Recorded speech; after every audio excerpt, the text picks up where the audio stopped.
ผมเริ่มมองเห็นถนนที่ไกลออกไปนอกประเทศและค้นพบว่าเราไปได้ไกลกว่าเดิมและนั่นอาจจะทำให้เราเห็นอะไรได้มากขึ้น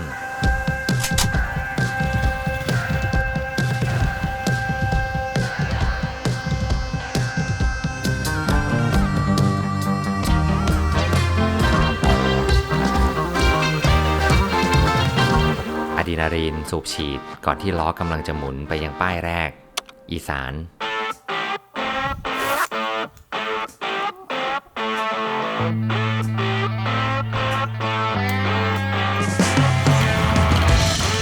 ต้องยอมรับว่าทุกครั้งที่ได้ขี่เส้นทางเดิมๆในละแวกบ้านตัวเองมันเป็นอะไรที่น่าเบื่อและซ้ำซากแต่พอรถวิ่งออกไปได้สักพักแล้วความรู้สึกนั้นมันก็จะค่อยๆหายไป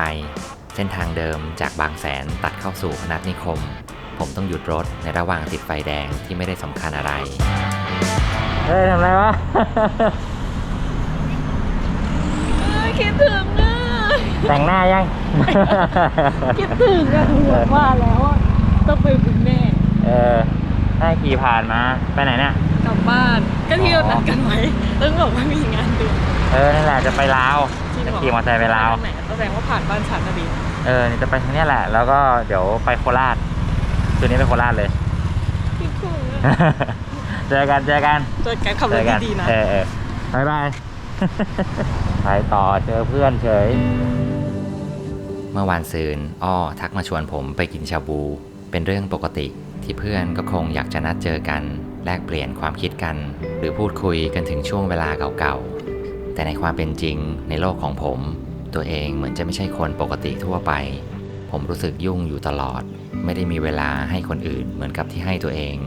คนนอกบางคนเคยบอกผมว่าผมใช้ชีวิตได้คุ้มค่าที่ได้ท่องเที่ยวเดินทางไปทั่วในหลายๆที่จนผ่านมาแล้ว5 ปีผมก็ยังไม่รู้สึกใกล้เคียงกับคำนั้นเลยสักนิดผมคิดว่าการเดินทางไม่ใช่สิ่งที่ถมแล้วเต็มผมไม่เคยรู้สึกคุ้มค่าที่ทำลงไปแต่แค่รู้สึกว่าต้องทำเพราะมันเป็นธรรมชาติของผมทั้งที่อยากอยู่กับครอบครัวหรือเพื่อนๆบ้างแต่สุดท้ายผมก็คงอยู่บ้านได้ไม่นานก็รู้สึกกระสับกระส่ายเหมือนชีวิตไม่ได้เกิดมาเพื่อทำอะไรแบบนั้นในเวลานี้ความย้อนแย้งในการเป็นมนุษย์ไม่ใช่เรื่องที่เหตุผลจะมารองรับได้ทุกอย่างผมไม่ปฏิเสธตัวเองถึงสิ่งที่ปรารถนาและทำมันลงไปแบบไม่มีข้อแม้และให้กำลังใจกับตัวเองว่านี่เป็นช่วงเวลาที่ไม่สามารถกลับมาอีกครั้งได้แล้ว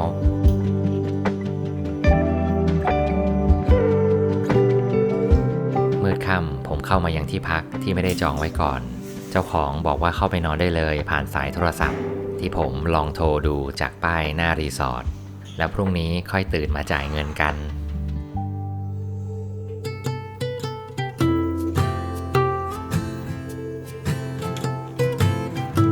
ผมเดินทางเข้าภาคอีสานมายังจังหวัดนครราชสีมา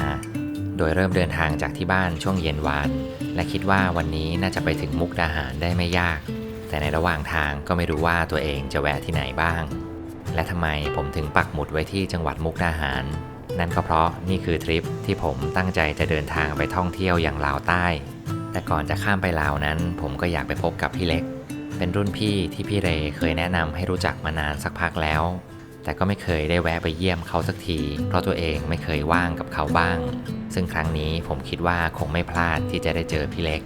คนที่ใช้ชีวิตอยู่ทั้งสองฝั่งโขงซึ่งสำหรับนักเดินทางที่ไม่ค่อยรู้เรื่องอย่างผมแล้วการหาข้อมูลจากคนท้องถิ่นเป็นเรื่องที่ต้องมาก่อนผมไม่ใช่คนที่มีคำตอบอะไรในหัวมากไปกว่าคำถามหรือเพราะอาจจะเป็นแบบนั้นผมเลยต้องออกเดินทางไปหาคำตอบในหลายๆเรื่องที่ยังไม่เข้าใจมากกว่าจะอยู่บ้านกับความอบอุ่นที่คุ้นเคยผมรู้สึกหิวอยู่ได้สักพักแล้วแต่ก็ไม่ยอมจอดกินอะไรสักอย่างเพราะรู้ว่าตัวเองกำลังจะผ่านยโสธรและผมรู้ว่าที่นี่ผมมีเพื่อนกินลาบยโสด้วยแน่ๆและนั่นก็เป็นเพราะการเดินทางที่ทำให้ผมมีเพื่อนไปทั่วแบบนี้ครับผมเดี๋ยววันนี้เราจะหาร้านลาบอยู่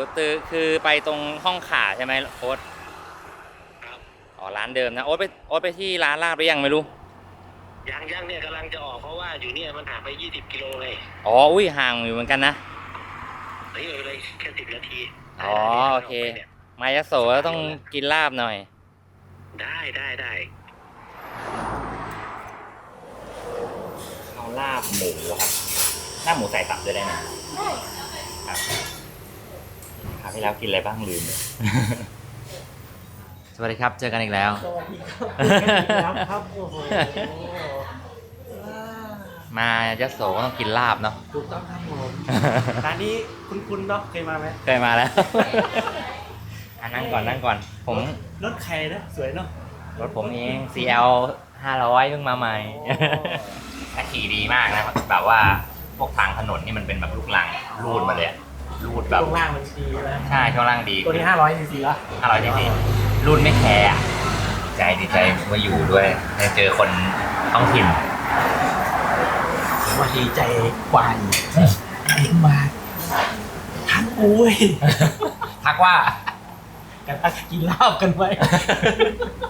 ใช่เจ้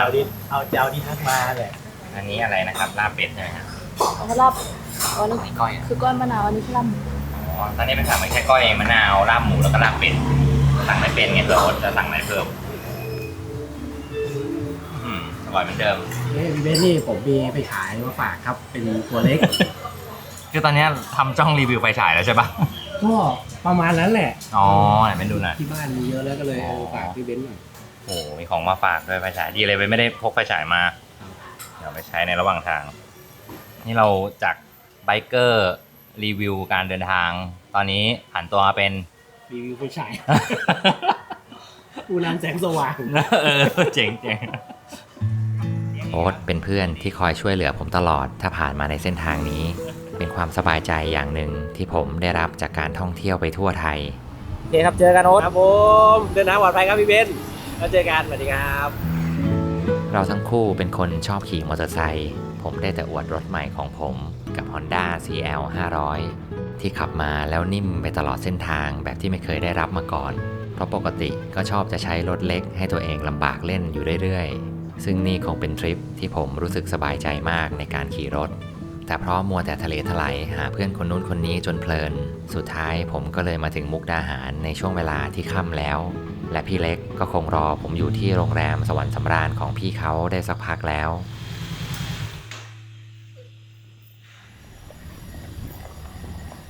รอนานไหมครับพี่ โอ้ตอนแรกคิดว่าจะมาถึงประมาณ 5-6 โมง อ๋อ ก็เลยนั่งแบบว่าอยากให้ว่าจะพาไปดูสะพานด้วยเนาะ อ๋อ ทัน ครับ นะฮะสะพาน ต้องไปพรุ่งนี้กันใช่ไหมครับพี่ สะพานคืนนี้ก็ได้นะ ทันไหมพี่ ทัน เนาะโอเค เพราะ ดี มัน เล เป็ ย นแสงแบบอะไรนะ มันมีแสงคืนอยู่แล้วนะ อ๋อก็คือมีไฟมีหลอดไฟอยู่แถวนั้น ใช่เพราะว่าพวกนี้เราโปรแกรมเยอะอยู่ อ๋อเหรอโอ้โหจัดให้แน่นเลย เนาะ พี่ตรงนี้มันเหมือนเชียงคานเลยนะพี่เนาะแบบเป็น ตรงนี้เป็นแม่น้ำโขงที่กว้างสุดของประเทศไทยฮะ อ๋อ 2 กิโล อ๋อ ใช่และมุกดาหารเนี่ยน้ำไม่เคยแล้งเลยที่อื่นแห้งเราไม่เคยแล้งเลยฮะ อ๋อเหรอฮะ ใช่ เดี๋ยวพรุ่งนี้เช้าตื่นมาจะได้เห็นความห่างของตรงนี้นะ มุกดาหารเป็นเมืองรอง ครับ รองมาแล้วคุณจะหลงรัก โอ้โหคำสวยด้วย ผมเพิ่งเคยเจอพี่เล็กครั้งแรก พี่เล็กเป็นคนคุยเก่ง และก็รู้ข้อมูลสถานที่ต่างๆ เยอะมาก ผมนั่งคุยกับพี่เล็กที่โซบาร์เล็กๆ ใต้โรงแรมสวรรค์สำราญ ดูเหมือนที่นี่จะเป็นอาณาจักรย่อมๆของพี่เล็ก และคืนนี้ผมก็ได้โอกาสนอนที่นี่ เพราะห้องพักว่างอยู่ห้องหนึ่งพอดี วันนี้ว่างได้ไงเนี่ยพี่เล็ก พอดีวันนี้จริงแล้วมันเรียกลืมดูนะว่ามันจันทร์นะทุกวันเต็ม อ๋อครับอย่างนี้มันดูแบบคลาสสิกนะพี่มีทีวี เป็นนี่เป็นห้องของช่างภาพนะแต่คิดว่าอะไรแล้วก็ ครับ คือพยายามเป็นอารมณ์แบบสตูดิโอนิดๆเนาะมีเครื่องเล่นเสียงมีทีวีเก่าก็แพงก็ทำให้เก่าแบบกระเทาะ ครับ เสร็จแล้วเก่าเลยครับคอนเซ็ปต์ คือมันดูเหมือนตึกเก่าอะ ใช่แต่ว่าเป็น แต่ไม่ใช่ใช่ไหมพี่ เป็นตึกที่สร้างใหม่นะ อ๋อ ใช่คาราวะอดีต100% มันเนาะและยิ่งภาพที่ประดับไว้แนวนี้อีกก็ และนี่คือกำแพงดังของซอยเขตนะกำแพงจิรศักดิ์เดี๋ยวพา เดี๋ยวจะได้ไปดู ใช่ ครับ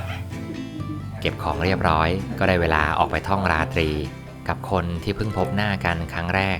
เป็นบรรยากาศปกติของผมในการเดินทาง ที่บางครั้งก็ต้องค่อยๆ เรียนรู้ผู้คนไปในเส้นทาง ผมไม่แน่ใจว่าในชีวิตคนเราจะสามารถจดจำผู้คนได้สักกี่คน เกือบทุกเรื่องในการเดินทางของผมล้วนเป็นเรื่องสำคัญ ผมไม่แน่ใจว่าหน่วยความจำในหัวของผมยังจำทุกคนได้อยู่เหมือนเดิมหรือเปล่า หลังจากพบผู้คนจนนับไม่ถ้วนในเส้นทางคือตรงนี้มันเขาเรียกว่าเป็นตลาดคนเดินอะไรครับพี่ใช่ไหม เป็นถนนคนเดินสะพานมิตรภาพไทยลาว2ครับ อ๋อ คือตลาดนี้เกิดช่วงวิกฤตช่วงโควิดพอดี แบบหนึ่งนักท่องเที่ยวก็บางๆแล้วก็ร้านเหล้าก็ปิดไปเนาะ ครับ แต่ที่นี่เป็น outdoor ที่แบบแบบเกิดจาก outdoor ไม่มีห้องแอร์อย่างเงี้ย ครับ ใช่ ถ้าเบนซ์มาไม่มีพี่เล็กบอกมันก็ไม่รู้ว่าตรงนี้มีตลาดคนเดิ ใช่ น แบบ โอ้โห คนแบบมากนะสวัสดีครับ พอดีเจอเราวิกเอนพอดีฮะ อ๋อ ธรรมดาก็เยอะอยู่แล้วศุกร์เสาร์นะแต่ ครับ วันนี้มันพิเศษ วันนี้เยอะเป็นพิเศษใช่ไหม ใช่ แสดงว่าที่นี่แถวนี้ก็น่าจะโรงแรมน่าจะเต็มกันอยู่เหมือนกัน ใช่ฮะคือบางทีก็จะล้นมาจากนครพนมเนาะ อ๋ออ อะไรไปนะฮะประมาณนั้น บรรยากาศดีครับดูสะพานมิตรภาพไทยลาวเลยคือที่นี่มันเหมือนเหนือมันนิดหนึ่งกันนะพี่นะแต่มันไม่เหมือนแบบพวกเชียงคานอะไรอย่างเงี้ยครับ ใช่เพราะว่าที่นี่ประชากรส่วนหนึ่งเป็นคนเวียดนามฮะ เอ้าเหรอฮะ เพราะว่าคนเวียดนามอพยพมาจากคือมุกดาหารกับซอยเขตเนี่ยเป็นเขตแดนที่ใกล้เวียดนามที่สุด อ๋อ ห่างแค่300โลก็ถึงชายแดนแล้ว ครับ แล้วคนเวียดนามก็อพยพมาจากสงครามเยอะมาก อ๋อ มุกดาหารเลยมีเสน่ห์เรื่องอาหารการกินมากครับ โอ้ ใช่ ของกินเทียบ ใช่อาหารเวียดนามนี่แบบเด่นมากครับ ครับแต่เขากินหมูกระทะกันนะพี่ แถวนี้เป็นหมูกระทะ อ๋อตรงนี้สะพานมิตรภาพไทยลาวใช่ไหมครับพี่ แห่งที่2ครับแห่งแรกมันอยู่ ครับ หนองคาย อ๋อ อันนี้ก็ญี่ปุ่นช่วยร่วมทุนด้วยฮะ ครั ช่ว บ ยสร้างด้วยฮะ อืม ใช่าจะ ตรงนี้นี่คือเราเอามอเตอร์ไซค์ข้ามไปไม่ได้ใช่ไหมพี่ เพราะว่ามันเป็นสะพานที่เชื่อมEast Corridor เนาะที่มันเชื่อมพม่าไปเวียดนาม อ๋อ มีสะพานเดียวในริมโขงในแม่น้ำโขงที่ข้ามไม่ได้ ครับ แต่กลับได้ อ๋อถ้าเอามอเตอร์ไซค์กลับมาได้นะ ใช่งงมากเลยอะ งั้นถ้าเราจะเอามอเตอร์ไซค์ข้ามต้องไปนครพนม นครพนมครับใช่ อ๋อ ใช่ โอเค แต่กำลังทำเรื่องอยู่ว่าให้มันข้ามได้ฮะเพราะตรงนี้มันใกล้เวียดนามมาก อ๋อ เราวิ่งตรงไปถนนสายเส้นที่9เนี่ยแค่300โลก็ถึงชายแดนแล้ว อ๋อ และจากชายแดนวิ่งเข้าไปอีกประมาณ120โลถึงเมืองเว อ๋อเหรอฮะอ๋อ แล้วก็อีก เวลา 80โลถึงฮอยอัน อ๋อ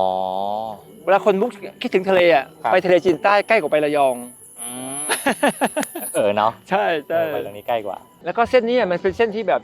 แนะนำแบ็คแพคเกอร์มากเพราะว่า ครับ ประหยัดมากค่ารถทัวร์ ครับ จากซอยเขตไปดานังอะฮะ ฮะ ประมาณ600 บาท อ๋อ เป็นรถนอนอ่ะเบนซ์ ไม่เคยไปเวียดนามก็เป็นรถนอน รถนอน ส แล้ว บาย ถึง มาก เลยแบบ แล้วก็ค่าชีพเวียดนามก็ค่อนข้างถูกเนาะ ครับ โรงแรมดีๆก็600-700เองเนี่ย อืม เส้นนี้หน้าแบ็คแพคเกอร์มากฮะ ก็นั่งรถข้ามไปแล้วก็ไปนั่งรถทัวร์ ที่บกสของซอยเขต บรรยากาศที่นี่ดีนะพี่เนาะ ใช่ อากาศ แล้ว ยังเย็นอยู่เลยดึกๆอย่างเงี้ย แต่ว่ามันก็ฝนตกด้วยเนาะพ ครั อบ ดีก็ได้คือไม่หนาวเกินไปไม่ร้อนเกินไปฮะ อืม เพราะหน้าหนาวที่นี่ลมแรงมาก คือหนาวเลยแบบเหนือเลยไหมพี่ หนาวกว่าฮะเพ หนาว ราะ ก ว่า ว่าเหนืออีกเหรอ มันเหมือนกับถ้าองศาก็20องศาใช่ไหม โอ้ ถ้ามีลมอ่ะก็เหลือ17 มันก็เพิ่มมันก็หนาวเข้าไป หนาวลงไปอีกใช่ เออต้องลองมาหน้าหนาวดูสัก ครับ ครั้ง หนาวสะท้านฮะ พี่เล็กพาผมมาที่ร้านตรงเสี่ยวหลง หลังจากรู้ว่าผมเป็นสาวกหว่องกาไวไม่ต่างจากพี่เขาที่นี่เป็นร้านอาหารกินดื่มที่มองเผินๆคงคล้ายกับร้านวินเทจแต่ถ้าเข้าใจความหมายและมองไปที่รายละเอียดให้ดีที่นี่จัดแสงให้คล้ายกับหนังของผู้กำกับหว่องกาไวและมีโปสเตอร์หนังหว่องกาไวแปะไปทั่ว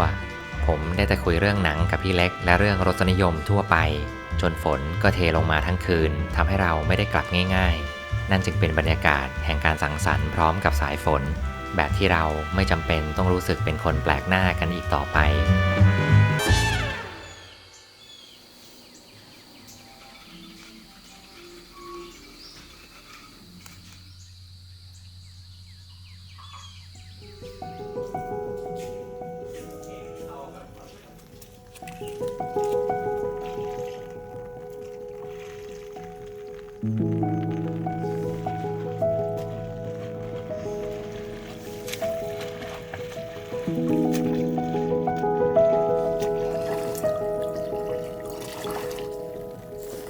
นี่เรียกว่าแบบนี้ไปทำไมพี่ ซ้อมไว้สำหรับโปรเจกต์ใหญ่ฮะ อ๋อ แสดงว่ามีโปรเจกต์จะว่ายน้ำโขงจริงๆเหรอพี่ ใช่ใช่ว่า แล้วมันทวนกระแสด้วยนะพี่ ทวนว่าพี่เล็กซ้อมประมาณ วันละ40 นาทีถึงชั่วโมงหนึ่งเนาะ โอ้ เพราะว่าว่ายทวนน้ำโขงนี่มันได้แรง ครับ แล้วก็เลยไม่อยากว่ายน้ำสระเลยอ่ะ อืม ใช่ มันมีตัว ได้สนุกด้วย แล้วมันไม่มีตัวอะไรกัดพี่ในน้ำ ไม่ก็ลองมา 3-4 ปีแล้วไม่มี ไม่มีตัวอะไรนะโอเคแล้วเดี๋ยววันนี้เราไปไหนกันบ้างครับพี่ตอนเช้า ตอนนี้4โลเคชั่นเนาะ เอามีเตรียมไว้ ขี่มอเตอร์ไซค์ตากฝน อันนี้คืออย่างแรก ดูมันไม่หยุดตั้งแต่เมื่อคืนแล้วมันก็จะยาวใช่ไหมพี่วันเนี้ย เอาเมฆเนี่ยมาตกเนาะฝน คือมันตกยาวแล้วอ่ะสงสัยวันนี้เราคงจะเที่ยวกันแบบลุยฝนทั้ง ใช่ ทริปแล้ว ใช่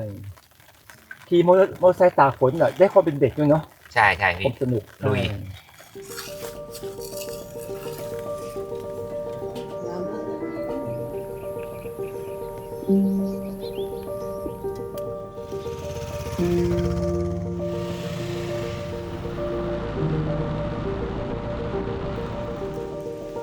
เราแวะมากินปากหม้อเวียดนามที่ร้านป้าอ้วนที่นี่เป็นร้านเก่าแก่ที่ขายอาหารเก่าแก่ของเวียดนาม บอกตามตรงว่าผมก็เพิ่งจะเคยเห็นอาหารชนิดนี้ที่นี่เป็นที่แรก จังหวัดมุกดาหารกับประเทศลาวถูกขั้นด้วยแม่น้ำโขงแต่ห่างออกไปไม่กี่ร้อยกิโลเมตร จุดนี้ก็เป็นจุดที่เข้าประเทศเวียดนามได้ใกล้บ้านเรา นั่นจึงทำให้ที่นี่ได้รับวัฒนธรรมของเวียดนามมาอย่างเต็มๆคล้ายกับจังหวัดนครพนมที่อยู่ไม่ห่างไปที่มุกดาหารมีอะไรมากกว่าที่ผมคิดไว้อาจจะเพราะโชคดีที่ได้มากับคนท้องถิ่นถึงได้สัมผัสกับเมืองนี้อย่างปราณีตไปพร้อมกับทุกคนอันนี้วัดเขาเหมือนพระธาตุพนมเลยนะพี่เนาะ คือน่าจะก๊อปมาเลยฮะ เป็นพระธาตุพนมจำลองตรงข้ามก็ สวรรณเขตสวรรณเขตอ่ะเป็นเมืองใหญ่อันดับ2เนาะ ครับ และมีการค้าชายแดนด้วย ครับ ไปถึงเวียดนามด้วยฮะ อ๋อ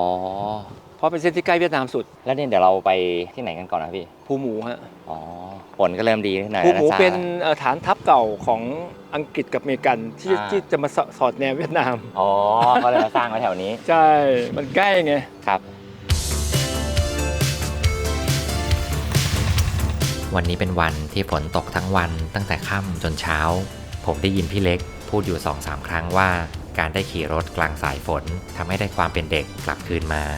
ความรู้สึกแบบนี้อาจทำให้เรานึกถึงช่วงเวลาที่ไม่ต้องกลัวอะไรแบบในวัยเด็ก เพราะเรื่องที่ร้ายแรงที่สุดในวัยนั้นคงจะเป็นการไม่ได้ออกไปเล่นข้างนอกมากกว่าที่จะทำอะไรผิดพลาด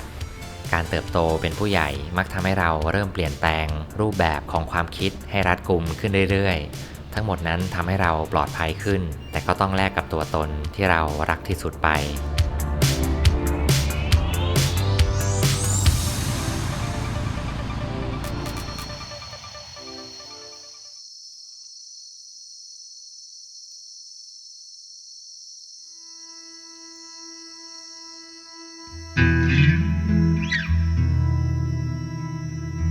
ผมเดินทางมาถึงภูหมูพร้อมกับพี่เล็กและเพื่อนๆของพี่เล็ก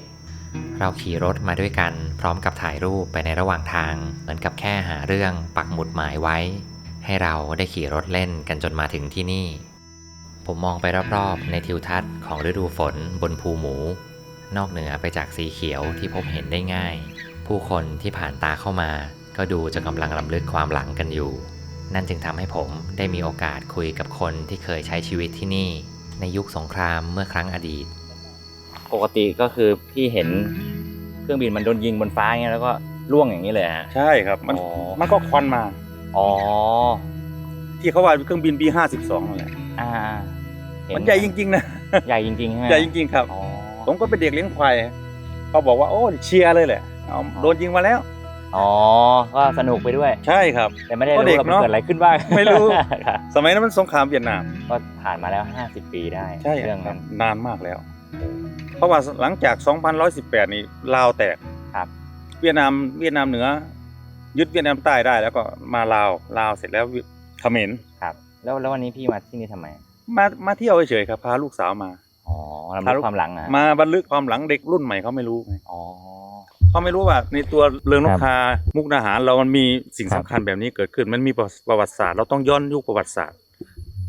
เยาวชนถึงจะมีความรู้สึกว่ารักแผ่นดินไทย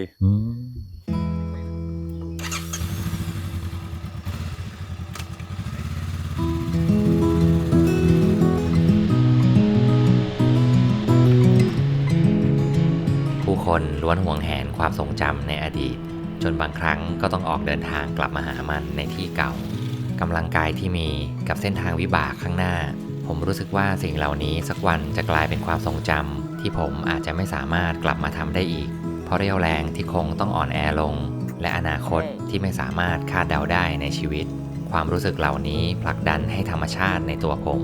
ไม่สามารถหยุดนิ่งได้ในวัยที่ทำเรื่องแบบนี้ไปโดยไม่ต้องรู้สึกผิดกับตัวเองผู้คนมากหน้าหลายตาที่ผ่านเข้ามาในชีวิตล้วนเป็นสมการที่ให้ผลลัพธ์กับการมองโลกในอนาคตของผมอยู่ที่อีสานอยู่กับคนอีสานและกินอาหารอีสานที่นี่อยู่กันแบบพี่น้องมากกว่าที่ไหนๆในประเทศเรื่องแบบนี้จะเข้าใจก็จนได้มาอยู่มาพบและใช้ชีวิตกับพวกเขาจริงๆอ๋อขึ้นได้เลยเหรอครับอ๋อก็คือขึ้นไปวัดได้เลยใช่ไหมครับไปกันเลยครับโอ้โหเจ้าถิ่นเยอะมากและแล้วเราก็เดินทางมายังวัดรอยพระพุทธบาทภูมโนรมที่นี่เป็นแหล่งท่องเที่ยวที่นิยมของจังหวัดมุกดาหารเพราะเป็นที่ตั้งของพญานาคปู่ศรีมุกดาและพระเจ้าใหญ่แก้วมุกดาศรีไตรรัตน์พระพุทธรูปองค์ใหญ่ที่อยู่หลังม่านหมอกในเวลานี้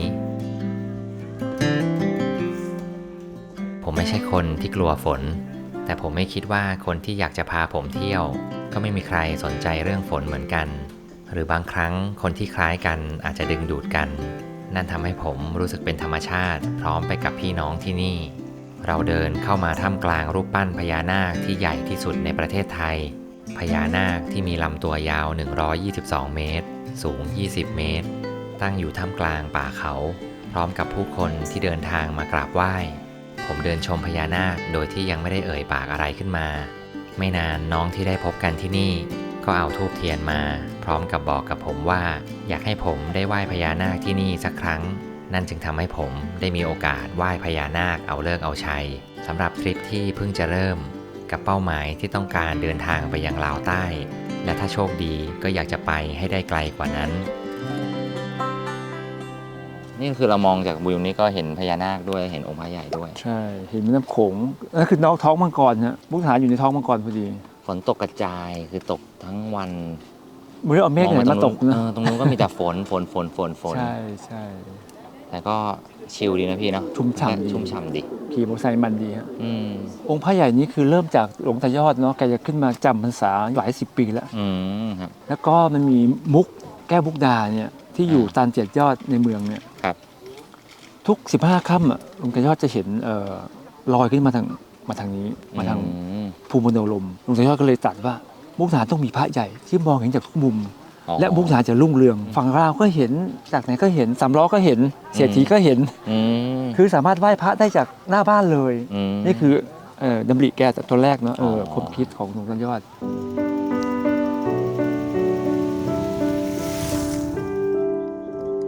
เราออกเดินทางอีกครั้งก่อนที่ฟ้าจะมืดลงนี่น่าจะเป็นจุดสุดท้ายของเราที่น่าจะได้หยุดพักกับการเดินทางไปยังห้วยสิงห์จุดที่เราจะได้กระโดดน้ำหลังจากที่โดนฝนมาทั้งวัน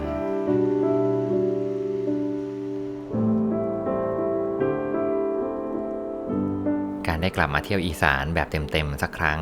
ก่อนที่จะออกเดินทางไปยังประเทศลาวเป็นสิ่งที่ทำให้ผมรู้สึกเหมือนได้อ่านหน้าคำนำจนจบไปและท้ายที่สุดแล้วเนื้อเรื่องจริงที่รออยู่คงจะมีผู้คนที่น่าสนใจอีกมากที่จะผ่านเข้ามาในการเดินทางที่กำลังจะถึงพรุ่งนี้ที่นี่เป็นน้ำที่ไหลมาจากอ่างเก็บน้ำป่ะครับพี่เล็กใช่ไหลมาจากภูนี่เหรอไหลมาจากภูใช่แล้วเก็บน้ำไว้ใช้ครับกับที่นาไงวันนี้นี่คือฝนตกทั้งวันตั้งแต่ตื่นจนถึงตอนนี้จะมืดอีกคือตกทั้งวันจริงๆเมื่อคืนมันตกทีนึงมันก็ไม่หยุดอีกเลยนะพี่เนาะตั้งแต่เราไปถึงตรงนะตรงเฉลิมครับไม่หยุดอีกเลยสุดยอดมันก็ชุ่มฉ่ำดีนะพี่ใช่ชมคนแท้ฝนแห่งประเทศไทยครับคนแท้ฝนดูแซดใช่พรุ่งนี้เนี่ยเบนว่าจะไปนครพนมครับแล้วก็ไปข้ามด่านตรงนั้นพอดีให้พี่คนนึงช่วยทำเอกสารไว้ให้ที่1เดี๋ยวน่าจะได้เจอเขาเบนนัดเขาไว้ตอนช่วงบ่ายครับเดี๋ยววันนี้ต้องทักไปเฟิร์มเขาหน่อยแล้วที่เดี๋ยวพรุ่งนี้ตอนบ่ายนะเดี๋ยวเรื่องเอกสารว่าจะข้ามไปท่าแขก แล้วก็เบมารับที่ท่าแขก คือเป็นน้องของพี่ พี่เล็ก พี่เล็กเหรอฮะอ๋อ น้องรักคนลาวนะเป็นคนลา โอ้ ว รอบนี้มีแต่คนแบบนำพาเที่ยวตลอดเวลา ใช่ วายมาก รอบนี้เบนไม่ใช่นักเดินทางเป็นทัวริสต์ เป็นทัวริสต์แล้ว ใช่ใช่ใช่เอ้าเขามาทำอะไรกันครับตรงเนี้ย เขาดื่มด่ำอยู่นะ นี่ อ้าว ใช่พี่เล็กกับพี่เบนหรือเปล่าครับ ใช่ เนียนด้วย โอ้โหลงไปเล่นน้ำชิลมาก คือเราต้องเล่นน้ำใช่ไหมครับมาที่นี่แล้วไม่ได้เล่นก็เสียชื่ออีก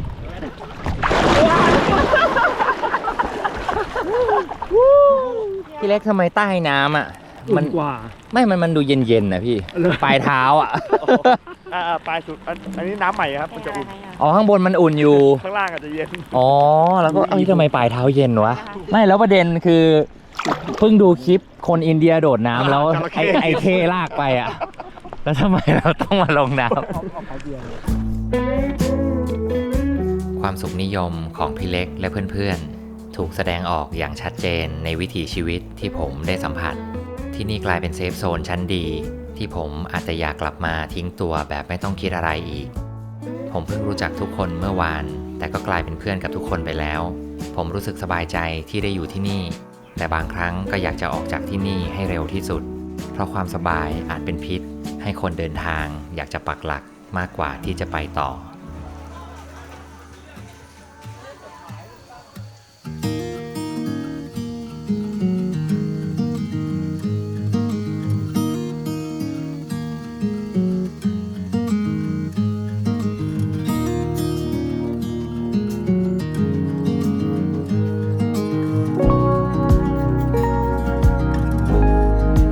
หินรูปทรงประหลาดตั้งอยู่ท่ามกลางสายฝน ในรุ่งเช้าที่พี่เล็กพยายามอธิบายความสำคัญของที่นี่ให้ผมฟัง เหมือนกับพี่เล็กอยากจะเล่าเรื่องมุกดาหารให้ผมฟังทุกเรื่องเท่าที่เขาจะรู้ ไม่ใช่ครั้งแรกที่ผมได้พบกับคนที่มีคุณสมบัติรักบ้านเกิดแบบนี้ ยังไงวันนี้ผมก็คงไม่อยู่ต่อที่นี่แล้ว ถึงแม้จะไม่ได้รีบร้อนอะไร สุดท้ายผมก็ต้องบอกลามุกดาหาร และบอกลาเด็กในร่างผู้ใหญ่อย่างพี่เล็ก เพื่อที่จะออกเดินทางต่อไปยังนครพนม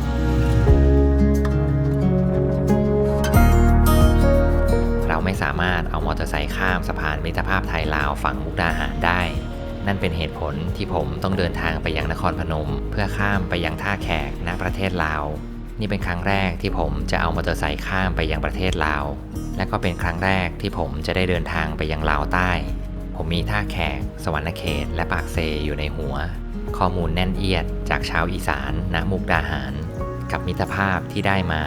เบื้องหน้าสะพานมิตรภาพไทยลาวที่ผมต้องการจะข้ามไป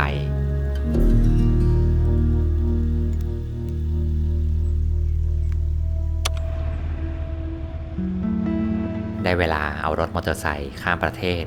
ตามแผนการลุยลาวใต้ทั้งหมดที่ตั้งไว้ ตรงนี้คือด่านสะพานมิตรภาพไทยลาวแห่งที่3นครพนมนะคะข้ามไปฝั่งลาวก็คือเมืองท่าแขกแขวงคำม่วนนะคะตรงนี้ในกรณีมอเตอร์ไซค์เนี่ยปกติต้องทำผ่านทัวร์และทำเป็นคาราวานนะคะ ก็คือมีเล่มเขียวกับพัดบอก ฝั่งนี้ยังเป็นฝั่งไทยอยู่นะคะด้านนี้คือฝั่งลาวนะคะ เดี๋ยวต้องเข้าลาวก็ต้องขวาแล้วใช่ไหม ใช่ค่ะ วันนี้อากาศฝนตกทั้งวันนะคะ เละมากนะ มากเลย คือเป็นสามารถขี่เข้าไปได้ พอคุณเบ้นขี่ตรงถนนเข้าไปตรงนี้ ครับ เส้นตรงนี้คือเส้นทางหมายเลข ค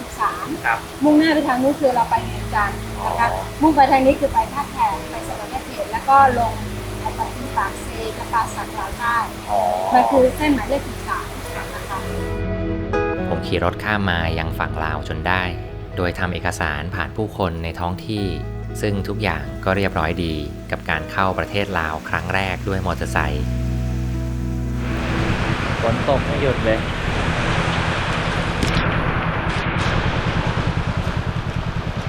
ก็คงจะตกอย่างนี้ทั้งที่แบบ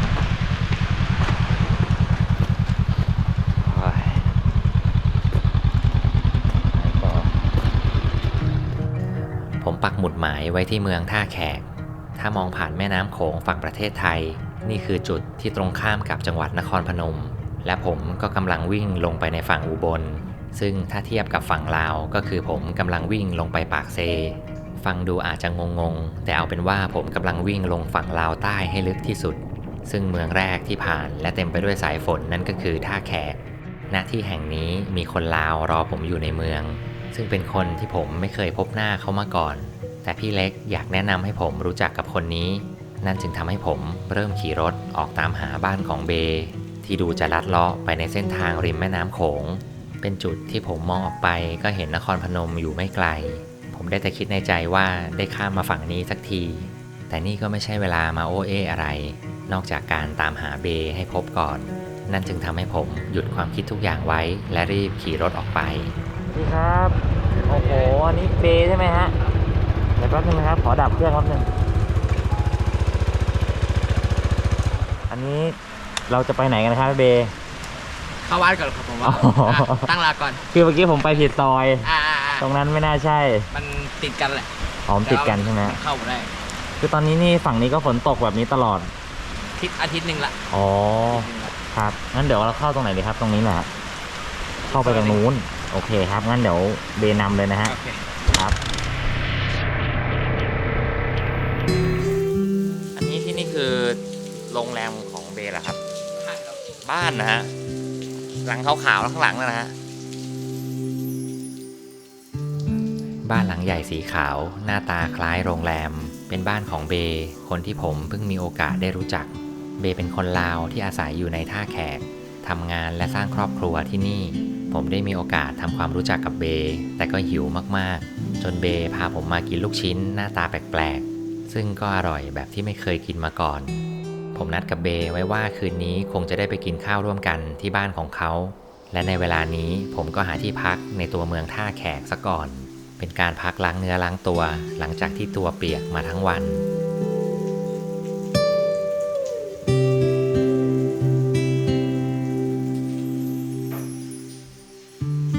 ผมได้กลิ่นอายของการผจญภัยครั้งใหม่กำลังค่อยๆเริ่มต้นขึ้น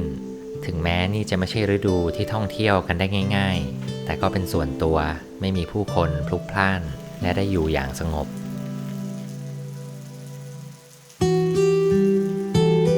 จนฟ้ามืดฝนก็ยังคงตกต่อเนื่องของที่ตากไว้ก็ไม่มีอะไรแห้ง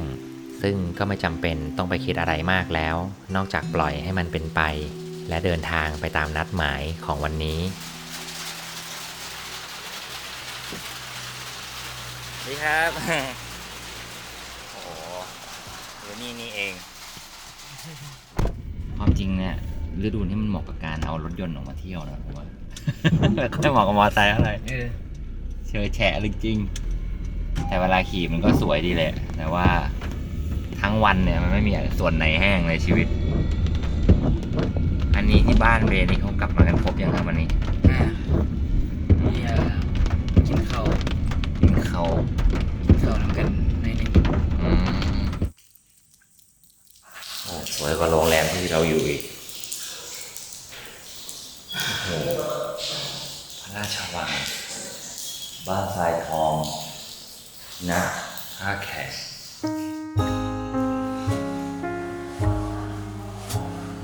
เป็นบรรยากาศที่ห่างแล้วก็จะมีคนเยอะขนาดนี้ดีนะตอนนี้จะบอกว่าขอนอนบ้านหน่อยตอนแรกเจอ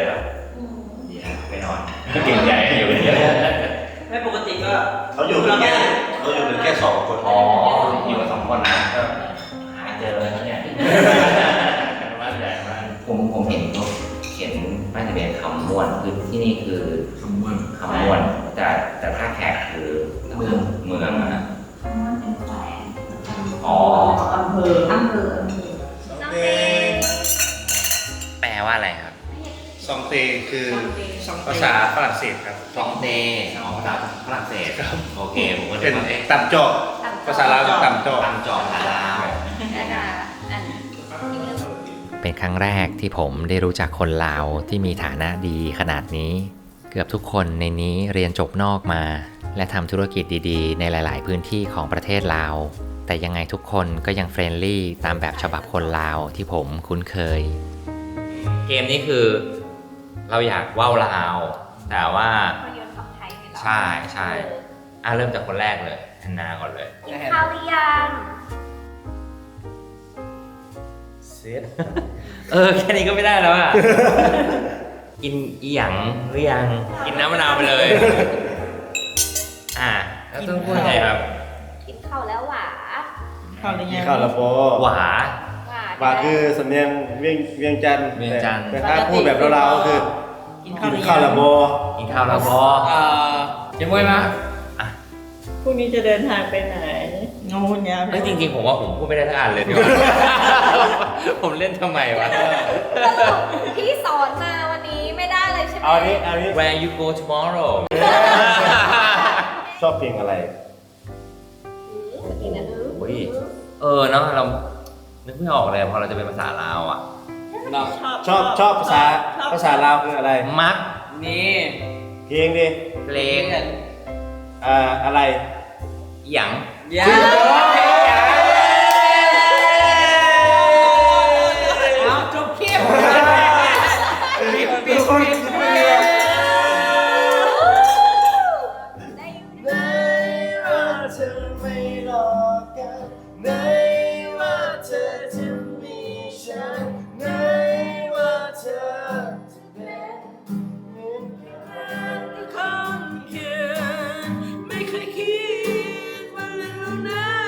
นมันจะเกิดกับฉัน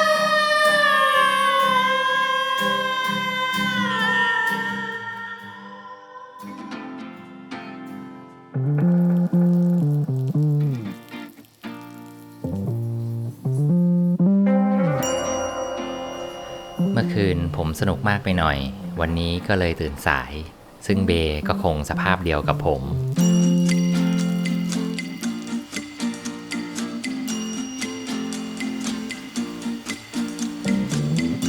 เบขี่รถมารอผมที่หน้าโรงแรมในช่วงสายของวัน วันนี้เรามีนัดออกไปขี่รถกันในเส้นทางท่าแขก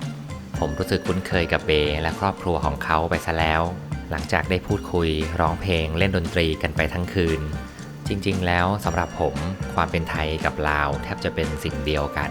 ที่ต่างไปอาจจะเป็นภาษาสำเนียงที่ผมไม่ได้คุ้นเคยซะมากกว่า แต่ผมคิดว่าคนอีสานบ้านเราก็แทบจะแนบสนิทกับที่นี่ได้ไม่ยาก สิ่งหนึ่งที่ผมมักจะได้จากคนลาวแบบที่ไม่ต้องคาดหวัง นั่นคงจะเป็นความเป็นเพื่อนที่คล้ายๆเพื่อนวัยเด็ก ที่เราแสดงออกต่อกันแบบที่ไม่ต้องมีมาตรมากนัก เหมือนวันเปิดเรียนวันแรกแล้วได้เจอเพื่อนชั้นประถม ทุกคนก็แค่เข้ามาถามชื่อกัน และบอกชื่อตัวเองกลับไป แล้วเราก็เป็นเพื่อนกันได้ไม่ยาก เหมือนกับในเวลานี้ที่ผมขี่รถตามเพื่อนชาวลาวออกไป ในเส้นทางที่โอบล้อมไปด้วยหุบเขาของท่าแขก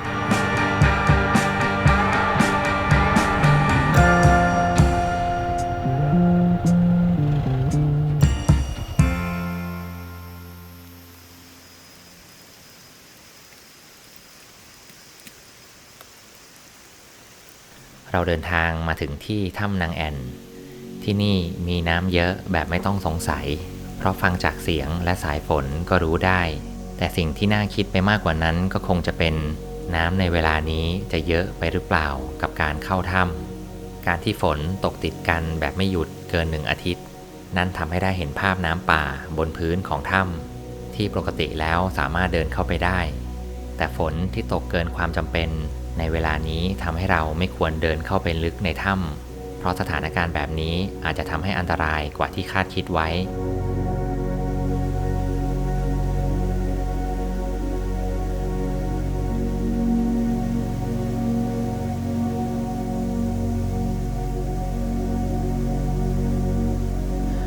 ผมรู้สึกเริ่มเป็นหนึ่งเดียวกับฝนไปซะแล้ว อาจจะคล้ายกับความรู้สึกการเดินป่าใต้ที่เราอาจไม่สะดวกสบาย แต่ก็ได้ความรู้สึกผจญภัยไปทุกนาที การทำอะไรที่คนส่วนมากหรือจิตสำนึกเรามักจะคิดว่าลำบาก มันมักจะตอบโจทย์ความพอใจของสันดานดิบในความเป็นมนุษย์ของตัวผม จนบางครั้งก็คิดไปว่าธรรมชาติของมนุษย์เราในอดีตคงจะโลดโผนกว่านี้อีกมาก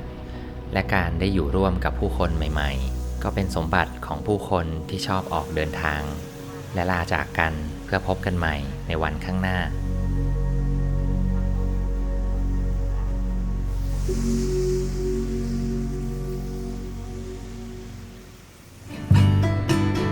ผมออกเดินทางจากท่าแขกเข้าสู่สุวรรณเขตป้ายที่ 2 ของลาวใต้ ทษนะครับรู้จักผาสุกคาเฟ่ไหมพี่ทางนี้ฮะ 3 แยกนี้ตรงขึ้นไป 3 แยกนี้ตรงขึ้นไปนะ ข้างนี้มันจะเป็นโรงหนังเก่านะมันอยู่ข้างนี้ อ๋อผมเดินทางมาที่สุวรรณเขต เมืองที่อยู่ตรงข้ามกับจังหวัดมุกดาหารบ้านเรา ซึ่งแน่นอนว่าถ้ามีคำว่ามุกดาหารอยู่พี่เล็กก็คงอยู่ไม่ไกลจากที่นั่น เจอกันอีกแล้วพี่โห เมื่อวานเราลากันแบบหลอกเนาะ ใช่ใช่สุดท้ายเราก็มาเจอกันที่นี่อีก ใช่ใช่ โอ้ตรงนี้มาที่เมืองนี้สวยมากเลยนะพี่ มันเป็นโคโลเนียลที่มากเป็นอันดับ 2 ของเรารองจากหลวงพระบางนะ ตึกเก่าอะนะ นี่คือกำแพงจิรศักดิ์ฮะ อ๋อคือกำแพงที่อยู่ในรูปที่เป็นนอนใช่ไหมพี่ ใช่ใช่จิรศักดิ์เป็นช่างภาพของอลูมเป็นเพื่อนพี่เล็ก อ๋อ แล้วพามาแกก็ถ่ายรูปมันได้สวยมาก ครับ แล้วรูปนี้ก็ไปดังในโซเชียลเนาะเลยกลายเป็นจุดเช็คอิน ครับ นี่มันคือมันแตกโดยธรรมชาติเหรอพี่ ใช่ฮะธรรมชาติฮะ อ๋อ เมื่อก่อนเขาจะก่อกำแพง2 ชั้นใช่ไหมเบน ครับครับอ๋อเนาะ 2 ชั้นแล้วก็เพราะว่าเมื่อก่อนเนี่ยโคโลเนียลน่ะไม่มีเสา ครับ เขาล็อกกำแพงหลังคาด้วย ครับ ด้วยกำแพง ไม่มีเสากลาง ใช่ใช่ อันนี้คือสีเดิมๆเลยว่ะพี่ ใช่ใช่ โอ้มันร่อนๆมาเป็นแบบ เรียนแบบยากนะ จะให้มันร่อนแบบเนี้ยเนาะ มันผ่านมา60-70 ฝนเนาะ ครับ ใช่ พี่เล็กนี่คือข้ามมาง่ายๆเลยเนาะคือข้าม พี่เล็กโตที่มุกดาหารแต่ว่ามาเรียนภาษาจีนที่นี่ ครับ ก็เลยผูกพัน2 ฝั่งโขงไง อ๋อคือพี่ก็เมื่อกี้ก็ขับรถข้ามมาอย่างเงี้ยนะ พี่เล็กมารถยนต์ฮะมารถยนต์ อ๋อ เมื่อก่อนชอบข้ามเรือแต่นี่เรือมันปิด ท่าเรือมันปิด ครับ ถ้าเรามาจากนี้เนาะเบนซ์อันนี้คือท่าเรือเนาะ ครับ ตรงมาพวกก็จะเห็นโบสถ์แบบเป็น อ๋อ แลนด์มาร์ค สวยเนาะ เนี่ยนี่คือลานโคโลเนียลเนาะที่แบบ ครับ ฝรั่งเศสออกแบบไว้คือ มาปล่อยทำกิจกรรมนู่นนั่นนี่เนาะใช่ อันนี้คือโรงหนังเก่าใช่ไหมพี่ที่บอก เป็นโรงหนัง stand alone ที่ใหญ่ คือมันมี1 ใน 3เนาะอันนี้คือ1 ใน 3ของสุวรรณเขตคือแล้วก็เป็นสถาปัตย์แบบอาร์ตเดโคฮะ ครับ ชื่อลาวเจริญครับ แล้วตอนนี้เขาเปลี่ยนเป็นอะไรแล้วฮะข้างในเป็นร้านอาหารเหรอพี่ ใช่คือตอนที่ลาวแตกอะฮะ ครับ คนจีนคนมีเงินก็หนีหมดเนาะทีนี้ก็รัฐบาลก็ยึดบ้านยึดทุกอย่างที่คนหนีไปฮะเสร็จแล้วอันนี้มันล้างอยู่30 ปี เป็นที่เลี้ยงไก่เลี้ยงหมูเลยอะ อ๋อแล้วเข้าไปดูได้ไหมฮะโรงหนัง ต้องขออนุญาตพรุ่งนี้ฮะ งั้นเดี๋ยวพรุ่งนี้เราค่อยมาดูกันนะพี่เนาะ ได้ วันนี้เราดูข้างนอกก่ ข้า อน งในสวยมาก ครับ ผมไม่รู้สึกเหมือนอยู่ไกลบ้าน อาจจะเพราะผู้คนที่นี่และคนที่เดินทางข้ามประเทศมาหา ทั้งหมดเกือบจะทำให้ผมเรียกที่นี่ว่าบ้านตัวเองได้พระอาทิตย์ตกแบบไม่เห็นพระอาทิตย์มากี่วันแล้วไม่เห็นพระอาทิตย์มาหลายวันมากแล้วพี่ เกือบ ตั้งแต่ 6-7 วันแล้วฮะแบบ ครับ ไม่รู้เอาเมฆไหนมาตกนะฝนนะ มันตกยาวตอนนี้ก็อันนี้ก็ยังดีกับตรงท่าแขกนะพี่นะมันยังปล่อย ใช่ ๆท่าแขกที่เป็นอยู่อ่ะก่อนมาโอ้โห หนักเลยใช่ไหม คือเราจะนอนหลับหรือจะตื่น มันตกต ต ล ล อ อ ด ดเวลา ตลอดเวลา แล้วเดี๋ยววันนี้เบนไปหาที่พักกันหน่อย ครับ พี่พักด้วยกันไหมที่นี่ ห้าพักด้วยฮะ อ้าวสบายดิ ใช่ ไม่ได้นอนอีกแล้ว ไม่ใช่อะไรนะพรุ่งนี้ก็รับ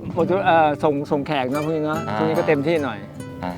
โอเคพี่พรุ่งนี้เบนก็จะไปปากเซแล้ว ใช่ เดี๋ยวอยากมาดูโรงหนังเก่าพรุ่งนี้เดี๋ยวตื่นมาแล้ว เมื่อกี้นัดเขาไว้แล้วฮะ อ๋อ ผู้จัดการเขาจะอาจจะมาเปิดให้เนาะ อ๋อพี่เล็กขอได้ใช่ไหม ขอได้ครั้ง ดีเลย ขอได้ ขอเขาดูหน่อย ผมเดินเล่นอยู่กับพี่เล็กในตัวเมืองสุวรรณเขต ภายใต้แสงอาทิตย์ที่กำลังหายไปจากท้องฟ้า สายฝนเหมือนช่วยชะลอตัวลงให้เราได้มีโอกาสเดินเล่นกันบ้าง เสียงของผู้ชายที่เคยเติบโตที่นี่ ชี้ไปตามมุมตึกและมุมกำแพงประดุจคนที่ต้อนรับเพื่อนที่มาเยี่ยมที่บ้าน ทุกอย่างดูพิเศษมากขึ้นผ่านสายตาพี่เล็ก นั่นคงเป็นความผูกพันที่เขามีต่อเมืองนี้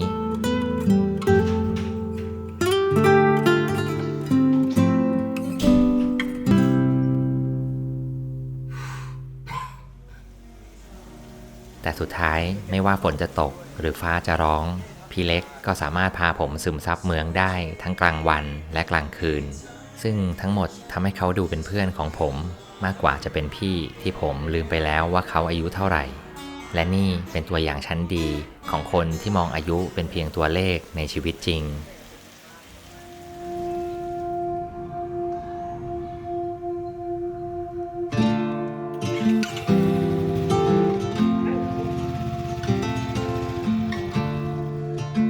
เดินทางมายังประเทศลาวในช่วงที่ค่าเงินลาวตกค่อนข้างจะมาก และเพราะได้อยู่กับคนที่รู้จักไปทั่ว พอมานึกอีกทีก็ไม่ได้แลกเงินลาวมาเลยสักบาท แต่โชคดีว่าที่นี่เขารับเงินบาทกันเป็นปกติ เงินบาทที่ผมจ่ายไปก็มักจะได้เป็นเงินกีบทอนกลับมา อาจเพราะความสะดวกแบบนี้คนไทยเลยนิยมมาเที่ยวลาวกันมากพอสมควร ซึ่งก็ถือเป็นเรื่องดีที่เราได้ช่วยกระตุ้นเศรษฐกิจพี่น้องที่นี่ และในเวลานี้ผมและพี่เล็กก็ได้เข้ามายังโรงหนังเก่าลาวเจริญสมใจ เมื่อก่อนนะโรงหนังเราเจริญเนี่ยเป็นศูนย์รวมความสุขของคนในเมืองเบอร์หนึ่งเลยฮะโรงหนังเบอร์หนึ่งของเมืองศรีสะเกษ ถ้าย้อนไปสักกี่ปีครับพี่ น่าจะ197 196กว่าเนาะถึง97 75ฮะ ครับ 40กว่าปี50กว่าปี แต่ว่าหลังจากนั้นถูกปิดไปหรือครับ ตอนที่เราเปลี่ยนการปกครองโรงหนังก็ล้างนะฮะล้างแล้วก็แบบเก้าอี้โรงหนังโดนขโมยไปทำฟืนหมดเลยเสียดายมาก เสียดายมาก แต่ตอนนี้กลับมาเป็นโรงหนังอีกครั้งได้ยังไงพี่ คือหลังจากสอนฟันเฟสเสร็จเนาะ ครับ แล้วก็เฟสติวัลตัวนั้นนะทำให้นายทุนเห็นความงามของโรงหนังเก่าเขาก็ซื้อขึ้นมาแล้วก็บูรณะให้มันเป็นคอมเมดี้มอลล์พี่เล็กดีใจที่โรงหนังกลับมามีชีวิตครั้งหนึ่งเนาะ ครับ ในช่วงชีวิตของคนคนหนึ่งถ้าเรามีโอกาสได้ผูกพันกับอะไรสักอย่าง เราก็คงจะมีความรู้สึกแบบพี่เล็กได้ไม่ยากพ่อของผมเคยเล่าว่าในวัยเด็กของเขาถ้าไม่มีเงินมาดูหนังเด็กๆก็มักจะเดินตามครอบครัวผู้ใหญ่บางครอบครัวเข้าไปในโรงหนังเพื่อให้คนขายตั๋วเข้าใจผิดว่าเรามากับครอบครัวนั้นซึ่งก็เป็นเรื่องตลกที่พี่เล็กก็ทำแบบนั้นเหมือนกันในโรงหนังแห่งนี้ทำให้ผมไม่แปลกใจว่าโรงหนังเก่ามีความหมายกับคนในยุคนั้นมากขนาดไหนสวรรณเขตที่นี่เป็นเมืองที่เหมือนถูกอดีตสตาร์ฟไว้ผุยผงจากอิฐและกำแพงเก่าเรื่องเล่าของผู้คนที่ยังติดอยู่ในความทรงจำผสมไปกับเรื่องราวของคนยุคใหม่ที่ยังคงใช้ชีวิตอยู่ที่นี่และผ่านทางเข้ามาบทความสำคัญที่ถูกวาดไว้ในใจความของผมคงจดจำได้เพียงเรื่องเล่าในอดีตของใครสักคนที่จะเป็นอดีตของผมในสักวัน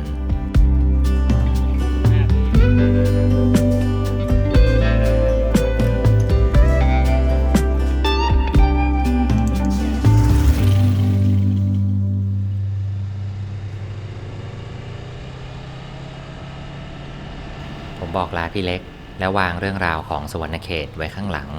ก่อนที่จะออกเดินทางต่อเพื่อมุ่งไปยังปากเซผู้คนในระหว่างทางทำให้เราช้าลงแต่ก็มักจะเพิ่มความหมายให้กับจุดหมายของเราขึ้นเสมอ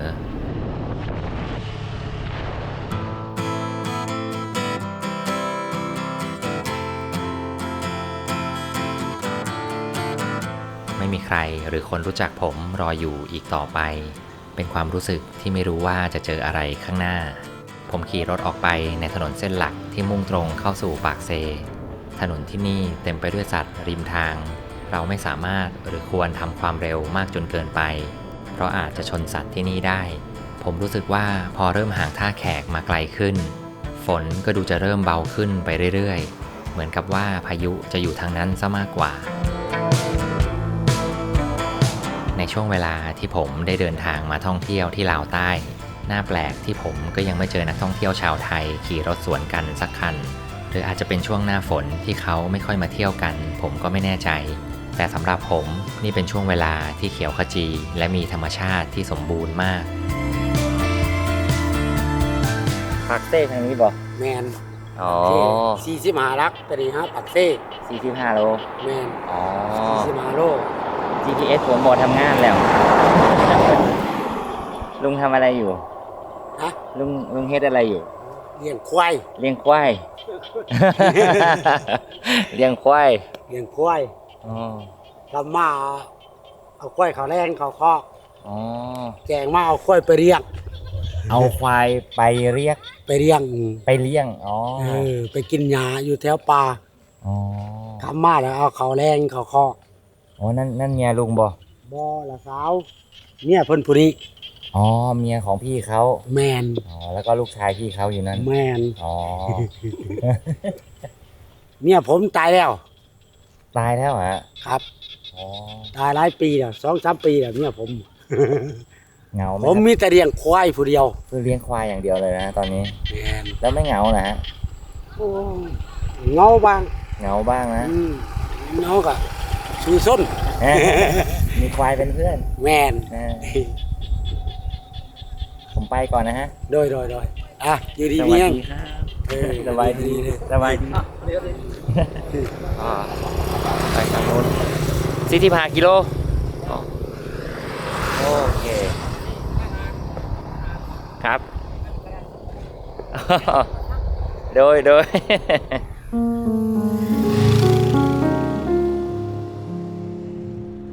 สำหรับการพูดลาวสำเนียงลาวใต้ การพูดคำว่าโดยก็คล้ายเป็นคำตอบรับเหมือนคำว่าครับในบ้านเรา แต่ในรากศัพท์ของคำว่าโดยนั้นมีความน่าสนใจซึ่งคำว่าโดยนั้นมีรากศัพท์มาจากคำว่าโดยค่าน้อย เป็นจุดหนึ่งของภาษาที่บ่งบอกความถ่อมตัวของผู้คนที่นี่ ซึ่งเป็นรูปแบบที่ผมชื่นชมมาโดยตลอดที่ชีวิตเราไม่ต้องอยากเป็นที่หนึ่งหรือเป็นผู้พิชิตในรูปแบบความคิดตะวันตกที่ผู้คนส่วนมากอาจจะได้ซึมซับมานี่มีสัญญาณซะด้วย ถ้าเกิดผมจะไปทางร้านหลัก40อะครับพี่เราต้องวิ่งไปทางไหนครับ นี่แหละไปวิ่งตรง ผมวิ่งกลับไปทางเดิมนะฮะแล้วก็มีเลี้ยวตรงไหนไหมพี่ ตัวเหนียวเลย ตรงอย่างเดียวเลยฮะแล้วอะไรเป็นจุดสังเกตครับพี่ โอ้ไม่ค่อยสังเกตเลยกันไปส่ง อ๋อ ไม่ได้ไกลอะไรประมาณ อ๋อขอบคุณครับพี่โอ้มันมืดมากเลยฮะมาผมก็ดูไม่ค่อยรู้เรื่องตรงนี้ กันกังเว้นใกล้คือมันยากเลย อ๋อครับแถวนี้ก็เพิ่งเคยมาครั้งแรกครับมาปากเซฮะผมมาข้ามมาจากทางท่าแขกครับนครพนม สิไปพักอยู่หันหรอ มาคนเดียวครับพี่ สิไปพักอยู่หันนั่นหรอ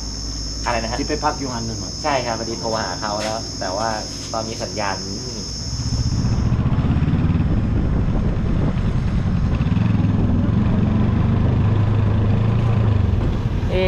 ตรงนี้นะพี่เนาะมาจับแชร์ก่อน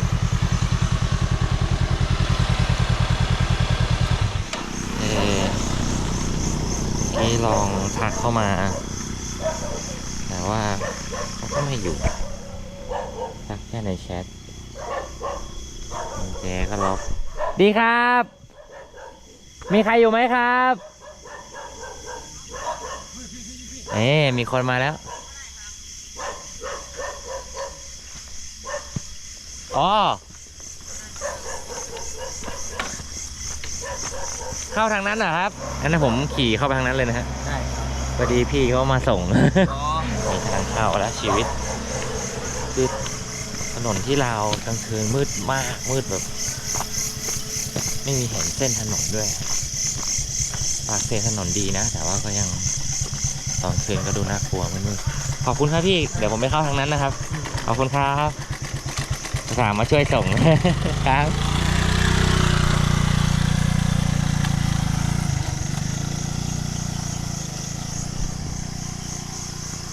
ได้ที่นอนละเวนเจอร์อ๋อตรงที่เรือนนี่นะแล้วผมเอารถจอดไหนดีได้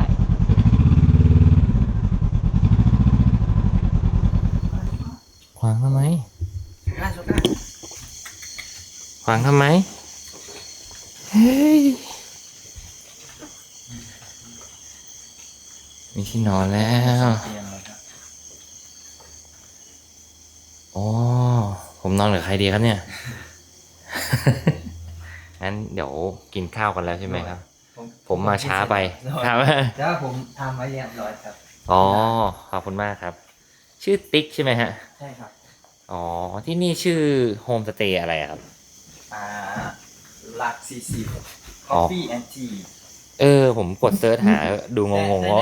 แต่ในแมปมันจะเขียนเป็นบริเวณพาโต้ ใช่เราก็เลยแบบมาแบบไม่ค่อยมั่นใจเท่าไหร่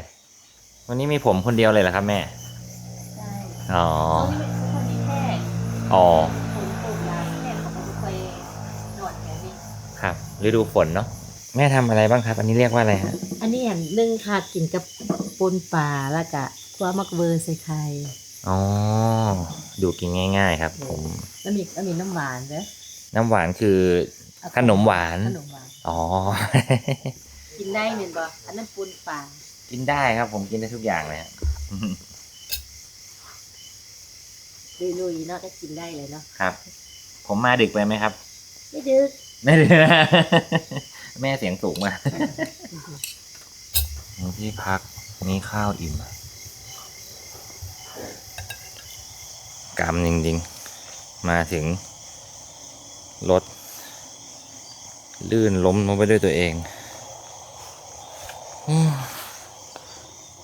อะไรวะแล้วพื้นก็ลื่นใครจะไป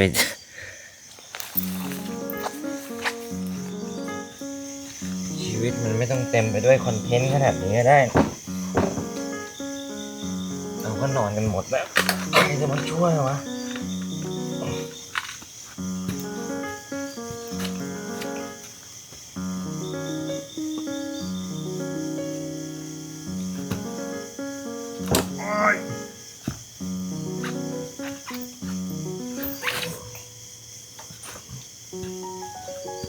ได้แล้วมั้ง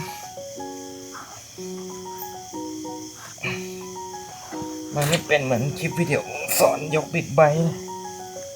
มันเรียดพื้นเกินไปแล้ว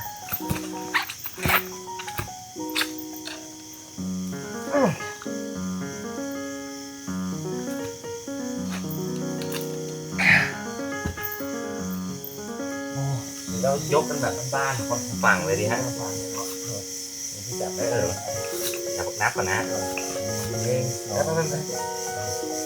จับให้ตัว1 2 3เ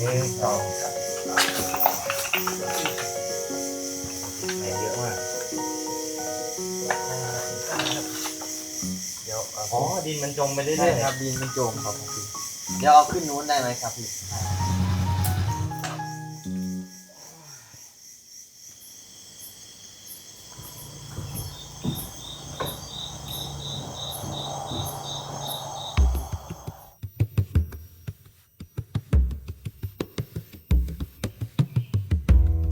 ธรรมชาติรายล้อมในรุ่งเช้า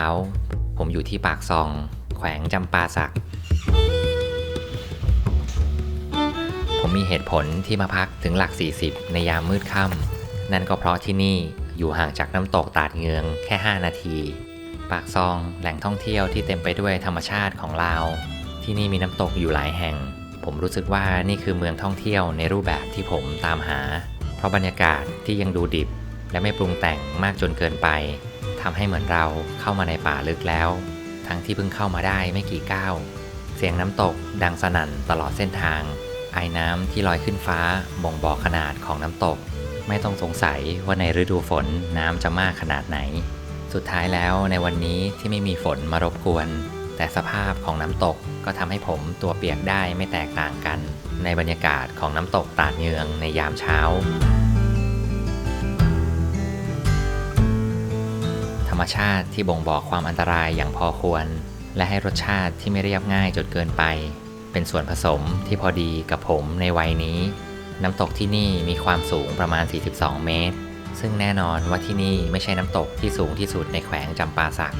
ห่างไปจากน้ำตกตาดเงืองไม่กี่กิโลเมตรนี่คือที่ตั้งของน้ำตกที่สูงที่สุดในแขวงจำปาสัก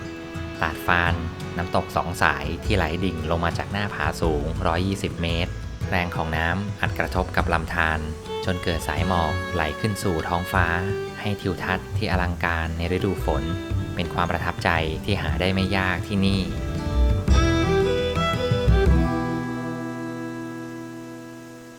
แต่สุดท้ายที่นี่ทุกคนก็ไม่ได้มาเพียงแค่ชมน้ำตกกิจกรรมแอดเวนเจอร์ซิปไลน์ก็เป็นจุดที่ดึงดูดผู้คนมาที่นี่อยู่เหมือนกัน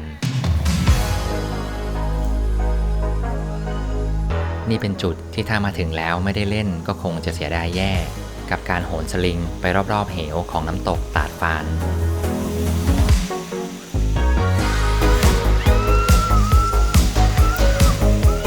มันปลอดภัยต่อชีวิตได้100%นี่คือวิวข้างหน้าดูจากรอยยิ้มของผมน่าจะหายจากอาการกลัวความสูงจากที่เคยตกเขามาแล้วผมเคยคิดว่าตัวเองจะไม่กล้าเล่นอะไรแบบนี้อีกต่อไปแต่ชีวิตหนึ่งก็มีแค่ครั้งเดียวผมรู้สึกดีใจที่ได้ตัวเองคนเดิมกลับมาและออกเดินทางต่อแบบไม่มีข้อแม้ฝนเริ่มโปรยปลายลงมาอีกครั้งกับวิวของหุบเหวและสายหมอกที่ลอยขึ้นฟ้า นี่จะเล่นจบรูทนี่เราต้องเจอการกายกรรมขนาดนี้เลยใช่ไหม รอก่อนพี่ โอ้ฝนตกเลย ไปเลยครับไปเลย ฝนตกแล้ว เดินเลยพี่ ก็เดินไม่ได้เลยนะ จับเชือกไปเลยครับ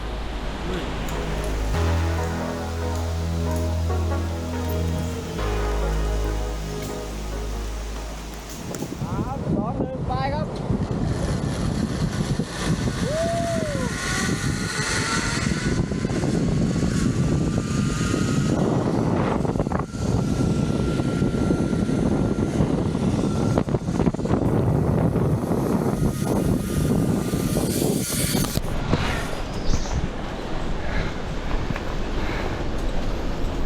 ดีนะให้มีพี่เขาช่วยถ่ายมาด้วยเลย ซื้อแพ็กเกจแบบพร้อมตัดกล้อง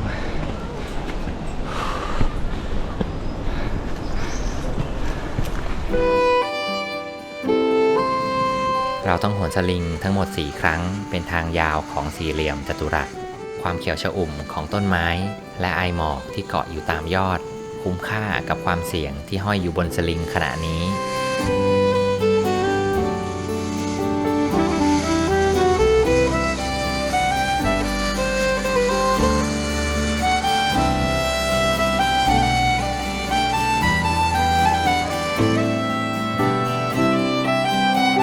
โอ้โห ครับ ครับ โอ้สไปเดอร์แมนนะเนี่ย คือเราแตะเบรกเยอะไปมาไม่ถึง พี่เขาก็สไปดี้ เป็นความสวยงามที่น่าจดจำของที่นี่ ที่ผมมาเที่ยวแต่เช้า และรู้ตัวอีกทีก็บ่ายกว่าซะแล้ว ผมกลับไปยังที่พักหลัก 40 เพื่อหาอะไรกินและเตรียมออกจากที่นี่ แต่พักพวกของผมที่คอยทักมาบอกว่าอยากให้ผมไปนอนโฮมสเตย์ที่พักแห่งหนึ่งในปากซองให้ได้ นั่นจึงทำให้ผมคิดอยู่ครู่ใหญ่ๆ ก่อนที่จะเดินทางออกจากหลัก 40 เพื่อหาอู่รถสักร้านในการตั้งโซ่มอเตอร์ไซค์เพราะหลังจากที่ขี่มาที่นี่ก็เกือบจะ 2,000 กิโลเมตรแล้ว ผมก็แทบจะไม่ได้หันมาใส่ใจมอเตอร์ไซค์ของตัวเองกับ Honda CL 500 Scrambler ตัวนี้ที่ผมขี่อย่างเดียวแบบไม่สนใจอะไรจนตอนนี้กับความคิดที่จะเข้าไปยังโฮมสเตย์เดอะลูปหลายคนก็เตือนมาว่าเส้นทางค่อนข้างจะเละต้องใช้ความระมัดระวังมากในการขับขี่แต่ในขณะที่บุกฝ่ากันมาขนาดนี้แล้วผมก็ค่อนข้างจะมั่นใจในรถของตัวเองมาก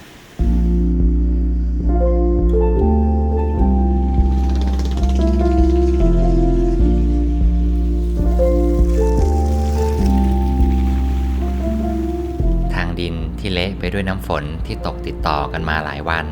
ผมเดินทางเข้าสู่เดอะลูปโฮมสเตย์ลับในเส้นทางที่ดูไม่น่าจะเข้าไปได้ง่ายๆแต่สำหรับคนที่ชอบขี่มอเตอร์ไซค์ทางแบบนี้ถือเป็นกำไรในเส้นทางไปซะงั้นผมได้ยินมาว่าโฮมสเตย์แห่งนี้เหมือนถูกตัดออกจากโลกภายนอกให้บรรยากาศที่รายล้อมไปด้วยป่าที่อับสัญญาณโทรศัพท์และในละแวกนั้นก็มีเพียงบ้านหลังเดียวที่ตั้งอยู่อย่างเงียบสงบริมลำธารนั่นเป็นเพียงเหตุผลไม่กี่ข้อที่ทำให้ผมเดินทางเข้ามายังที่แห่งนี้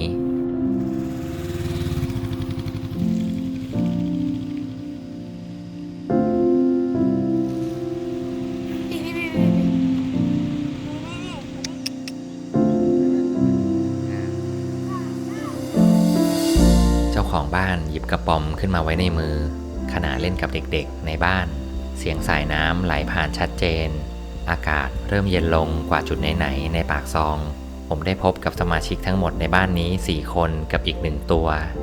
บ้านไม้ที่ถูกสร้างขึ้นอย่างหยาบๆของตกแต่งที่บอกเล่าการเวลาเหมือนคนเดินทางที่อยากสร้างบ้านเพื่อหยุดพักผมได้ทำความรู้จักกับทุกคนและขึ้นมายังชั้นบนของบ้านเพื่อเลือกเตียงนอนในค่ำคืนนี้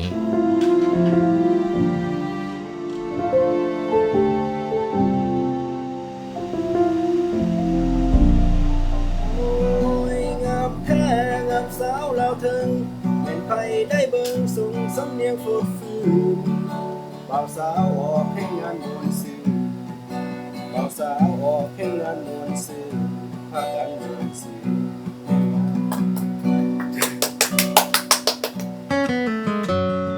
พี่แดงเจ้าของบ้านเล่นกีตาร์สักพักก่อนที่จะบอกกับผมว่าถ้าอยากอาบน้ำก็ควรจะรีบไปอาบก่อนที่จะหนาวเกินไป ผมกับเก๋งเด็กในบ้านเลยมาเล่นน้ำที่ลำธารที่เย็นเฉียบในยามเย็นก่อนที่ฟ้าจะมืดลง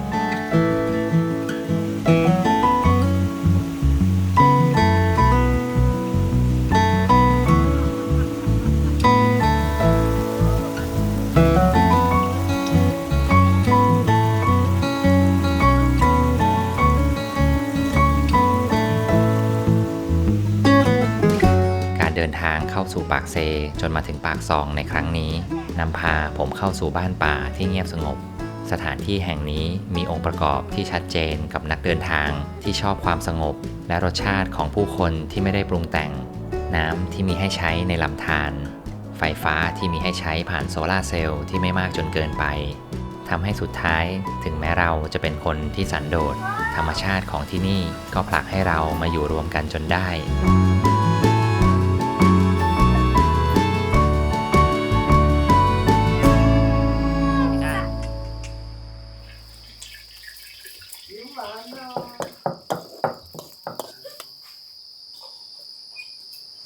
มันขาด มื้ออาหารบ้านๆในห้องกลางที่รองรับทุกคนพี่แดงยังคงง่วนอยู่กับกีตาร์บทสนทนาที่ดำดิ่งไปในเรื่องส่วนตัวและความคิดของแต่ละคนผมเก็บความรู้สึกนี้ไว้โดยไม่บันทึกผ่านกล้องให้เสียความเป็นส่วนตัวของแต่ละคนถึงแม้เรื่องราวเหล่านั้นจะน่าสนใจขนาดไหนบางครั้งความคิดเห็นในโซเชียลของบางคนก็อาจทำร้ายคนที่แค่เล่าเรื่องราวส่วนตัวอย่างไม่ปราณีได้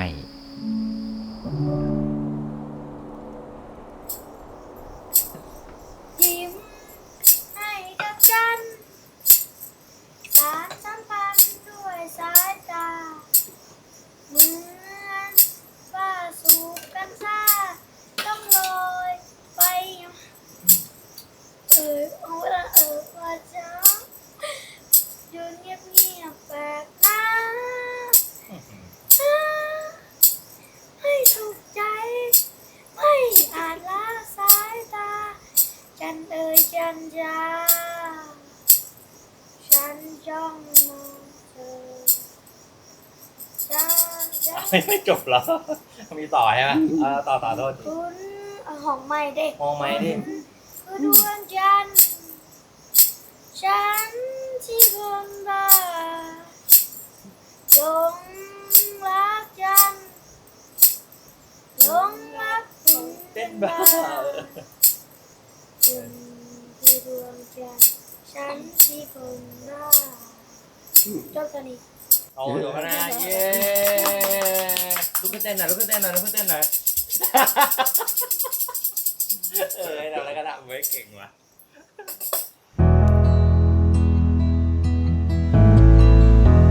เสียงสายน้ำลำธารในรุ่งเช้าผมตื่นขึ้นที่ปากซองในบ้านของคนลาวผมคิดว่านี่น่าจะเป็นคืนสุดท้ายที่ผมจะต้องเดินทางออกจากประเทศแห่งนี้เพื่อเดินทางเข้าสู่ประเทศต่อไป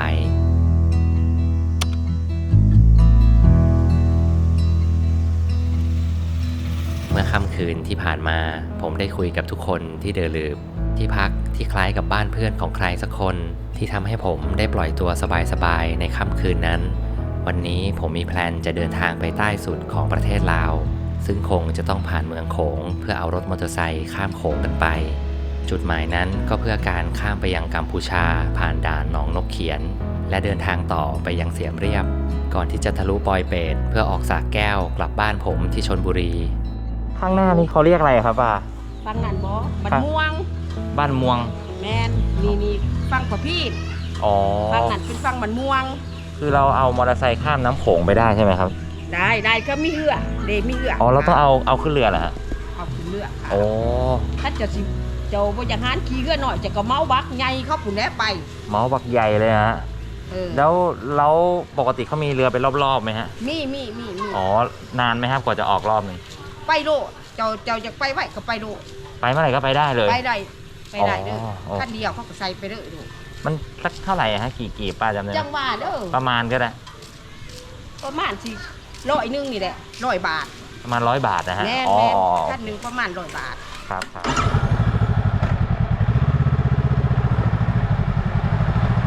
ไปลงเรือ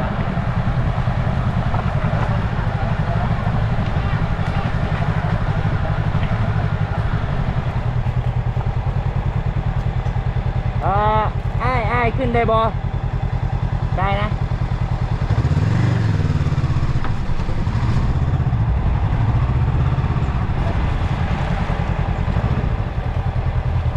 เรือลำนี้ไปฝั่งนู้นได้บ่ ไปรถแดงเหรอ ใช่ใช่ฮะ จะขั้นรถจะขั้น คอยจะไปชายแดนหนองนกเขียน ข้ามเรือไปฝั่งโพน นี่เรือเข้ามาเรือหน่อยรถจะมาจะขั้น อ๋อ นี่ไม่ใช่เรือเหรอ แม่นแต่ว่าหับแต่รถใหญ่ อ๋อ หับแต่กระบะอีโก้ อ๋อ คอยรอเรือตรงนี้นะ ใครจะไปกับราคาแพง เรือลำเล็กที่ดูหน้าตาไม่น่าจะขนบิ๊กไบค์ไปได้ เพราะปกติแล้วชาวบ้านก็น่าจะขนมอเตอร์ไซค์เล็กกันมากกว่า แต่เมื่อพี่เจ้าของเรือเขาบอกว่าได้ ผมก็ไม่ติดขัดอะไร เป็นครั้งแรกที่ได้เอามอเตอร์ไซค์ข้ามเรือผ่านโขงทิวทัศน์ในรุ่งเช้าบวกกับความแปลกใหม่ในการเดินทางทำให้ชีวิตได้รสชาติแบบที่ต้องการณเวลานั้น การเดินทางที่นี่ไม่ได้มีกฎเกณฑ์ตายตัว และดูอิสระมากในทุกวิธีที่จะไปถึง เราเลาะริมโขงฝั่งที่ตัวเองอยู่ ก่อนที่จะข้ามไปฝั่งตรงข้ามของแม่น้ำเพื่อพาผมไปยังชายแดนลาวกัมพูชา ในช่วงเวลาที่ผมเองก็ไม่รู้ว่าตัวเองจะสามารถข้ามประเทศไปยังกัมพูชาได้หรือเปล่า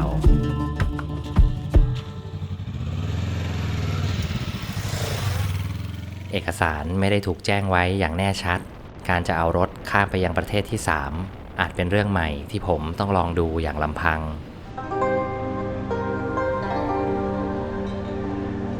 ผมลองหาเบอร์โทรของไกด์ฝั่งกัมพูชาเพื่อโทรไปปรึกษา ซึ่งพี่เขาบอกว่าถ้าผ่านด่านลาวมาได้ก็ไม่มีปัญหาอะไร นั่นทำให้ผมขี่รถมา 200 กิโลเมตรเพื่อมายังด่านแห่งนี้ เพราะบางข้อมูลที่หาไม่ได้ เราก็จำเป็นต้องทดสอบมันด้วยตัวเองอยากข้ามไปกัมพูชาแล้วด่านหนองนกเขียนไปหน้านี่เลยผมเดินทางเข้าไปยังด่านด้วยใจตุ้มๆต่อมๆและรู้ว่าหนทางของตัวเองก็คงอยู่ที่ 50-50 ซึ่งธงประเทศกัมพูชาอยู่ข้างหน้าแล้ว แต่ก็เป็นไปตามที่คิดว่าฝั่งลาวไม่สามารถให้ผมข้ามไปได้ อาจเนื่องด้วยการเดินทางที่จำเป็นต้องมากับทัวร์และเป็นคณะนั่นจึงเป็นความผิดหวังในรุ่งเช้าของผมข่าวร้ายตอนนี้คือเราไม่สามารถข้ามไปกัมพูชาได้จากทางหนองนกเขียนเนี่ยนะเพราะว่าเขาไม่สามารถทำเอกสารข้ามไปประเทศที่ 3 ได้ฉะนั้นเราคุยยังไงก็ไม่ได้แล้วต้องกลับไปที่ทางช่องเม็กที่อุบลก่อนแล้วจะลองเข้ามาที่อุบลแล้ววางแผนอีกทีซึ่งต้องวิ่งย้อนกลับไปเกือบ200 โลอยู่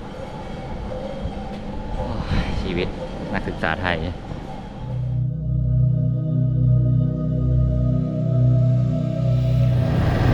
ประสบการณ์ชีวิตจะได้รู้ไว้ว่าด่านนี้ผ่านไม่ได้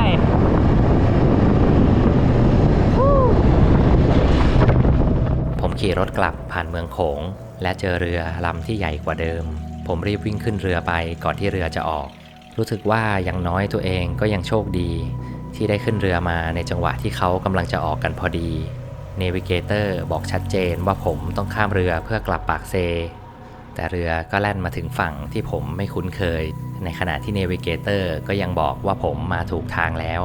แต่ทางนั้นเต็มไปด้วยหลุมตลอดเส้นทางซึ่งแน่นอนว่านี่ไม่ใช่ทางเดิมที่ผมได้ผ่านมาสุดท้ายผมก็ต้องถามชาวบ้านแถวนั้นว่าเกิดอะไรขึ้นคือผมเซิร์ช GPS มาแล้ว GPS ให้ผมข้ามเรือมาฝั่งเนี้ยครับแต่ว่าเราจะข้ามไปอุบลจากเส้นทางนี้ได้ไหมฮะได้โอ้ผมก็ไม่มั่นใจเนาะไปนี่ประมาณ10 กว่ากิโลหอดตัวเมืองมุ่นแล้วไปทางไหนเดียวกันนะพี่ถ้าจะไปช่องเม็กไปช่องเม็กก็ไปหอดตัวเมืองมุ่นข้ามโค้งไปข้ามเรือไปฝั่งนู้นมันจะเป็นทางหลายอย่างเลยใช่คือผมมาจากฝั่งนู้นนะแต่ผมปักเนวิเกเตอร์มาแล้วเนวิเกเตอร์บอกให้ข้ามเรือมาทางนี้ไงแต่ว่าคือความจริงแล้วเราข้ามเรือไปฝั่งนู้นแล้ววิ่งทางลาดยางดีกว่าใช่ไหมฮะมันเป็นทางหลายอย่างเลยจนหอดปากเซ่แต่ถ้าทางนี้จะช้ากว่า อาจจะเป็นวันโชคร้ายของคนที่ไม่ค่อยได้ทำการบ้าน สุดท้ายผมต้องหาเรือข้ามกลับมายังอีกฝั่งหนึ่งเพื่อวิ่งกับถนนที่ดีกว่าและน่าจะทำเวลาได้ดีขึ้นแต่สายฝนก็จัดให้อย่างหนักกับคนแพ้ในเช้าวันนี้แต่ทั้งหมดนั้นยิ่งทำให้ผมรู้สึกว่ายังไงเราก็เป็นพวกโดนตัดหัวออกไปหนึ่งแล้วงอกออกมา2อยู่ดีน่าจะต้องมีสักทางที่ผมจะเข้าไปยังกัมพูชาได้ในแบบที่ไม่จำเป็นต้องผ่านประเทศลาวนั่นทำให้ผมกลับช่องเม็กณด่านอุบลเพื่อตั้งตัวอีกครั้งในการเดินทางครั้งนี้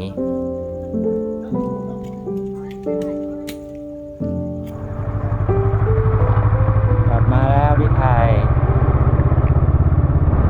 ยินดีต้อนรับสู่อุบล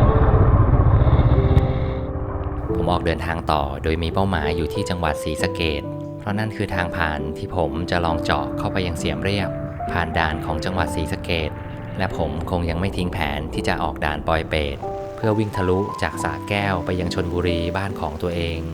ผมคิดว่าเราควรจะลองทุกวิธีกับเป้าหมายที่ตัวเองต้องการในขอบเขตและกฎเกณฑ์ที่ระเบียบอนุญาต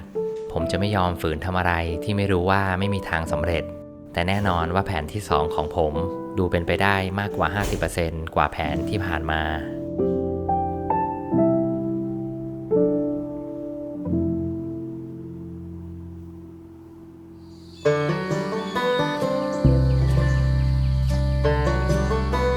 ศรีสะเกษในรุ่งเช้าหน้าทางขึ้นไปยังผามออีแดงผมออกเดินทางผ่านสายหมอกในรุ่งเช้าเพื่อขึ้นไปยังหน้าผาที่นี่คืออดีตประตูเข้าสู่ปราสาทเขาพระวิหารที่ทุกวันนี้ถูกปิดไปแล้วผมมองข้ามไปยังทิวทัศน์ของกัมพูชาและคิดว่าวันนี้จะเป็นวันที่ผมจะข้ามไปยังที่แห่งนั้นให้ได้เรื่องราวของชื่อผามออีแดงที่ถูกตั้งขึ้นมานั้นเดิมทีในอดีตเคยมีคนชื่อแดงมาเสียชีวิตอยู่ที่นี่และด้วยสภาพการเสียชีวิตที่โหดร้ายนั่นจึงทำให้ผู้คนโดนคนชื่อแดงหลอกหลอนอยู่บ่อยครั้งในละแวกนี้ซึ่งนั่นก็เป็นเรื่องเล่าที่คล้ายคลึงกับอีกหลายหน้าผาบนโลกใบนี้ผมซึมซับบรรยากาศในรุ่งเช้าก่อนที่จะออกเดินทางต่อและโทรปรึกษาไกด์ฝั่งกัมพูชาไว้เรียบร้อยซึ่งผมคิดว่าได้ถามเขามาหลายอย่างมากแต่ก็ไม่ต้องเสียเงินให้เขาสักบาทสุดท้ายผมเลยคิดว่าถ้าได้เดินทางไปถึงยังเสียมเรียบแล้วผมจะจ้างพี่เขาเป็นไกด์สักวัน2 วันเพื่ออุดหนุนในน้ำใจที่เขาให้ข้อมูลผมอยู่ตลอดถึงแม้โดยปกติผมจะไม่ใช่คนที่ชอบจ้างไกด์ก็ตามแต่ทุกอย่างเมื่อออกเดินทางแล้วการไม่ยึดติดว่าตัวเองเป็นคนแบบไหนนั่นถึงจะเป็นสิ่งที่เราจะได้อะไรกลับมามากที่สุด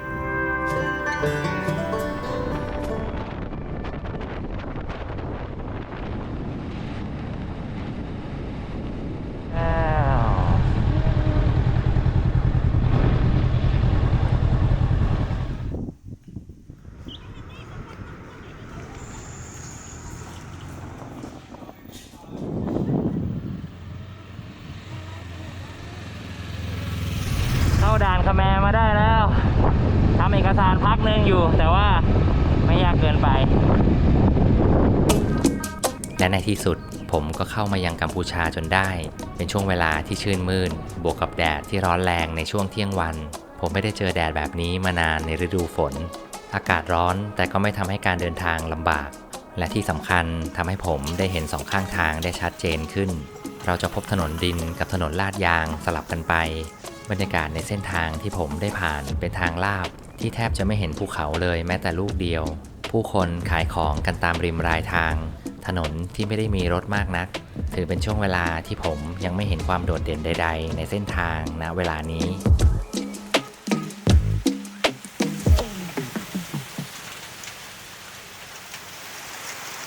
คิดว่าหนีมาคแมแล้วจะไม่เจอฝนแล้วสิ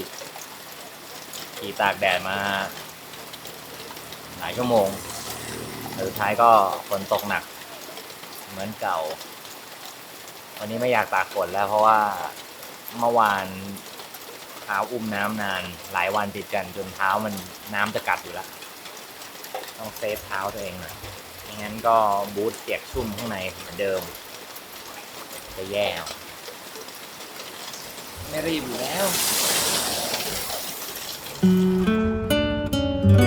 และหลังจากหลบฝนได้สักพักผมก็ออกเดินทางต่อเพื่อตรงเข้าไปยังเสียมเรียบซึ่งเป็นจุดที่ผมได้นัดแนะกับไกด์ที่มีชื่อว่าพี่แซมพี่ชายคนใจดีที่คอยให้ข้อมูลผมทั้งที่ไม่เคยรู้จักกันมาก่อน และก็ไม่รู้ด้วยซ้ำว่าผมเป็นใครหรือทำอะไรอยู่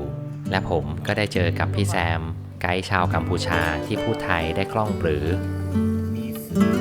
ล็อกหลักเนี่ยล็อกหลักเนี่ยพี่แซมทำไมพูดภาษาไทยเก่งจังเลย ผมเคยเรียนมาครับ เรียนภาษาไทยที่ประเทศไทยหรือว่าที่กัมพูชา ที่นี่ที่กัมพูชา ที่เขามีให้เรียนภาษาไทยด้วยเหรอ แค่มีโรงเรียนเอกชนก็สอน อ๋อบ างทีก็คารุณิวัฒน์มีพระ อ๋อพระไทยอ่ะ พระคเมนที่เคยไปเรียนครับ อ๋อแสดงว่าก็มีคนไทยมาเที่ยวที่นี่เยอะ มีเยอะเพิ่งจบจบที่แล้ว แล้วก็เป็นคนไทยอ่ะ คนไทยเมื่อวาน เมื่อวาน ที่จอบไม่ได้ว่าเป็นเรื่องครับ เมื่อวานผมไปที่หนองนกเขียนไงทางฝั่งลาวเข้าไม่ได้เพราะว่าประเทศมันเป็นข้ามประเทศที่3ก็เลยแบบไม่ได้เราก็ไม่รู้เหมือนกันว่าทำไมถึงไม่ได้พี่การเป็นไกด์อยู่ที่นี่ใช่ไหม ครับผมเป็นไกด์อยู่ที่นี่หลายปีแล้ว คือตอนแรกที่1ที่ด่านลาวเขาให้คอนแทคพี่มาไงว่าถ้างงก็มาถามพี่แซมดูว่าเข้ามายังไงอันนี้ก็เข้ามาได้สมใจทีที่ผมจะผ่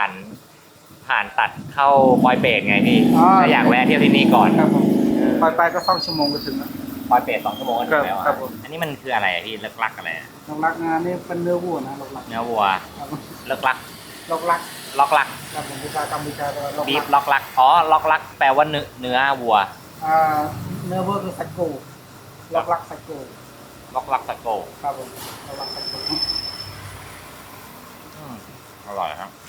เดี๋ยวผมขี่ตามพี่ไปเนาะ ครับผมที่ทำพุ่งได้ คนกัมพูชาขี่รถค่อนข้างช้า หรือไม่รู้ว่าเพราะผมเป็นคนไทยเลยขี่รถเร็วกันแน่ ผมขี่รถตามพี่แซมไปโดยไม่ได้มีแผนอะไรชัดเจน แต่พี่แซมก็มีแผนชัดเจนที่จะนำเสนอผมแล้วในวันนี้ เราเดินทางกันมาที่โตนเลสาบทะเลสาบน้ำจืดที่ใหญ่ที่สุดในเอเชียตะวันออกเฉียงใต้โตนเลสาบคือส่วนหนึ่งของแม่น้ำโขงที่ไหลเข้ามาในประเทศกัมพูชา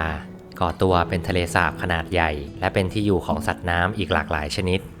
แต่ที่นี่ก็ไม่ใช่ที่อยู่ของคนกัมพูชาซะทีเดียวเพราะภายในทะเลสาบนั้นเต็มไปด้วยเรือที่ถูกสร้างจนเกิดชุมชนของชาวเวียดนามซึ่งแต่เดิมเป็นอดีตทหารเวียดนามที่ตกค้างในช่วงเวลาที่สงครามสงบเมื่อหลายปีก่อนซึ่งพวกเขาก็ยังลงหลักปักฐานอยู่ที่นี่กันต่อไปแต่จากคำบอกเล่าของพี่แซมก็ทำให้รู้ว่าคนกลุ่มนี้ก็สามารถทำได้แค่อาชีพประมงและไม่สามารถขึ้นฝั่งไปทำอาชีพอื่นๆเหมือนคนกัมพูชาได้นั่นทำให้ในทะเลสาบมีทั้งเรือร้านค้าเรือที่เป็นวัดโบสถ์หรือเรือที่เป็นโรงเรียนเรียกว่าเป็นสังคมที่ลอยน้ำอย่างสมบูรณ์แบบผมยังไม่เคยมีโอกาสได้เห็นภาพแบบนี้มาก่อนกับชุมชนที่ทำทุกอย่างริมน้ำ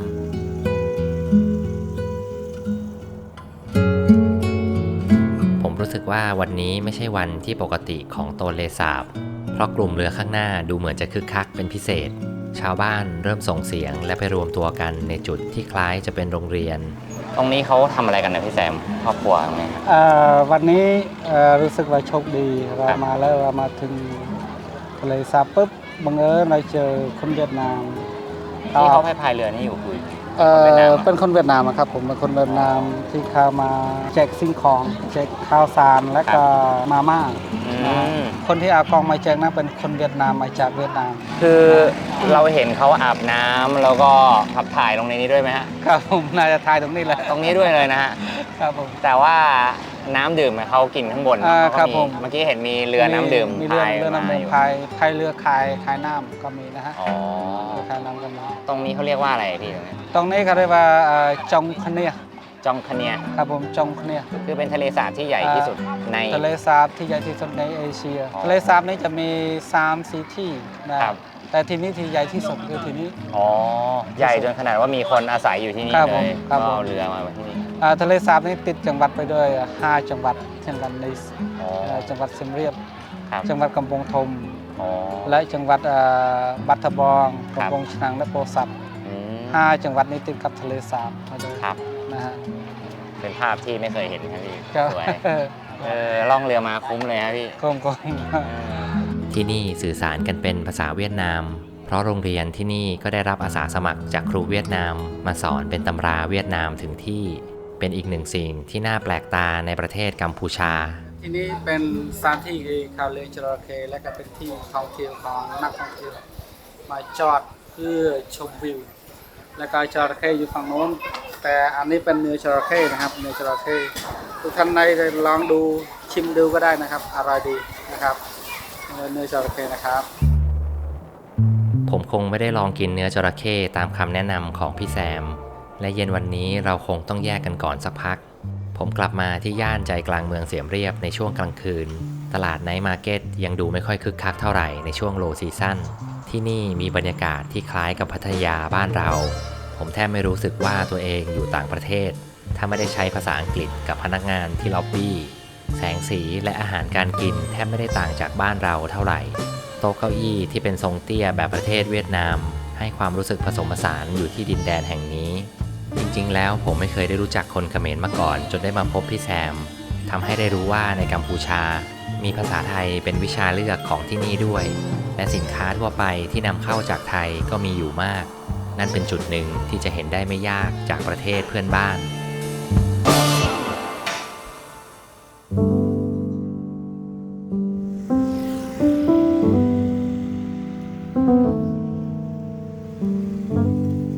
รุ่งเช้ากับก๋วยเตี๋ยวสูตรกัมพูชารสชาติไม่ได้แตกต่างจากบ้านเรามากจนเกินไปและวันนี้ผมและพี่แซมจะเริ่มออกชมปราสาทในบริเวณเสียมเรียบซึ่งถือเป็นแพลนหลักๆในการเดินทางมาที่กัมพูชาของผมกับการเดินทางไปชมนครวัดสถาปัตยกรรมที่ยิ่งใหญ่ที่สุดในประเทศกัมพูชาซึ่งเป็นสัญลักษณ์และมีลายเส้นอยู่ในธงชาติของประเทศกัมพูชาด้วยสถานที่แห่งนี้คงเป็นหมุดหมายของใครหลายคนที่เดินทางมาท่องเที่ยวยังประเทศกัมพูชาผมมองไปที่นครวัดและเห็นความยิ่งใหญ่ของสถานที่คล้ายกับบรรยากาศครั้งแรกที่ได้เห็นทัชมาฮาลความสวยงามเป็นส่วนหนึ่งที่แน่ชัดแต่ความทรงคุณค่าบ่งบอกออกมาอย่างชัดเจนในสถานที่นครวัดหรืออีกชื่อว่าอังกอร์วัดแรกเริ่มนั้นถูกสร้างขึ้นเป็นเทวาลัยในศาสนาฮินดูเพื่ออุทิศให้กับพระวิษณุและภายหลังถึงค่อยๆเปลี่ยนแปลงกลายเป็นวัดในศาสนาพุทธตามบริบทของประเทศในช่วงเวลาต่อมาที่นี่เป็นหมู่ปราสาทและเป็นศาสนสถานที่ใหญ่ที่สุดในโลกและในอดีตนครวัดถูกจัดให้เป็น1 ใน 7 สิ่งมหัศจรรย์ของโลกซึ่งนั่นก็เป็นเรื่องที่ไม่ต้องสงสัยกับสถานที่ที่ยิ่งใหญ่แบบนี้แต่ผมคิดว่าในปัจจุบันคำว่า7 สิ่งมหัศจรรย์ของโลกก็ไม่ใช่สิ่งที่จะตีค่าสถานที่สำคัญได้เสมอไปเพราะผมคิดว่าความสำคัญของสถานที่เราควรศึกษาและสัมผัสมันด้วยตัวเองมากกว่า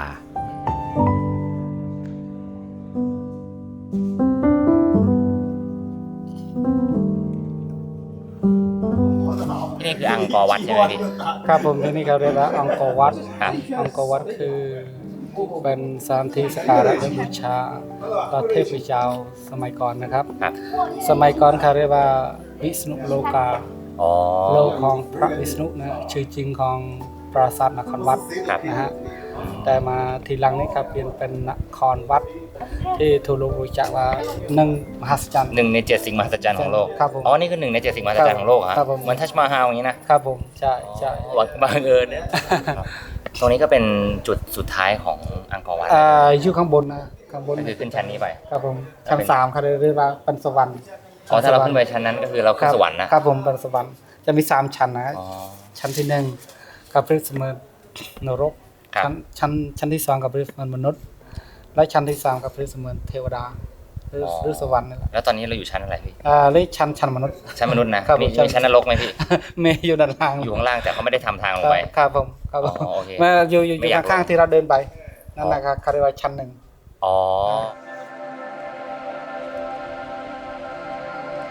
น่าเสียดายที่ในยุคหนึ่งของนครวัดมีเหล่าผู้บุกรุกเข้ามาทำลายและตัดเศียรพระออกไปทำให้นครวัดเกิดความเสียหายอย่างที่เราได้เห็นและด้วยสงครามก็ทำให้เกิดร่องรอยความเสียหายของที่นี่ด้วยเช่นกันแต่ทั้งหมดนั้นก็บอกเล่าเรื่องราวของยุคสมัยและบอกเล่าเรื่องราวของโลกเราที่นับวันก็อาจจะต้องเสื่อมถอยเพราะความขัดแย้งของมนุษย์ที่อาจเป็นธรรมชาติที่ไม่ค่อยดีเท่าไหร่ของเรา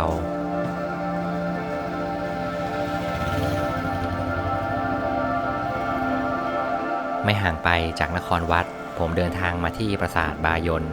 อีกหนึ่งปราสาทที่โดดเด่นไม่แพ้นครวัด ปราสาทแห่งนี้บอกเล่าเรื่องราวเกี่ยวกับกษัตริย์ที่ถูกแกะสลักไว้บนยอดของปราสาทที่สร้างขึ้นเพื่อให้พระองค์สอดส่องดูแลอาณาจักรเป็นพระพักตร์แห่งบายนที่มีอยู่ในปราสาททั้งสิ้น54ยอดแต่ทุกวันนี้ก็พังทลายลงมาแล้วเหลือเพียง37ยอดแต่เหตุผลหลักที่ผมเดินทางมายังปราสาทแห่งนี้เพราะที่นี่และอังกอร์วัตเป็นที่ถ่ายทำของหนังเรื่อง In the Mood for Love จากผู้กำกับวองกาไว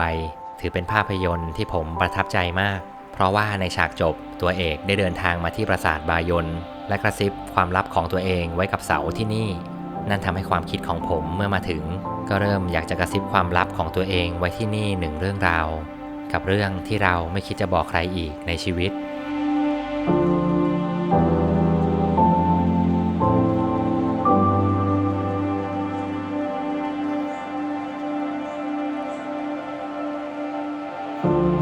ผมไม่ได้มีเวลามากเท่าไหร่ที่ได้เดินทางมายังเสียมเรียบเพราะนี่คือเส้นทางกลับบ้านที่จะเข้าสู่ปอยเปตนั่นจึงทำให้ในเวลานี้ผมคิดจะออกเดินทางต่อแล้วซึ่งถือเป็นท้ายทริปที่ผมได้เดินทางมาสัมผัสกัมพูชาเป็นครั้งแรกและก็ได้เห็นอะไรหลายอย่างของที่นี่อาจเป็นช่วงเวลาสั้นๆที่ผมได้สัมผัสสถาปัตยกรรมที่สวยงามของกัมพูชาและสัมผัสมิตรภาพเล็กๆน้อยๆจากไกด์ชาวกัมพูชาก่อนที่จะต้องลาจากกัน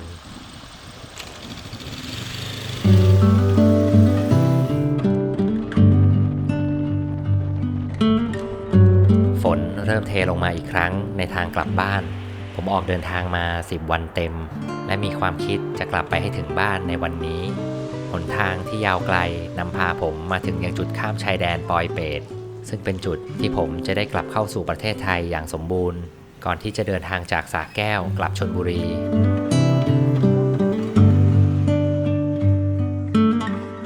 3,000 กิโลเมตรกับหมุดหมายที่ปักไว้ที่ลาวใต้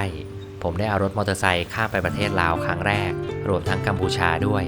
เป็นช่วงเวลาที่ผ่านไปอย่างสำคัญทุกนาทีที่ผมได้เรียนรู้ตัวเองและผู้คนในท้องที่และสิ่งแรกที่ผมบอกกับตัวเองเมื่อกลับมาถึงบ้านนั่นคือการกลับไปเดินทางในประเทศลาวอย่างเต็มรูปแบบอีกครั้ง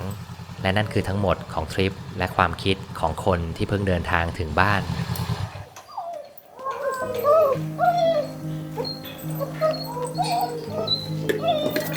มาเลยโอ้ยขี้แตกเปิดประตู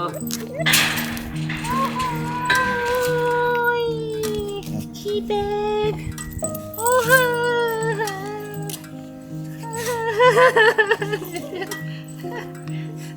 เล่นทำไม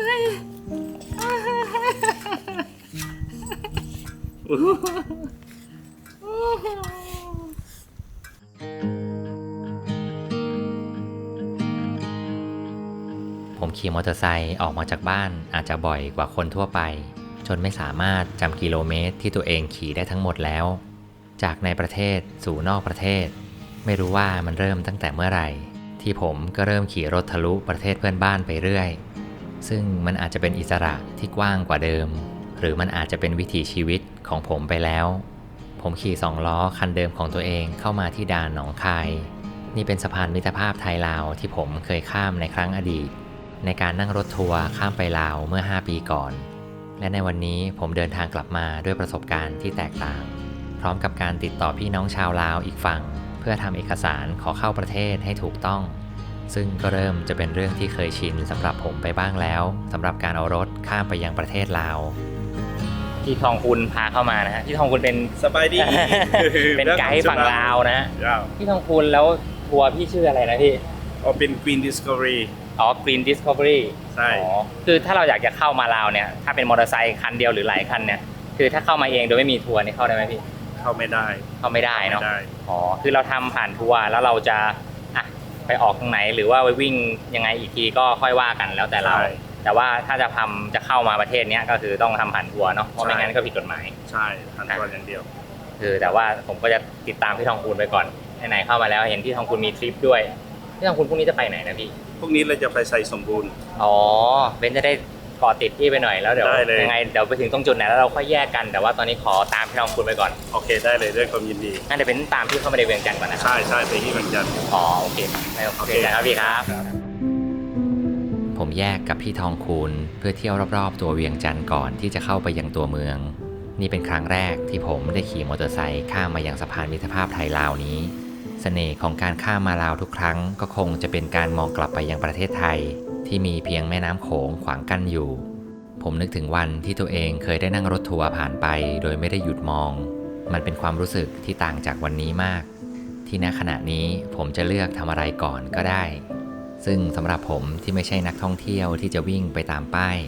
ความระเหยของผมก็ยังคงวนเวียนอยู่กับแม่น้ำโขงที่เป็นเส้นแบ่งประเทศจนทำให้เรารู้สึกไกลบ้านบางครั้งความรู้สึกกับความเป็นจริงก็มักจะย้อนแย้งกันทั้งที่พื้นดินและสภาพอากาศตรงนี้ไม่ได้มีความแตกต่างจากบ้านเราเลยแต่เราก็เรียกที่นี่ว่าบ้านคนอื่นเหมือนกับเราข้ามไปบ้านเพื่อนบ้านที่อยู่หมู่บ้านเดียวกันทุกอย่างที่จัดวางต่างกันเล็กน้อยสะท้อนความยึดติดภายในใจให้เราต้องเหินห่างเกิดเป็นธรรมชาติที่ซับซ้อนของมนุษย์เรา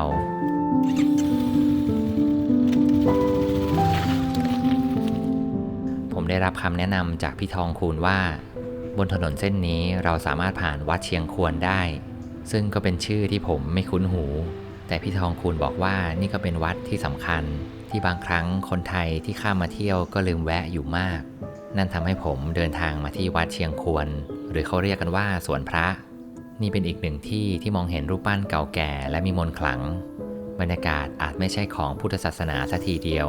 รูปปั้นบอกถึงความเป็นศาสนาฮินดูที่ผสมลงในพุทธศาสนาเป็นศิลปะที่สร้างไว้อย่างเป็นปริศนาธรรมจริงๆแล้วทั้งศาสนาพุทธและศาสนาฮินดูในบ้านเราบางครั้งก็ถูกผสมกันมาแบบที่เราไม่เคยแยกออกจากกันนั่นทำให้บางครั้งคนที่บ้านเราส่วนมากก็ไหว้ทั้งพระและไหว้เทพต่างๆที่เราพอใจในขณะที่เราบอกตัวเองว่าเป็นชาวพุทธ 100% แต่สุดท้ายแล้วศาสนาก็เป็นเรื่องของวัฒนธรรมท้องที่ที่ทำให้เราใช้ชีวิตอยู่ร่วมกันอย่างมีกฎเกณฑ์ที่ดีงามนั่นจึงทำให้วันหนึ่งเมื่อผมโตเป็นผู้ใหญ่แล้วผมก็ได้พบว่าวิจัยของศาสนาทุกเล่มเป็นสิ่งที่ช่วยขัดเกลาและโอบอุ้มผู้คนให้สงบสุขและบางครั้งการชื่นชมวิจัยที่มากกว่าหนึ่งก็ไม่ใช่เรื่องเสียหายถ้าเรามองหาสิ่งที่ดีในหนังสือเล่มนั้น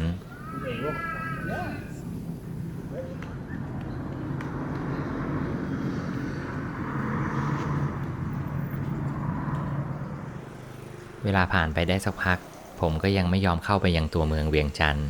อาจจะเพราะมัวแต่เก็บบรรยากาศรอบๆเมืองที่การเดินทางครั้งก่อนผมไม่มีโอกาสได้ทำแบบนี้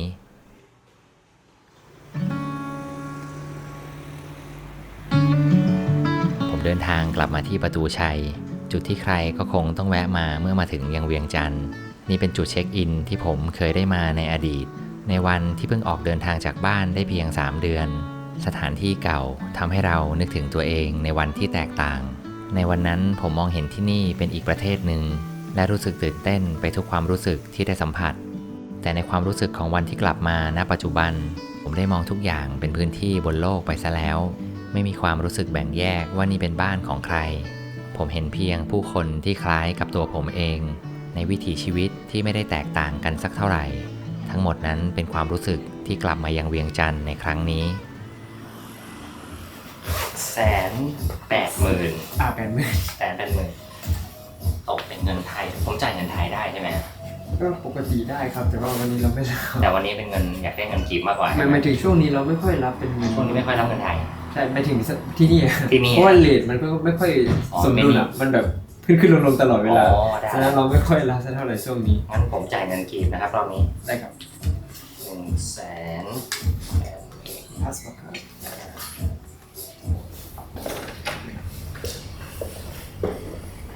ส่วนเตียงพี่เลือกได้เลยจะนอนเตียงไหนวันนี้ไม่มีใครว่าไม่ห้องนี้ไม่มีใคร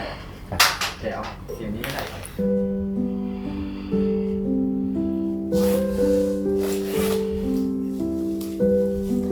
โฮสเทลที่เวียงจันทร์ดีเสมอสำหรับผม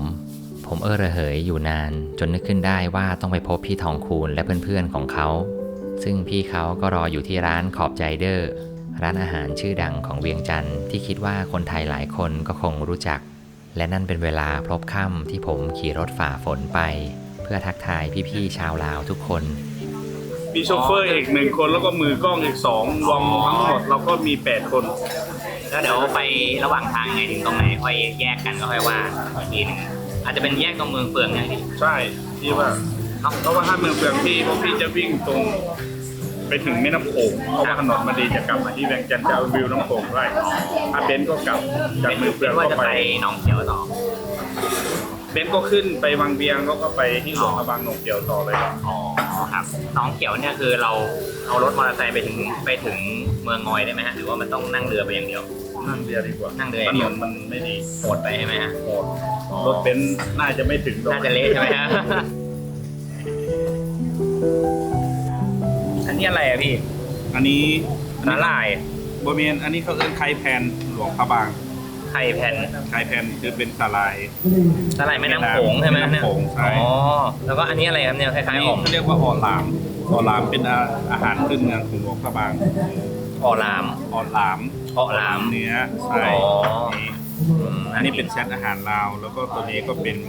เขาเรียกว่าไส้อั่ว ไส้อั่วด้านนี้คือข้าวเหนียวกินกับ ข้าวเหนียว เจียวบองอะฮะ ใช่ข้าวเหนียวอันนี้ก็เป็นแจ่วบอง อ๋อโหแซ่บเลย แซ่บ อาหารที่ออฟไจเดอร์นี่นะฮะ ผมมีโอกาสได้รู้จักผู้คนในท้องที่มากซะจนรู้สึกแตกต่างจากวันที่เคยได้มาครั้งแรก ในวันนั้นผมและเพื่อนชาวลาวที่มีโอกาสได้เจอกันในรถตู้ จนเขาขี่รถพาผมมาเที่ยวยังพระธาตุหลวงในยามค่ำคืน ซึ่งวันนี้ผมกลับมาที่เดิมโดยไม่สามารถติดต่อเขาได้ ผมไม่แน่ใจว่าเพื่อนผมคนนี้ได้ดูอยู่หรือเปล่า เผื่อว่าสักวันหนึ่งเราคงได้พบกันที่เวียงจันทร์อีกสักครั้ง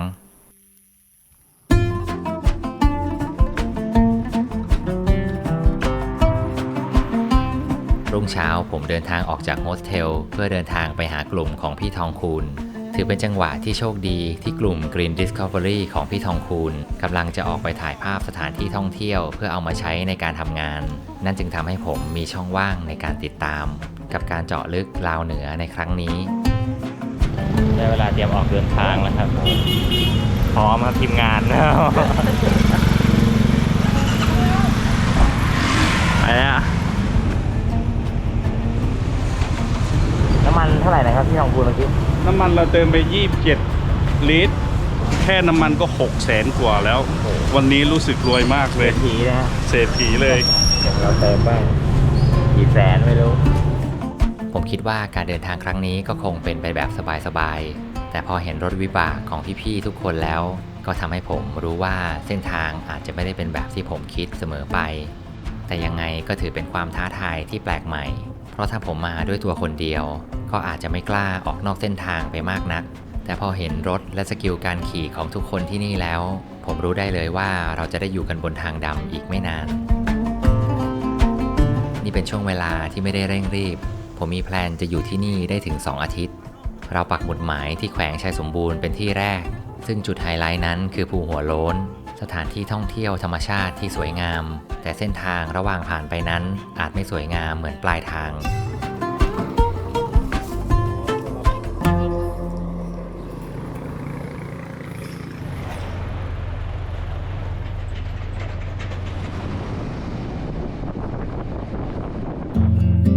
ผมแวะจอดมอเตอร์ไซค์ริมทางขณะเห็นชาวบ้านหาปลาในหนองน้ำนี่เขาหาตัวอะไรอยู่ หาปลา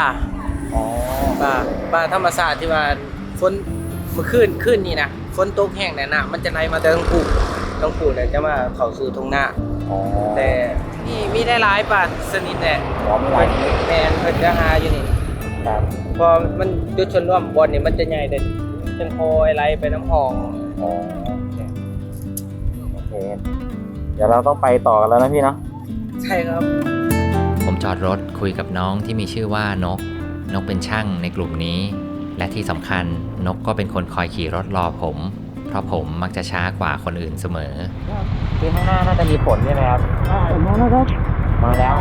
เริ่มฉุกเฉินวันแรกไหนมาแล้วเรากันน้ำทั้งตัวเรายังคงอยู่ในฤดูฝนและแน่นอนว่าทุกคนยอมลำบากแลกกับความสวยงามของฤดูนี้ผมไม่ได้มีอุปกรณ์ที่ดีหรือพร้อมไปกว่าใครเสื้อที่เพิ่งรู้ว่ากันฝนได้แค่ปล่อยๆก็เพิ่งมารู้หลังจากขี่รถในช่วงที่ฝนตกหนักซึ่งนั่นก็เป็นเรื่องตลกที่ผมชอบสั่งเสื้อผ้าราคาถูกๆจากอินเทอร์เน็ตอยู่แล้วบางครั้งเราก็ไม่รู้ว่าตัวเองพร้อมหรือเปล่าในการจะออกไปทำอะไรสักอย่างในชีวิตซึ่งอุปสรรคและความไม่พร้อมที่เจออยู่บ่อยนั้น ทำให้ผมรู้สึกมีชีวิตชีวาที่ได้แก้ไขอะไรไปในระหว่างทางในเส้นทางการเดินทางของชีวิตผมไม่ว่าจะเป็นการเดินป่าแบกเป้หรือโรดทริปผมก็มักจะเจอคนที่พร้อมกว่าตัวผมเองเสมอซึ่งนั่นคือความรู้สึกดีที่ได้เรียนรู้จากผู้คนซึ่งบางครั้งอาจจะเป็นแค่เรื่องภายนอกแต่ในระหว่างทางที่ไม่ได้คาดหวังอะไรมากเราก็อาจได้เรียนรู้ผู้คนจากภายในไปด้วยถ้าในช่วงเวลานั้นเราเปิดใจมากพอที่จะเรียนรู้ความสุขของผู้อื่น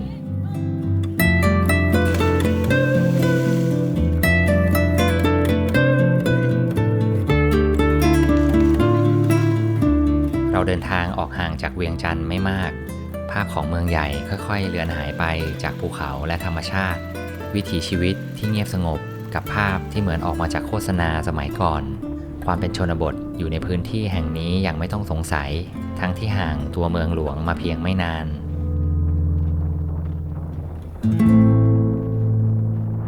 อีกไกลไหมพี่หัวล้นประมาณ69เลยนะ แต่ทางมันชิว อ๋อทางดี ๆไม่มีอะไรทางดีหมดทางดีหมด ทางดีหมด ทางดีหมดเดี๋ยวได้ทางยากวันนี้หมดแล้วพรุ่งนี้เก็บแรงไว้พรุ่งนี้ดีกว่าอ๋อเก็บแรงพรุ่งนี้นะ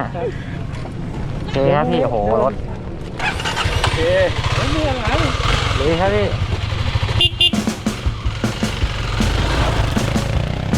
ผมนั่งนึกขำอยู่ในใจกับวิถีชีวิตของคนที่ชอบขี่มอเตอร์ไซค์วิบาก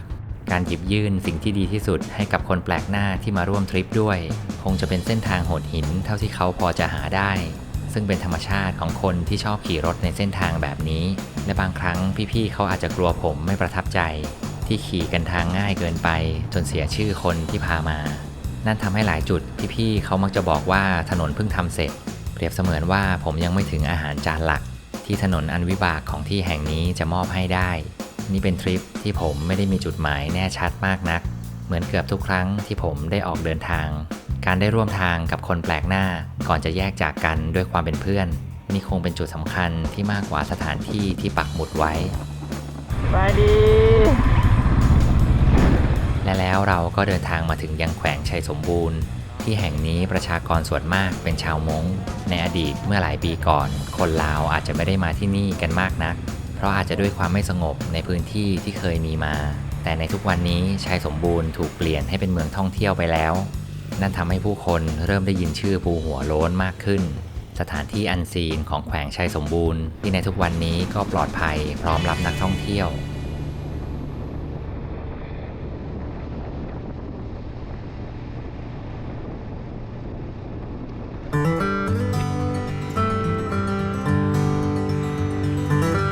นี่เป็นช่วงเวลาที่ภูหัวโล้นเขียวเท่าที่จะเขียวได้เพราะฝนที่ตกทุกวันเลยทำให้บรรยากาศลงตัวแบบนี้ผมออกเดินทางมาที่นี่โดยไม่ได้คาดหวังอะไรนักแต่สุดท้ายก็ได้เห็นธรรมชาติที่สมบูรณ์ตามแบบฉบับของประเทศลาว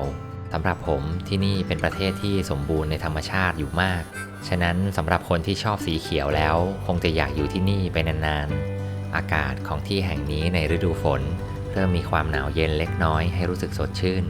ลมเย็นจากธรรมชาติเป็นสิ่งที่ทำให้คนเรารู้สึกผ่อนคลาย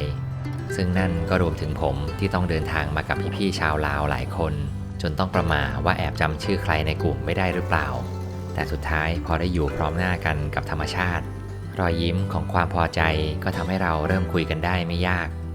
สำหรับการผูกมิตรกับพี่ๆทุกคนที่ผมพอจะมีโอกาสนั่นก็เป็นหนึ่งของความสำคัญในการเดินทางที่จะทำให้คุณค่าของทิวทัศน์ไหลลื่นไปด้วยศิลปะของคนที่เพิ่งเคยได้พบกัน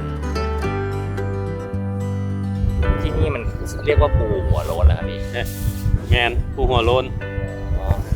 ภูหัวสร้างก็ได้ภูหัวโล้นก็ได้ภูหัวสร้างก็ได้มาเที่ยวได้แล้วก็เชิญชวนหมู่คู่ให้มาเที่ยวมันเป็นสถานที่งามหลายครับงามหลายหน้าฝนยิ่งงามแต่ตอนนี้ฝนมาแล้วตอนนี้ฝนมาแล้วเต็มแล้วเริ่มมาแล้วเขียวงามธรรมชาติของเราผมเริ่มได้พูดคุยและจำพี่น้องชาวลาวได้ทีละคนซึ่งผู้ชายที่ผมเพิ่งได้คุยจบไปนั้นมีชื่อว่าอุทัยช่วยขับรถสำรวจเส้นทางไปด้วยกันในทริปนี้ซึ่งก็ดูจะเป็นเพื่อนที่รุ่นราวคราวเดียวกับผม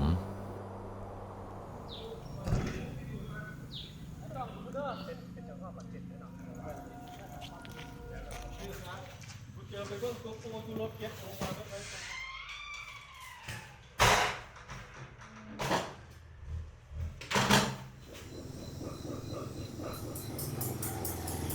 นนี้เขาเรียกต้มไก่ใส่สมุนไพรคนชาวเผ่ามง ก็เลยบ่เห็นสมุนไพรหน้าตา อร่อยมาก ในชามนี้ใช่ไหม ใช่ เดี๋ยวกำลังตักให้อยู่ ต้มไก่หอมมากอันนี้ที่ร้านนี่ทำเหรอครับ ใช่พี่ทองคูณทำไก่ อ๋อพี่ทองคุณทำเหรออ๋อทำที่เนี่ยนะฮะ ใช่ โอ้ ที่เป็นตลาดที่เลยกินเลยกินต้มไก่ โอ้ พอบ่จือบ่จือ เดี๋ยวที่นี่อันนี้ร้านเขาทำ บ่จือ อะไรนะฮะ เคยมาอยู่ตัวนี้แต่ว่าคนบ่จือมาว่าอี บจือแปลว่าอะไร จำไม่ได้ อ๋อ ตาบนอยู่ตากบวนที่ อ๋อเคยมาแล้วเมื่อกี้ไม่ถึงสักทีผมก็ว่า ที่แรกกัน บจือ คนบ่จื้อแต่คอยจื้ออันบ้านมาไปเกี่ยว บ้าเดี๋ยวน้องรู้เขาไปข้างไม่บอกแล้วเอาไฟอ่อนๆบอกยังอยู่นะสมุนไพรยังบอกเลยนะ มา แต่ว่าเขายังไม่เคยเห็น อร่อยมาก มันเป็นนะใช่ครับ น้องชายไปน้ำแล้วตะวันมันจะว่าได้อยู่งานที่งาน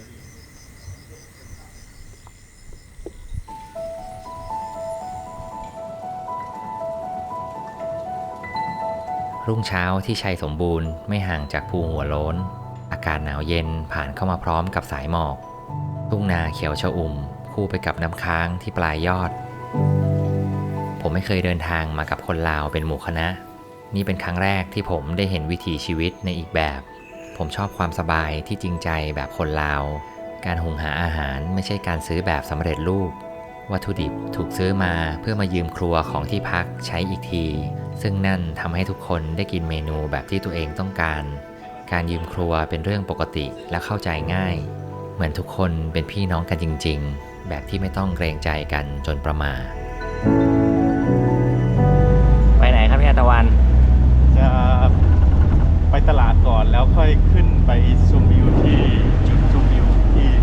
ไซสมบูรณ์ อ๋อภูหัวโล้นเมื่อวานนะฮะ ใช่ไปอีกครั้งหนึ่ง อ๋อ วันนี้เราจะไป ริบกาแฟ ครับ โอ้บรรยากาศสวยมากหมอกงามๆนี่เป็นเช้าวันแรกที่ผมเพิ่งได้รู้จักกับตะวันตากล้องประจำกลุ่มของพี่ๆทุกคนคือที่นี่ถนนดีมากเลยฮะปกติแล้วเป็นอย่างนี้ป่ะครับ บ่ทางรัฐและก็ทางนั้นรัฐบาลเพิ่งหากะ เพิ่งทำอ่ะอ๋อคือทำมาได้กี่ปีแล้วเพราะปกติเส้นทางที่เรามาทั้งหมดเนี่ยมันแย่แต่ว่าพอมาถึงในหมู่บ้านนี่ถนนดีมาก น่าจะประมาณ 2-3 ปีครับที่ 2-3 ปี ที่ทางแขวงและก็ทางรัฐเพิ่นพัฒนา แล้วทำไมเมื่อก่อนเขาไม่พัฒนาครับ มาเส้นทางมาไกลมากแล้วก็ภูเขาแล้วก็เป็นที่ยุทธศาสตร์ของสมัยสงครามนะครับ คือมีคนยิงกันเนี้ยนะ ก็มีครับ แต่ว่านั้นอาจจะหลายปีมาแล้ว ใช่หลายปี ประมาณกี่ปีครับหลายปี ก็ประมาณ10 ปีมั้ง5 ปี 10 ปีประมาณ อ๋อก็นานมาแล้ว ใช่ตอนนี้ก็คือเขาปราบปรามอะไรเรียบร้อยแล้วก็เป็นเมืองท่องเที่ยวเป็นเมืองท่องเที่ยวสงบสุขแล้วครับมาเที่ยวได้เลยสุดยอด ครับยอดเลยอ๋อนี่เราแวะตลาดก่อนแวะซื้อของอะฮะ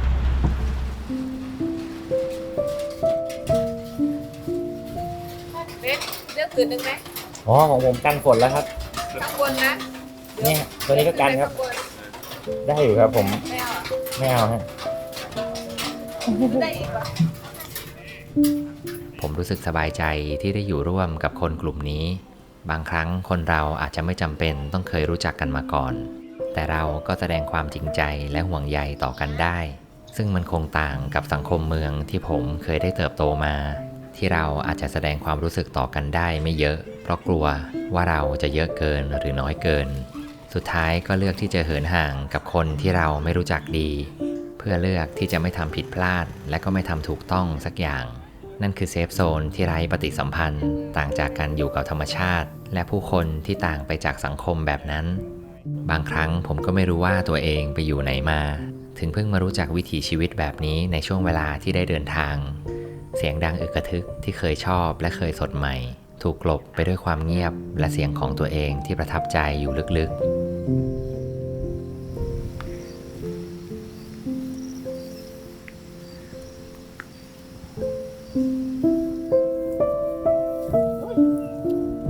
เช้านี้ค่อยๆผ่านไปอย่างช้าๆแต่สุดท้ายแล้วสิ่งที่รอเราอยู่ก็ไม่ใช่ความ slow life เสมอไปเพราะเส้นทางวิบากของพื้นที่แห่งนี้ก็ยังรอเราอยู่ซึ่งนั่นก็เป็นสิ่งที่ผมต้องการอยู่แล้วกับการได้สัมผัสทุกอารมณ์ของการเดินทางแต่ละวันที่ในวันนี้ก็อาจจะต้องเตรียมตัวกันมากเป็นพิเศษ ที่จริงก็เตรียมไปแล้วแต่ว่าลืมเราหาซื้อไม่ได้มันแถวไม่รู้จะว่ายังไงมันไม่ค่อยมีร้านใช่ทางคุณทางข้างหน้าเราจะมีลงน้ำเลยเหรอไม่มีวันนี้วิวสวยแค่60 กิโลเมตรเองวิวเขายิ้มแบบไม่ชิวๆเขาบอกมันสวยเด็กคนนี้เขาชอบธรรมชาติมันสวยวันนี้เด็กคนนี้เขาชอบเลยใช่เขายิ้มแบบนี้เพราะเขาชอบใช่เขาชอบธรรมชาติมันสวยชิวๆเหมือนเดิมแหละเหมือนเดิมนะใช่เดี๋ยวผมจะรอดูนะพี่นะโอเคได้เลยเราเช็ครถเห็นละเสียวใส่น้ำมันโซ่ของเด้อขอบคุณหลาย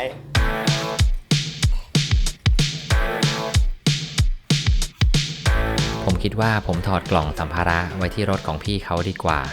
เพราะพี่เขาเตือนนักเตือนหนาว่านี่เป็นเส้นทางที่อาจจะต้องกระแทกอยู่หลายครั้งซึ่งผมก็เชื่อฟังคำเตือนของทุกคนอยู่แล้ว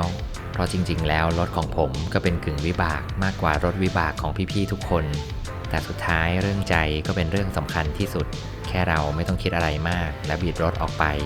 ถึงแม้ฝนจะตกทางจะลื่นความปลอดภัยก็อยู่ที่มือของเราที่ไม่คิดจะประมาทและออกเดินทางไปพร้อมกับความรู้สึกที่ไม่ต้องการความสบายในช่วงเวลานั้นเราจะเข้าไปในถ้ำกันไหมครับพี่ทองคุณใช่เราจะไปถ้ำเจ้าอนุวงศ์เป็นกษัตริย์องค์สุดท้ายของอาณาจักรลาวล้านช้างปี1,700 กว่าศตวรรษที่16เข้าไปข้างในถ้ำก็จะมีรูปปั้นหรือมันถ้ำก็ไม่ลึกเท่าไหร่ดอกแต่ส่วนมากจะมีรูปปั้นอยู่ข้างนอกแต่ก็มีในเมื่อก่อนท่านจะมาอยู่ที่นี่ก่อนเจ้าน้อยเมืองพวนจะจับส่งให้สยามประวัติศาสตร์และสงครามไม่ใช่เรื่องที่สวยงามนักในอดีตบางครั้งเราก็ต้องติดร่างแหไปในเรื่องเล่าในยุคสมัยที่แตกต่างที่วันนั้นอาจไม่สวยงามประวัติศาสตร์ที่ได้ร่ำเรียนมาจากภายในประเทศของตัวเองมักถูกกรองบางเรื่องออกไปต่างจากประวัติศาสตร์สากลผมได้สัมผัสความละเอียดอ่อนของสยามและเวียงจันทร์ในอดีตและเรียนรู้ที่จะเข้าใจในการเป็นเพื่อนมนุษย์กันในปัจจุบันยุคสมัยเก่าผ่านไปเหลือเพียงปัจจุบันที่เราจะแสดงความรักต่อกันได้ซึ่งนั่นเป็นสิ่งที่เรากำลังทำกันอยู่โดยไม่ต้องเสแสร้งนี่เป็นสิ่งสำคัญที่ผมจะทำให้ดีที่สุดในยุคสมัยของตัวเองไปต่อเห็นเขาว่าวันนี้ทางโหดมากไม่กล้าขนของมาด้วยเลยเอาไปไว้ท้ายรถแลนด์ครูเซอร์พี่เขาเลยดีกว่าไม่อยากเป็นภาระนะโอ้โห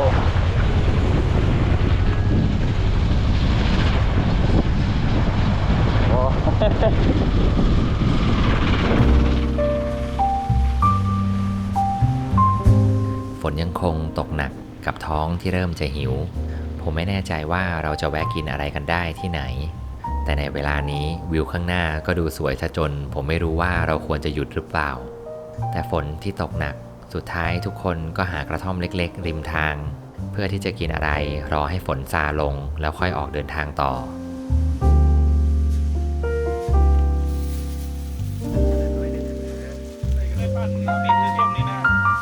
อันนี้คือฟรอกยัดไส้ด้วยครับแล้วถ้าเราจะกินนี่คือขอไม่กินทั้งตัวกินแค่ขามันก็ได้เนาะโอเคนะผมอาจจะใจยังเพิ่งเริ่มต้นนะเดี๋ยวผมกินไปเองไปกับพวกพี่อ่ะกบเป็นตัวแค่นี้เด็กๆนะฮะปกติเคยกินแต่กบกระเทียมอะครับกบทอดอันนี้ย่างมาใช่ไหมครับอุ้ยอร่อย ก็อร่อยเหมือนไก่อะฮะ น่าจะหิวด้วย โอ้เราจะลอกหนังแซ่บดีฮะแซ่บหลายต้องอะไรนะแซ่บอย่าให้บอกอะไรนะแซ่บบ่ให้เว้าอันนี้ชื่ออะไรครับ ปลาปิ้งปลาพับ ปลาพับ แล้วทั้งเนื้อเขา ชื่อปลาพับเพราะว่ามันพับอยู่ แม่ เมนแล้ว มันพับอยู่เนี่ยแล้วก็ตามเครื่องเคียงเนี่ยเขาในนี่ผัดเคียงไม่ใช่เครื่องปรุงเครื่องทางนี้พร้อมในเครื่องเคียง ชีวิตง่ายๆ กับอาหารง่ายๆ บนใบตอง ผมไม่ได้หาที่ล้างมืออะไรให้วุ่นวายบรรยากาศธรรมชาติซะจนเราแค่ต้องการให้ท้องอิ่มเท่านั้น เหมือนได้ย้อนกลับไปเป็นมนุษย์ที่ควรจะเป็นจริงๆนี่คงคล้ายกับการเดินป่าหรือเดินขึ้นภูเขาที่สุดท้ายเราก็แค่ต้องการให้ท้องอิ่มและออกเดินทางต่อได้ผมออกเดินทางบ่อยซะจนบางครั้งก็ติดวิถีแบบนี้ซึ่งสุดท้ายแล้วพอกลับไปบ้านก็ดูเหมือนการทำตัวแบบนี้จะไม่ใช่เรื่องที่ดีเท่าไหร่นักจนบางครั้งผมก็ต้องปรับวิถีไปมาจนสับสนเราออกเดินทางต่อเข้าสู่เส้นทางที่เต็มไปด้วยดินโคลนฝนที่ตกหนักทำให้เส้นทางเริ่มดูสนุกขึ้นซึ่งก็ไม่รู้ว่าตั้งแต่เมื่อไหร่ที่ผมเริ่มชอบขี่รถในบรรยากาศแบบนี้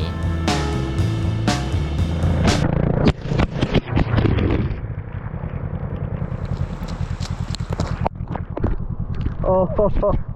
สุดยอดโอเคครับโอเค รองเท้าบูทของผมเปียกไปด้วยน้ำภายในผมเริ่มไม่สนใจว่าตัวเองกำลังขี่รถมอเตอร์ไซค์หรือกำลังว่ายน้ำอยู่ในทะเลยังไงนี่ก็ไม่ใช่ช่วงเวลาที่จำเป็นต้องสบายความลำบากก็เริ่มเข้ามาตอบโจทย์อย่างไม่น่าเชื่อนี่ก็เป็นสูตรประหลาดที่ผมได้เรียนรู้ในการเดินทางเดี๋ยวหาทางเขาที่ไปนะลงไปพูนอยู่แคมป์มันก็สร้างไปเลาะห้อมภูคุณยวนแถวนั้นจะเป็นร่องแจ็ค ที่เป็นดินแดงๆนู่นนะ แมนไกลๆคุณ แมน เดี๋ยวไปเจอกันที่ร่องแจ้ง เรากำลังเดินทางเข้าสู่ร่องแจ้งเส้นทางภูเขาที่ยังอีกไกลและเต็มไปด้วยดินแดงผมขี่รถช้าไม่ขี่รถซ่าเหมือนที่พี่ในทีมเท่าไหร่เพราะผมยังคงต้องไปอีกไกลและไม่อยากให้รถมาพังซะก่อนกับเส้นทางที่คาดเดาอะไรไม่ได้และดูจะอันตรายพอสมควรถึงแล้วโอ้โหนี่เราสุดทางแล้วใช่ไหมฮะถึงหมู่บ้านแล้วนะยังเข้าเมืองเดี๋ยวเข้าเมืองร่องแก้ง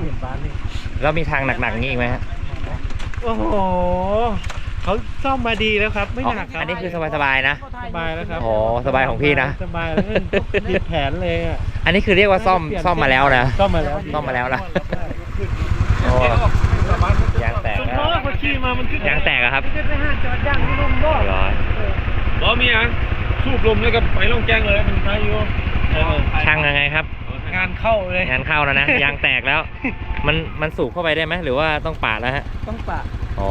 ความจริงแล้วร่องแจ้งที่เราจะไปเนี่ยคือมันมีเส้นอื่นที่สบายกว่านี้ใช่ไหมมันมีรถที่บินอ้อมไปเยอะแยะอยู่แล้วอ๋อ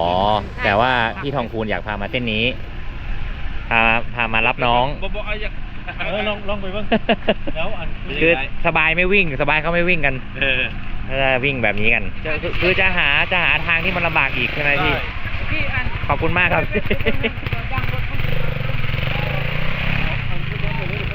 เขาก็ต้อนรับเราอย่างดีอยากให้เราได้ experience ในการมาเที่ยวล่องแจ้งอย่าง adventure รถวิบากของพี่ๆในทีมยางแตกไปแล้ว1คันมีคนต้องขึ้นรถสแปร์ไปก่อนนี่เป็นเส้นทางถนนของประเทศลาวที่พี่ๆในทีมก็บอกกับผมว่าถ้าขี่รถที่นี่ได้แล้วจะไปขี่ที่ไหนต่อก็คงง่ายขึ้นเยอะเพราะบางครั้งในถนนที่ถึงแม้จะทางเรียบแต่เราก็อาจจะเจอหลุมที่ลึกเป็นกระมังได้ฉะนั้นการไม่ทำความเร็วมากจนเกินไปจึงเป็นเรื่องที่สมควรที่สุดซึ่งนั่นก็เป็นเส้นทางที่ล่วงเลยมาถึงล่องแจ้งในเวลานี้ถนนที่ลาดยาวจนแปลกตาแห่งนี้คือสนามบินที่อเมริกาเคยมาสร้างไว้ซึ่งนี่ก็เป็นจุดยุทธศาสตร์ที่หลายคนนอกประเทศแห่งนี้อาจไม่เคยได้รู้มาก่อนในช่วงระหว่างยุคของสงครามโลก ตรงนี้เขาเรียกว่าสนามบินล่องแจ้งอะ เขาเรียกว่าสนามบินล่องแจ้ง สนามบินล่องแจ้ง ตรงนี้ใครมาสร้างอะพี่ทำไมมีรันเวย์ ต ไก ร ล ง ขนาด นี้เป็นสนามบินเก่าของอเมริกาสมัยสงครามลาวเวียดนาม อ๋อแล้วคือตอนนี้ไม่ได้ใช้เป็นสนามบินแล้วใช่ไหมฮะ ไม่ได้ใช้แล้ว หลังจากสงครามเวียดนามจบไปก็ปล่อยทิ้งร้างไว้ไอ้เมื่อก่อนนี่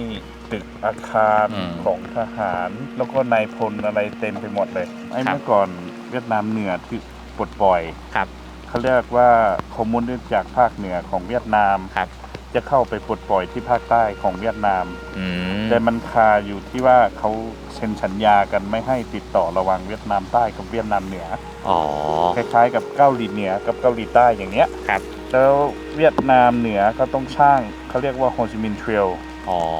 จากเวียดนามเหนือถึงเวียดนามใต้ก็คือผ่านลาวใช่แล้วก็อเมริกาทำยังไงก็ได้อะไม่ให้คอมมิวนิสต์อะเข้ามาเวียดนามใต้อย่างนั้นเขาก็พยายามหยุดโฮจิมินห์เทรลอย่างนั้นเขาก็สนับสนุนชนเผ่ามงที่ต่อต้านคอมมิวนิสต์แล้วก็เจ้าชีวิตฝั่งลาวแล้วก็เขาก็สนับสนุนด้วยว่าไม่ให้คอมมิวนิสต์เข้ามาลาวอย่างเงี้ยแล้วก็สร้างสนามบินนี้เพื่อว่าหยุดการขนส่งอุปกรณ์ที่ส่งมาจากเวียดนามเหนือเข้าเวียดนามใต้นี่เป็นครั้งแรกที่ผมได้สัมผัสประวัติศาสตร์ที่ไม่เคยได้รู้มาก่อน ผ่านคนท้องถิ่นที่ต้องอยู่กับเรื่องนี้มาโดยตลอด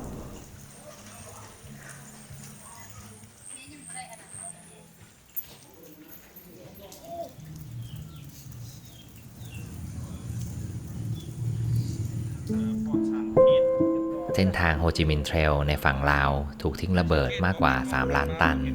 ซึ่งนั่นก็เป็นจำนวนระเบิดที่เยอะมากกว่าสงครามโลกครั้งที่1และสงครามโลกครั้งที่2รวมกันด้วยซ้ำและนี่ก็เป็นเรื่องราวที่ไม่ได้ถูกเผยแพร่ไปในสังคมมากเท่าไหร่นัก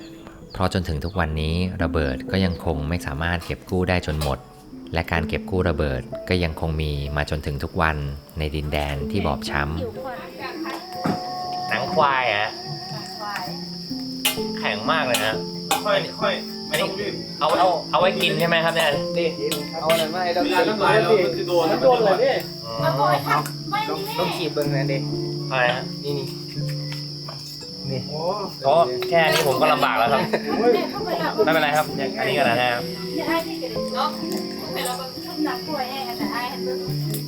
ที่ลาวไม่มีส้มตำนะมีแต่ตำมะหุ่งเ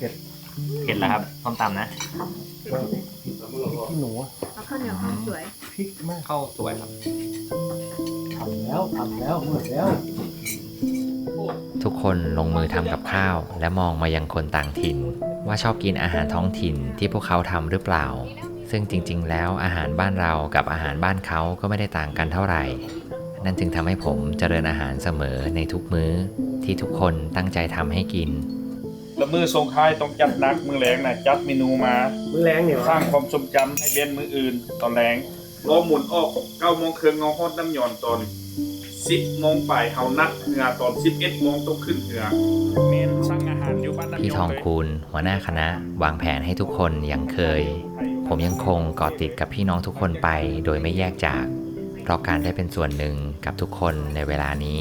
คงจะเหลืออีกเพียงไม่กี่วันในเส้นทาง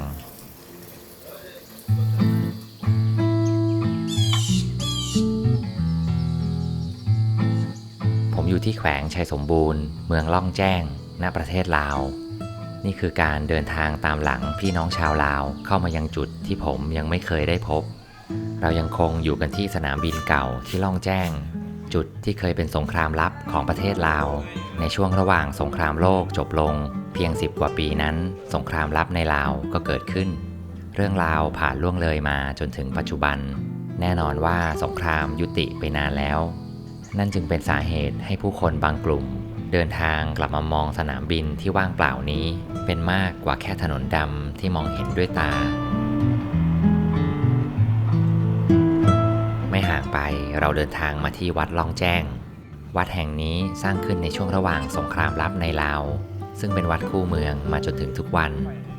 ผมได้ทราบภายหลังจากปากของพี่น้องชาวลาวในความละเอียดอ่อนของสงครามลับที่อาจไม่คุ้นหูคนไทยในอีกหลายๆคนถึงเรื่องราววีรกรรมของทหารไทยที่ ที่ถูกส่งกองกำลังเข้ามาช่วยร่วมรบในสมรภูมิล่องแจ้งตามยุทธศาสตร์เขตหน้าเพื่อไม่ให้ข้าศึกลุกล้ำเข้ามาจนถึงประเทศไทยได้นั่นจึงทำให้ในสงครามลับนี้ทหารไทยจำนวนไม่น้อยต้องจบชีวิตลงในสงครามลับแห่งนี้ถือเป็นเรื่องราวที่ไม่มีอยู่ในตำราเรียนแต่เป็นเรื่องจริงที่มีอยู่ในเรื่องเล่าของการเดินทางตรงนี้เขาเรียกอะไรครับพี่ทองคูณตัวนี้เขาเรียกว่าบ้านของนายพลบางเป่าที่เป็นผู้นำของชนเผ่ามงที่ต่อต้านหรือว่าสู้รบร่วมอเมริกากับฝั่งประเทศลาวบ้านนี้มีอยู่20กว่าห้องอยู่ข้างบนนี่เฮลิคอปเตอร์ลงได้นะเห็นแบบกำแพงนี่มันเหมือนเป็นหินเป็นอะไรนี่ใครเป็นคนสร้างครับตัวนี้เป็นคนลาวสร้างแต่เมื่อก่อนซีเมนต์มันหายากใช่ไหมแล้วก็ฝรั่งพวกอเมริกาเอาซีเมนต์ให้แต่หินนี่เอามาจากหินบนผาเลยนะหนา20กว่าเซนเขาล่ำลือว่าลูกปืนอากายิงไม่ทะลุเลยก็คือตั้งใจที่จะสร้างให้แข็งแรงให้ปืนยิงเข้ามาถล่มไม่ทะลุด้วยโอ้โหเหมือนเป็นป้อมปราการเล็ก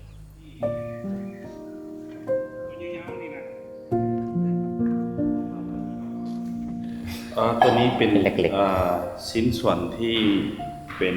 ลูกกระสุนเก่าในสมัยสงครามที่ใช้ตัวนั้นพี่ไม่แน่ใจว่าเขาเรียกว่าแทงแอนตี้ไหมที่ยิงใส่รถถังไม่แน่ใจตัวนี้เขาเรียกว่าบอมบี้อันนี้มันเป็นที่มันเป็นคล้ายๆคือบอมบี้เวลาทิ้งลงมาจากเครื่องบินมันจะเปิดแล้วบอมบี้เล็กๆมันจะอันนี้ไม่ใช่บอมบี้นะแต่มันเป็นคล้ายๆมะเขียบมันจะหล่นลงมาแล้วก็ตกลงบนพื้นแล้วตอนนี้มันยังระเบิดได้อยู่ไหมพี่นะพี่ว่าฮีเตอร์มันไม่มีแล้วเขาออกแล้วให้โชว์สวยๆเป็นซูเวเนียร์ได้เลยนะเนี่ยซูเวเนียร์เอากลับไปผมน่าจะโดนจับแล้วพี่ เป็นสมบัติของทางรัฐบาล พี่ว่าถ้าไม่ติดคุกอยู่แล้วก็ดีแล้วให้ผมได้กลับบ้านนะพี่ โอ้มีของแปลกๆเยอะของเก่าๆเนาะ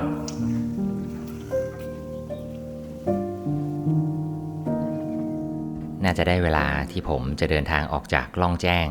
เรายังต้องเดินทางกันอีกไกลในวันนี้และผมก็ไม่รู้ว่าเส้นทางข้างหน้าจะมีหน้าตาแบบไหนเพราะการมาเที่ยวลาวในฤดูฝนนั้นถ้าไม่เจอถนนดินโคลนเลนสิ่งที่น่ากลัวไม่ต่างกันก็คงจะเป็นสิ่งที่เขาเรียกกันว่าหลุมกระทะที่มีน้ำฝนขังอยู่จนไม่รู้ก้นของหลุมแต่เพราะแบบนั้นเองก็บังคับให้ผมไม่อยากจะขี่รถเร็วในพื้นที่แห่งนี้ผมเลยค่อยๆขี่ไปโดยมีพี่ต๋องเป็นพี่เลี้ยงคอยนำทางให้เราขี่กันบนถนนเลนเส้นทางของเหมืองที่เต็มไปด้วยรถ10ล้อถนนที่ทั้งลื่นและการจราจรที่แปลกประหลาดกับบรรยากาศที่มีรถแท็กเตอร์คอยทำงานตลอดเส้นทางบางครั้งการออกนอกตัวเมืองในดินแดนของลาวเส้นทางสบายๆก็ไม่ได้มีให้เลือกวิ่งมากนักซึ่งเป็นสิ่งที่ผมชอบแต่ก็คงไม่ใช่ทุกคนที่ต้องการแบบนี้กับการวิ่งบนเลนยาวเป็นชั่วโมงสลับกับถนนลูกรังที่ไม่จบสิ้นสวัสดีจ้ากินข้าวยัง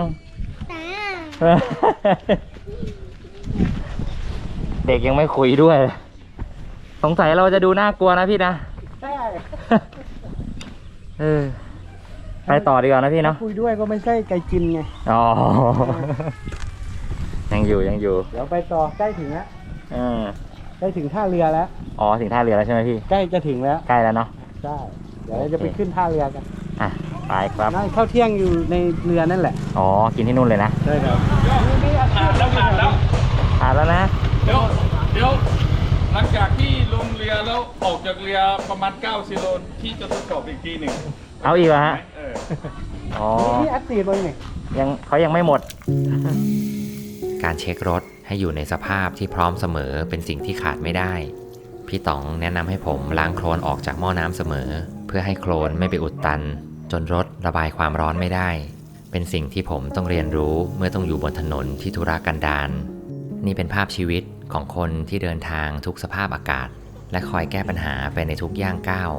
ผมไม่ใช่คนมีประสบการณ์มากนักซึ่งการได้เรียนรู้จากผู้คนในเส้นทางทำให้เราไปต่อได้ไกลขึ้นถ้ารู้จักรับฟัง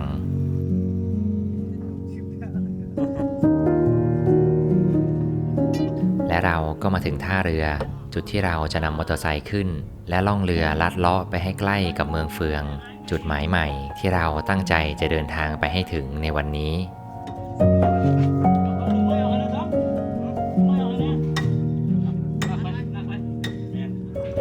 ผมชอบการเดินทางที่ไร้ขอบเขตในประเทศลาว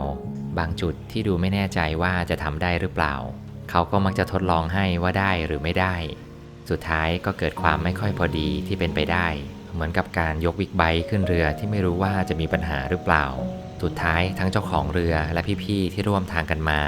ก็ทำให้มันเกิดขึ้นได้โดยไม่ต้องกลัวไว้ก่อนความไม่มาตรฐานในชีวิตบางครั้งก็ทำให้เราเลิกวิตกในรูปแบบของคนที่เจริญมากเกินไปผมโตมาในบ้านที่พ่อแม่ดูแลมาอย่างดีจนบางครั้งก็ไม่สามารถจะทำอะไรได้หลายอย่างที่บางเรื่องอาจจะมีความอันตรายแค่เพียง 0.5% ซึ่งนั่นก็เป็นเรื่องดีที่ทำให้ผมได้อยู่จนถึงทุกวันนี้วันที่ผมอยู่กับความอันตรายได้ถึง 20% ในชีวิตประจำวันซึ่งมันคอยทำหน้าที่เปิดประตูหลายบานที่เราไม่มีโอกาสได้รู้จักในอีกฝากฝั่งของความปลอดภัยแต่มันก็อาจจะปิดประตูชีวิตที่เหลืออยู่เพียงหนึ่งเดียวของผมลงซึ่งนั่นก็ไม่ใช่ปัญหากับคนที่เตรียมใจมาแล้ว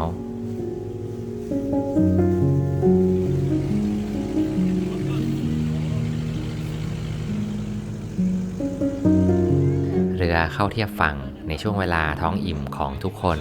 พี่ทองคูณอาสาเป็นคนนำรถออกให้ความจริงใจของหัวหน้าคณะที่พร้อมจะทำสิ่งสำคัญให้คนอื่นก่อนเป็นน้ำใจที่ผมได้รับตลอดเส้นทางจากพี่น้องชาวลาว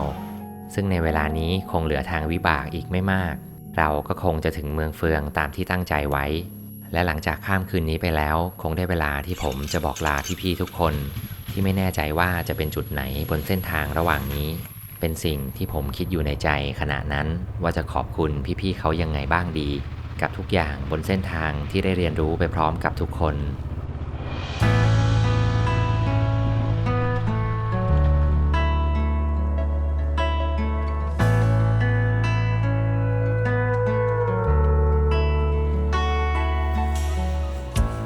และแล้วเราก็เดินทางมาถึงเมืองเฟืองสิ่งแรกที่เห็นคงจะเป็นท้องนาและภูเขาที่ยาวเหยียดมองไปได้สุดลูกหูลูกตาแต่ในความเขียวที่สวยงามบางอย่างก็สะดุดตามากกว่านั้นกับสาวมงที่แต่งเต็มออกมาเดินเล่นกันกลางทุ่งนาเป็นภาพที่ไม่คิดว่าจะได้เห็นมาถ่ายรูปเล่นกันเหรอครับ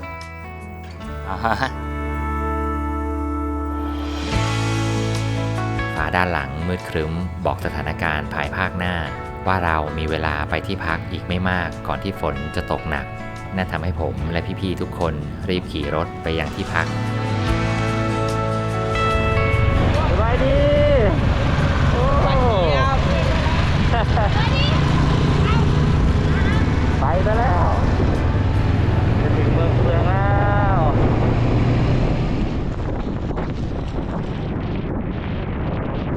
ฝนตกหนักมาก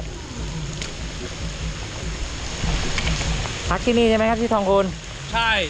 โอ้ชื่ออะไรครับที่นี่ที่นี่เขาเรียกว่าบ้านลาวบ้านล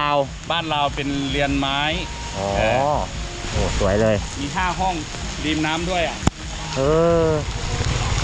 บ้านลาวเก่าๆโบราณ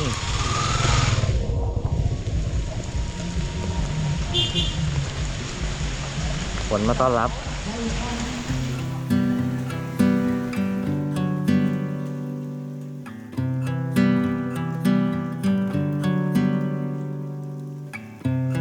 นี่คือบรรยากาศของเมืองเฟืองที่หลายคนอาจจะเคยได้เห็นผ่านตากันมาบ้าง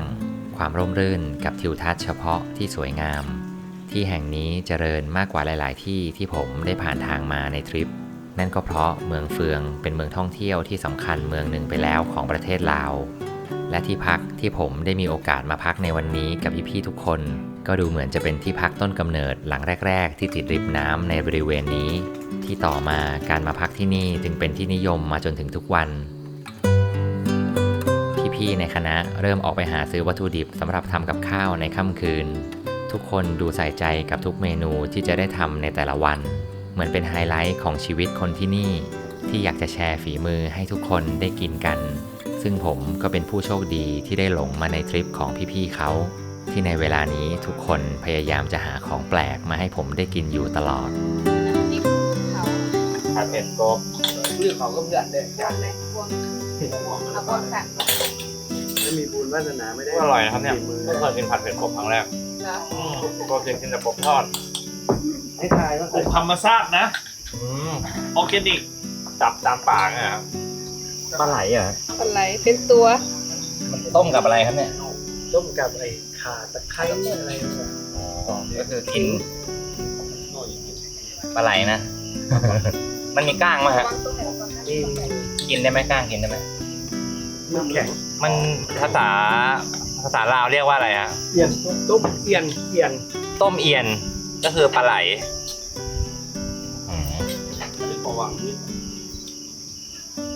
โหอร่อยมากเลยอ่ะรสชาติเหมือนปลาเลยแหละ เขาบอกว่ายอดจิ้นอยู่ที่เอียน โอ้ยแซ่บบ่ต้องว้าว เจียวประตูเอา แซ่บบ่ต้องว้าว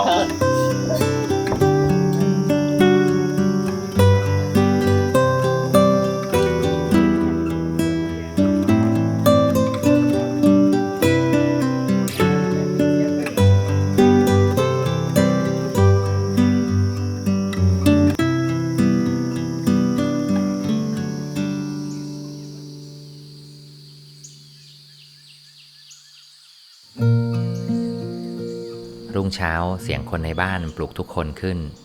อากาศเย็นและสายหมอกเป็นภาพแรกนอกประตูบ้าน เหตุผลของการตื่นเช้าคงมีอยู่ที่ริมน้ำกับบรรยากาศการตักบาตรที่ไม่ต่างจากบ้านเรานัก ซึ่งนี่เป็นบรรยากาศรุ่งเช้าณเมืองเฟือง ที่ผู้คนออกมารอใส่บาตรพระริมน้ำ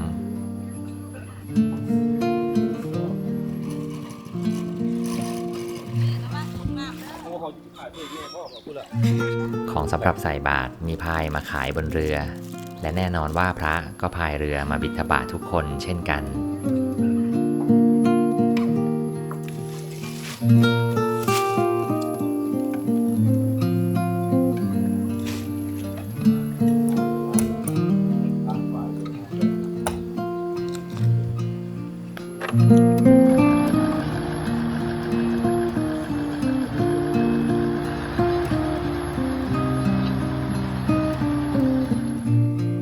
ได้เวลาเตรียมตัวเดินทางออกจากที่พัก ซึ่งวันนี้ในระหว่างทางผมคงต้องแยกกับทุกคนและออกเดินทางขึ้นเหนือต่อในเส้นทางของตัวเอง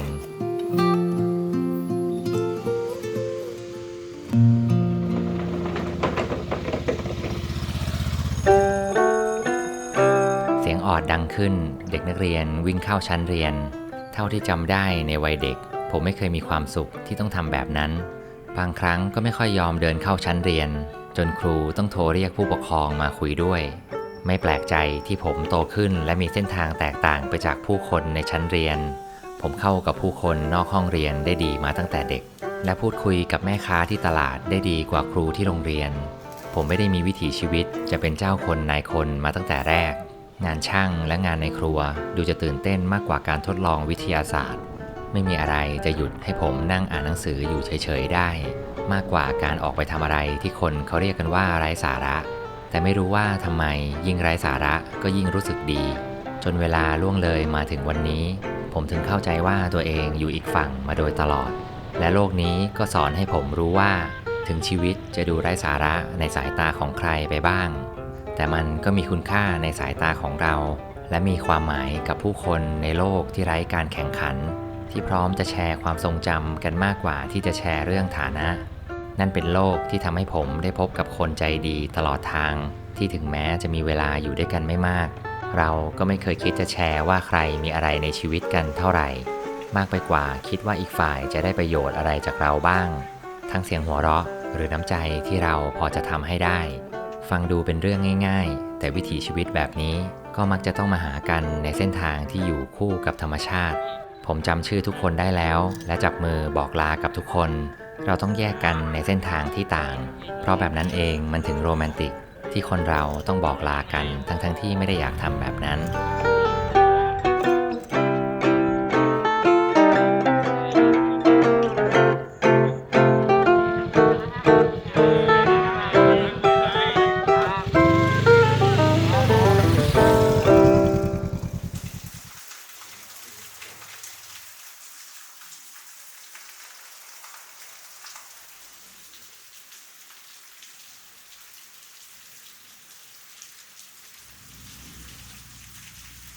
มันเงียบพอสมควรที่ต้องแยกกับคนกลุ่มใหญ่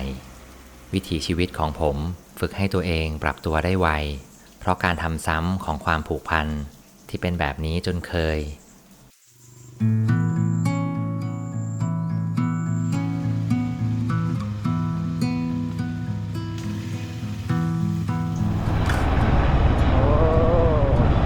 สบายดี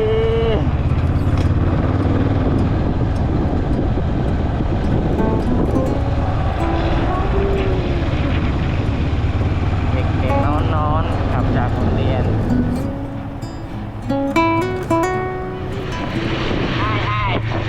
ทางนี้ไปวังเวียงได้บ่ทางนี้ไปวังเวียงได้บ่ไม่ให้มาตรงนี้วังเวียงไปข้างหลังอ๋อขอบคุณครับวังเวียงอ๋อเวียงจันทร์อ๋อถ้าตรงไปนี่เป็นเวียงจันทร์นะแล้ววังเวียงไปไหนวังเวียงไปตรงนี้เป็นชื่อเลยอ๋อวังเวียงไปข้างหลังผมนะขอขอบคุณครับขอบคุณหลายเด้อครับเนวิเกเตอร์เริ่มจะไม่ตรงไปตรงมากับผมแต่แผนที่ของปากยังคงทำงานได้ดีในเส้นทางการเดินทางกลับเข้าสู่วังเวียงจุดที่ผมเคยมาในอดีตเมื่อ5 ปีที่แล้ววังเวียงแล้วเนาะแม่หรอวังเวียงถนนสนุกมากเลย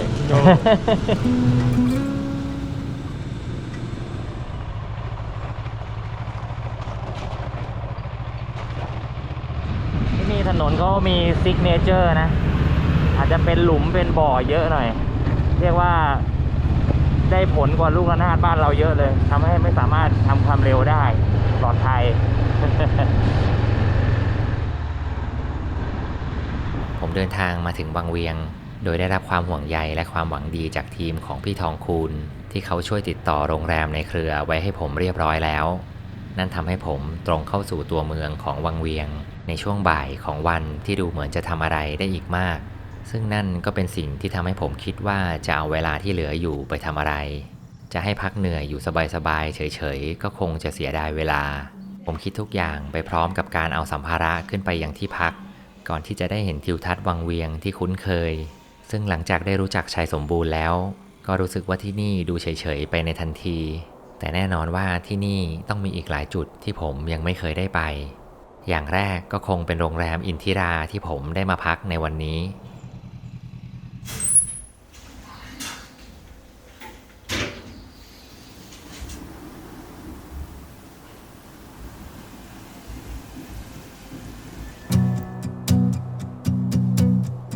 ผมรู้สึกขอบคุณที่ทุกคนจองโรงแรมนี้ให้วันนี้จะเป็นวันที่ผมได้ซักแห้งเสื้อผ้าที่เปียกมาหลายวันและในช่วงเวลาเข้าสู่เย็นวันภารกิจสำคัญก็เริ่มต้นขึ้นวังเวียงกับผาน้ำไซเป็นภาพจำของหลายๆคนซึ่งนั่นก็เป็นจุดที่ผมไม่เคยได้ขึ้นไปมาก่อนนั่นจึงทำให้เวลานี้ผมขี่รถมาจอดยังทางขึ้นผาน้ำไซที่ดูเหมือนในวันนี้เส้นทางจะเต็มไปด้วยโคลนเพราะฝนที่ตกอยู่ทั้งวันแน่นอนว่าการเดินขึ้นคงจะยากกว่าปกติเล็กน้อย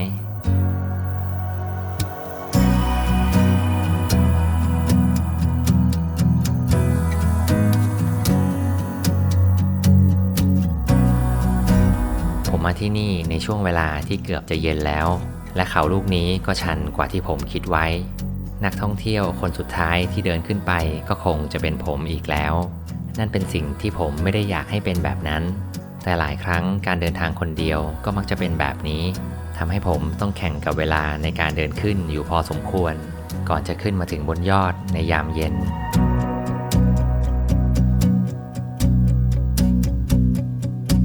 ผมมักจะอยู่ในที่สวยๆอย่างลำพังเหมือนคนตะกระที่ไม่อยากให้ใครมาแย่งกินอาหารจานโปรดเพราะอาหารจานนี้อาจต้องแบ่งกับตัวเองในอนาคตด้วย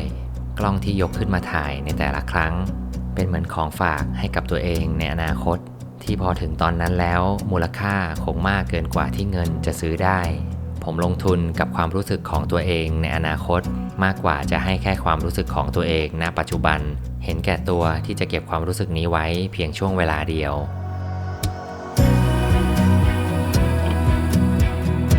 ผมมาถึงประเทศลาวแล้วและคงจะอยู่ที่นี่อีกหลายวันความคิดที่อยากจะมุ่งขึ้นสู่ลาวเหนือเริ่มก่อกำเนิดขึ้นตั้งแต่ได้มีโอกาสลงไปยังลาวใต้มันอาจจะฟังดูไร้สาระเหมือนกับชีวิตของผม ที่พอได้รู้จักทางใต้ก็อยากรู้จักทางเหนือบ้าง ไม่ได้มีอะไรซับซ้อนกับคนที่แค่อยากออกท่องโลก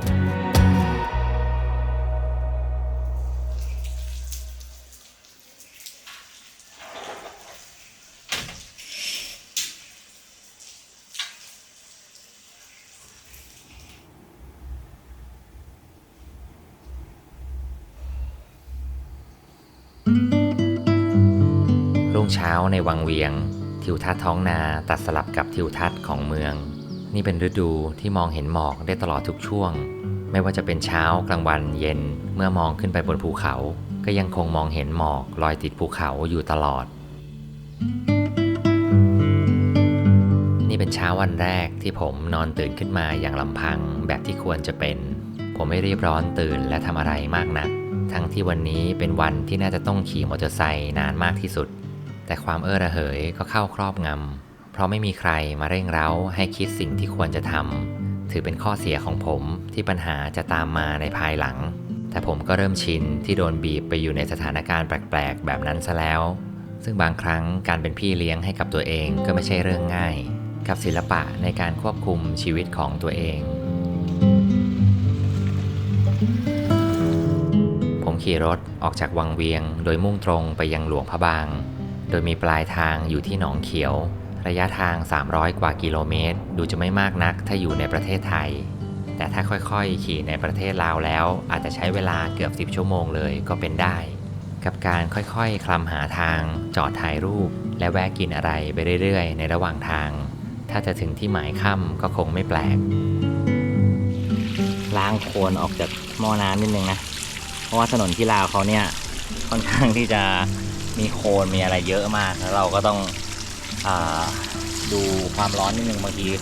โคลนเข้าไปติดที่หม้อน้ำแล้วก็อาจจะระบายความร้อนไม่ได้เอาภาพโคลนออกไปก่อนต้องคอยดูแลหน่อยต้องขี่ทางไกล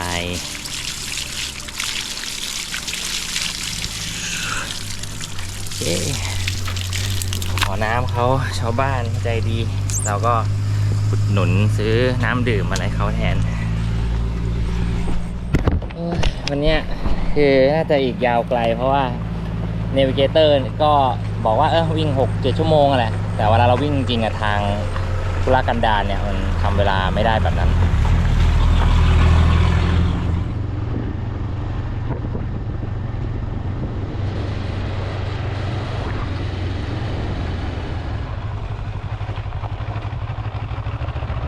วันนี้เป็นวันแรกที่มีแดดออกเป็นจริงเป็นจังขอบคุณท้องฟ้ามากเปียกทุกวันวันนี้เยี่ยมเลย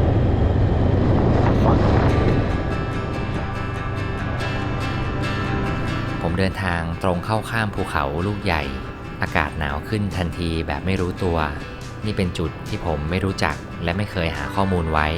แต่บรรยากาศกลับพาให้ผมขึ้นภูเขาสูงขึ้นเรื่อยๆจนพูดได้ว่ารู้สึกหนาวในช่วงเที่ยงวันของฤดูฝนซึ่งหลังจากที่ได้ถามชาวบ้านแถวนี้แล้วทำให้ผมได้รู้ว่าที่นี่มีชื่อว่าภูเก้าหลักกับบรรยากาศหนาวเย็นที่ทิวทัศน์เปิดเป็นช่วงๆและเมื่อเวลาผ่านไปไม่นานเราก็เหมือนอยู่ในก้อนเมฆที่เข้ามาปกคลุมปลายยอดของภูเขาที่เราอยู่แต่เมฆหมอกที่เห็นอาจจะเริ่มมีสีดำปะปนเข้ามาด้วยนั่นจึงทำให้ผมไม่คิดจะอยู่บนนี้นานจนเกินไปเพราะสายฝนกับเส้นทางการลงภูเขาอาจจะไม่เป็นมิตรกับคนขี่รถมอเตอร์ไซค์เท่าไหร่นักและนั่นก็เป็นหลายชั่วโมงที่ผมต้องขี่ฝ่าฝนลงมาจากภูเขาก่อนที่จะเดินทางมาถึงยังหลวงพระบางในช่วงเวลาที่อะไหล่ของรถเริ่มจะเกิดปัญหาบางอย่างขึ้นจากเสียงของกล่องท้ายรถมอเตอร์ไซค์ตรงนี้มันหักแล้วเนาะทางมันแบบโยกแล้วของมันแบบหนักนะฮะแอะตกหลุมตกอะไร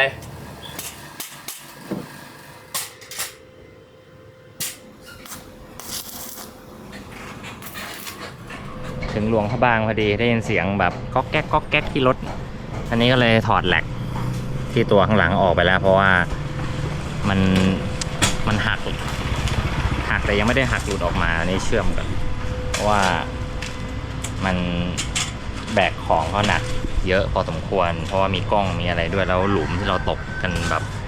เละเทะไปหมดเลยก็ต้องมาเชื่อมไขน็อตให้แน่นทุก100 โลแล้วนะ แต่ก็มันจะหักเอาได้เพราะว่าตกหลุมเยอะ แต่มาถึงหลวงพระบางแล้วต้องกินอะไรแล้วนะหนทางยังอีกยาวไกลวันนี้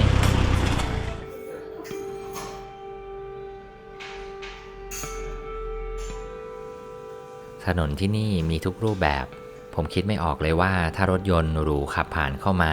คนขับจะทำยังไงให้ผ่านไปถึงที่หมายได้เพราะขนาดมอเตอร์ไซค์ก็ยังต้องคอยเช็คอยู่ตลอดเส้นทางแต่ผมคิดว่าคนที่นี่คงมีวิธีที่ดีกว่าผมที่เป็นคนต่างถิ่นไปต่อหลวงพระบางหนองเขียวโอ้โหหลุมเยอะเหมือนเดิม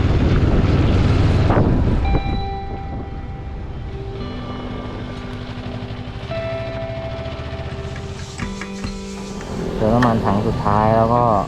ยิงยาวไปหนองเขียวแล้วน่าจะอีก3 ชั่วโมงถ้าถนนไม่โหดร้ายเคยไปหนองเขียวป่ะครับถนนเป็นยังไงบ้างครับที่นั่นถนนเป็นยังไงบ้างแบบนี้ไหมใช่ อ๋อ ถนนบ่งามนะโดยบ่งาม อ๋อบ่งามถนนบ่งามกันต่อ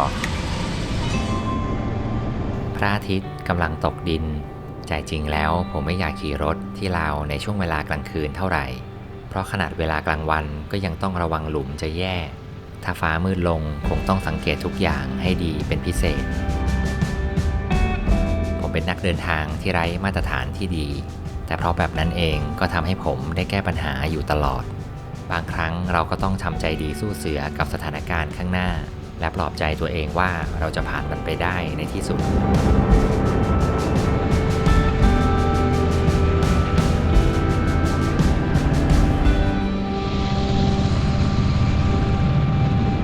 มาแบบเย็นเลยที่พักใหม่เขาจะเปิดไว้เนี่ยฟ้ามืดพอดีเด็กพุ่งมาถึงหนองเขียว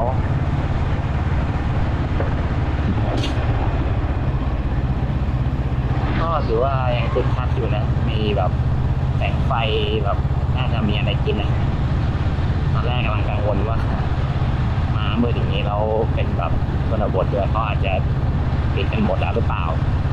แต่นี่ดูมีร้านค้าอะไรพูดผมหาไม่ได้เราดู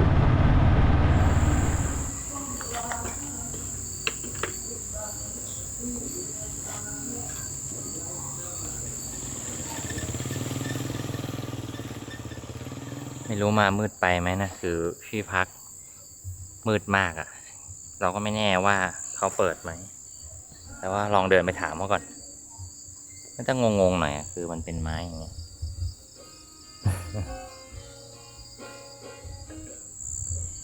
มีเพลงช่วยชีวิตของบ้านเราคลอไปด้วยเข้าบรรยากาศดูไม่ค่อยเป็นที่พักเท่าไหร่เพราะว่ามันมืดนะเราก็ไม่รู้ว่าอันนี้คือเปิดหรือว่าอะไรไม่น่าใช่พอดีผม walk in เข้ามาครับก็เลยงั้นเดี๋ยวผมไปหาเจ้าของบ้านฝั่งตรงข้ามนู้นใช่ไหมครับอ๋อนะผมลองเดินไปดูครับอ๋อบ้านหลังนี้นะฮะไปหาเจ้าของบ้านก่อนนะฮะตอนนี้เรายังไม่ได้ที่พัก มีเช็คหาผักดูเมื่อกี้โบได้มีเบอร์โทรศัพท์โบได้โทรตัวนี่เราบอกหน้าไปกันประเดี๋ยวอ๋อเจอเจ้าของบ้านแล้ว เดี๋ยวตามเจ้าของบ้านไปก่อน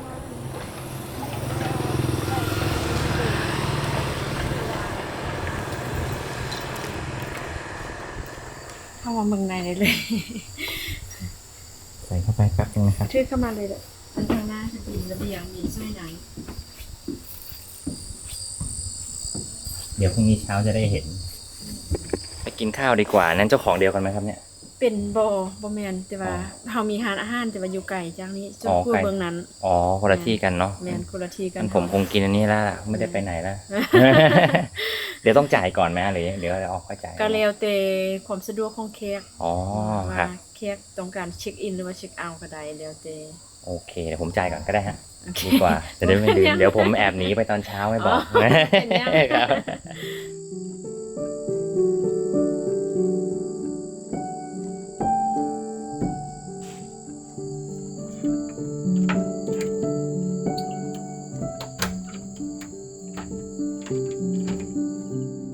ผมมีที่พักและมีอาหารกิน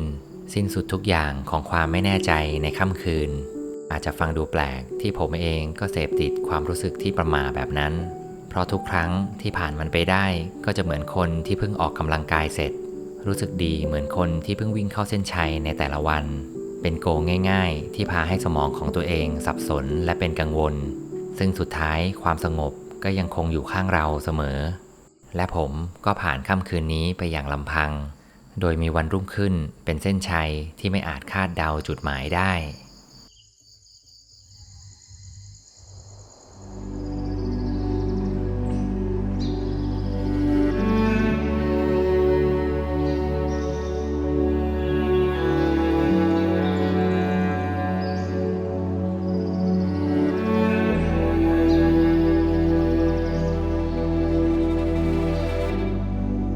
บางครั้งผมก็ลืมไปแล้วว่าตัวเองตื่นขึ้นมาที่ไหนแต่เตียงนอนที่ไม่ได้สบายคล้ายกับที่บ้านในทิวทัศน์ที่สบายตาและอากาศที่สดชื่นมากกว่าค่อยๆบอกที่มาของความทรงจำที่เลอะเลือนในรุ่งเช้าว่าผมได้ออกเดินทางมาไกลในที่ใดสักที่และมันก็ยังคงเป็นแบบนี้ซ้ำไปจนผมต้องทบทวนความรู้สึกนี้ในรุ่งเช้าอยู่บ่อยๆซึ่งมันคงไม่ใช่ความรู้สึกดีทั้งหมดแต่ก็ปฏิเสธไม่ได้ว่ารู้สึกอิสระอย่างบอกไม่ถูกแต่อิสระก็มักจะติดไวรัสอย่างความไร้ตัวตนมาด้วยไม่มีใครรู้ว่าผมเป็นใครที่นี่และผมก็มักจะลืมความสัมพันธ์กับผู้คนที่บ้านไปอย่างหมดจดเหลือตัวคนเดียวกับตัวละครที่ให้เราบังคับไปคล้ายกับเกมจนบางครั้งเราก็ไม่รู้ว่าจุดหมายยังคงต้องมีอยู่หรือเปล่าผมเดินอยู่ในตลาดเช้าที่หนองเขียวประเทศลาวนี่เป็นเขตเหนือของหลวงพระบางและเป็นจุดที่มีภาพคล้ายกับชนบทในประเทศไทยแต่ถูกดูดสีออกหมดจนเป็นภาพขาวดำบรรยากาศของที่นี่นำพาผมเหมือนหลุดมาอีกยุคกับการใช้ชีวิตของผู้คนที่ยังคงคล้ายกับภาพยนตร์ไทยโบราณสมัยก่อนสายหมอกที่มีอยู่ทั้งวันในฤดูฝนบ่งบอกความสมบูรณ์ของสถานที่ว่ายังคงถูกปรุงแต่งแค่พอประมาณการได้ออกเดินทางเป็นเวลานานเพิ่มประสบการณ์ในการได้สังเกตพื้นที่และสังเกตการใช้ชีวิตของผู้คนอย่างลึกลงไปผมข้ามมายังประเทศนี้หลายวันแล้วลาวเป็นสถานที่ที่ผมไม่ต้องปรับตัวมากนักอาหารการกินที่คล้ายกับบ้านตัวเองและภาษาที่เราใช้ก็เกือบจะเป็นภาษาเดียวกันทำให้การสื่อสารและความเห็นอกเห็นใจเกิดขึ้นได้ไม่ยากเพราะแบบนั้นเองผมเลยไปได้ทุกที่ที่คนที่นี่จะไปได้ถึง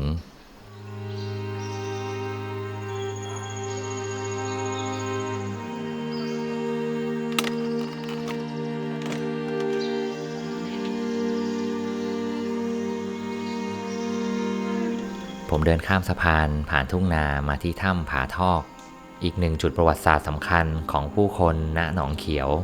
สถานที่แห่งนี้เคยเป็นฐานของชาวลาวในช่วงสงครามกลางเมืองเป็นที่พักพิงหลบภัยในช่วงสงครามซึ่งผู้คนกว่า300คนหลบอยู่ในถ้ำแห่งนี้ไม่น้อยกว่า8ปีและที่หน้าถ้ำก็ยังมีปล่องระเบิดให้ได้พบเห็นอยู่ปัจจุบันความเงียบสงบมาเยือนและนักท่องเที่ยวอย่างผมได้เดินทางมาสัมผัสยังสถานที่ไม่มีผู้คนให้ได้พบเห็นในเส้นทางอดีตที่ห่างออกไปเริ่มทำให้สถานที่ลบเลือนเป็นธรรมชาติที่มนุษย์เรามักอยากเรียนรู้สิ่งใหม่มากกว่าเรื่องราวในอดีตอยู่ที่นี่นานๆผมรู้สึกว่าวังเวงกว่าที่คิดบางทีเราอาจจะเข้ามาลึกเกินไปน่าจะได้เวลาออกสักทีผมอยู่ที่หนองเขียวพอสังเขปเพราะจริงๆแล้วการเดินทางมาที่นี่คำว่าเมืองงอยอาจจะนำพาผมมามากกว่าผมฝากรถมอเตอร์ไซค์ไว้ที่พักเมื่อคืนและเดินเท้าเปล่าไปที่ท่าเรือทำตัวเหมือนกับแบ็คแพคเกอร์ชาวตะวันตกที่มาเที่ยวที่นี่ในฤดูฝนที่ไม่ได้มีนักท่องเที่ยวมากนัก เรือก็ออกเพียงรอบเดียวในช่วงเวลาประมาณ 11 โมง ผมเห็นชาวลาวหลายคนมารอตั้งแต่ 8 โมงเช้า และทุกคนก็ยังคงนั่งรออยู่ที่เดิมไม่ไปไหน บางครั้งนี่ก็เป็นภาพที่ไม่ได้เห็นบ่อยนัก กับผู้คนที่ใช้ชีวิตอย่างไม่เร่งรีบขนาดนี้ เหมือนกับว่าทั้งวันนี้เขามีภารกิจเพียงอย่างเดียวเพื่อนั่งเรือข้ามไปยังอีกฝั่ง ผมได้คุยกับผู้คนบนเรือที่ดูจะอารมณ์ดี ถึงแม้เขาจะรอเรือออกกว่าหลายชั่วโมง เป็นสภาพอารมณ์ที่น่าเอาอย่าง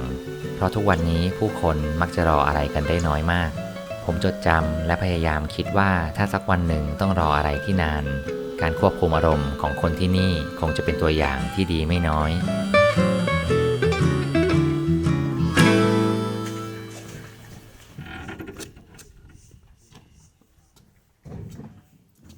ไม่ถึง2 ชั่วโมงเรือก็เดินทางมาถึงยังเมืองงอย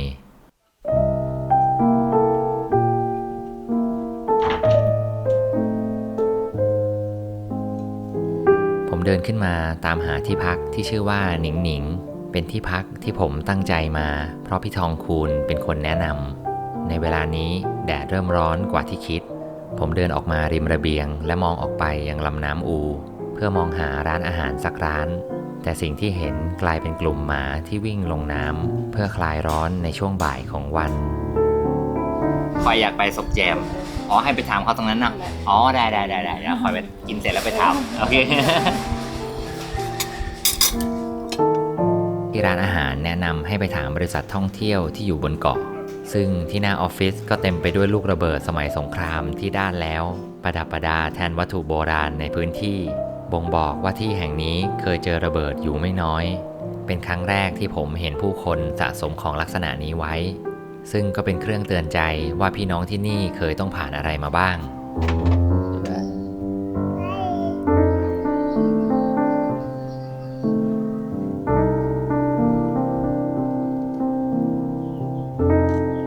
สนุกบ่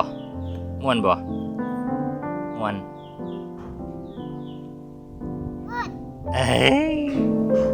เมืองงอยเป็นหมู่บ้านเล็กๆที่อยู่กันอย่างสงบภาพสถานที่เหมือนหลุดออกมาจากนิตยสารไทยสมัยก่อนต่างกันตรงที่ว่าในเวลานี้ทุกอย่างขยับได้ต่างกับภาพถ่ายในอดีตแต่ผมต้องการใช้ช่วงเวลาเย็นวันนอกเหนือไปจากเมืองงอยโดยการเดินทางด้วยเรือชาวบ้านผ่านลำน้ำอูไปตามทางอีกสักระยะเพื่อที่จะเดินทางไปถึงหมู่บ้านศพแจมหมู่บ้านเก่าแก่ที่ต้องเดินทางด้วยเรือเข้าไป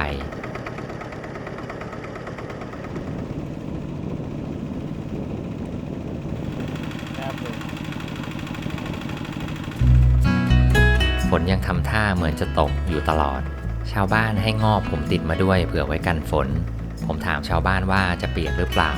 คำตอบของชาวบ้านคือผมมีงอบฉะนั้นผมจะไม่เปียกฟังดูอุ่นใจเป็นความคิดในแง่ดีอย่างไม่น่าเชื่อ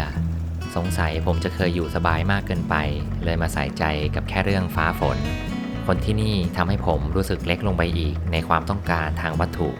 ผมรู้สึกว่าอะไรก็ง่ายถ้าอยู่ในขอบเขตของพวกเขาเรือแล่นไปตามทางเกือบชั่วโมงกับความรู้สึกเปลือยเปล่าและสัญญาณอินเทอร์เน็ตที่สูญหาย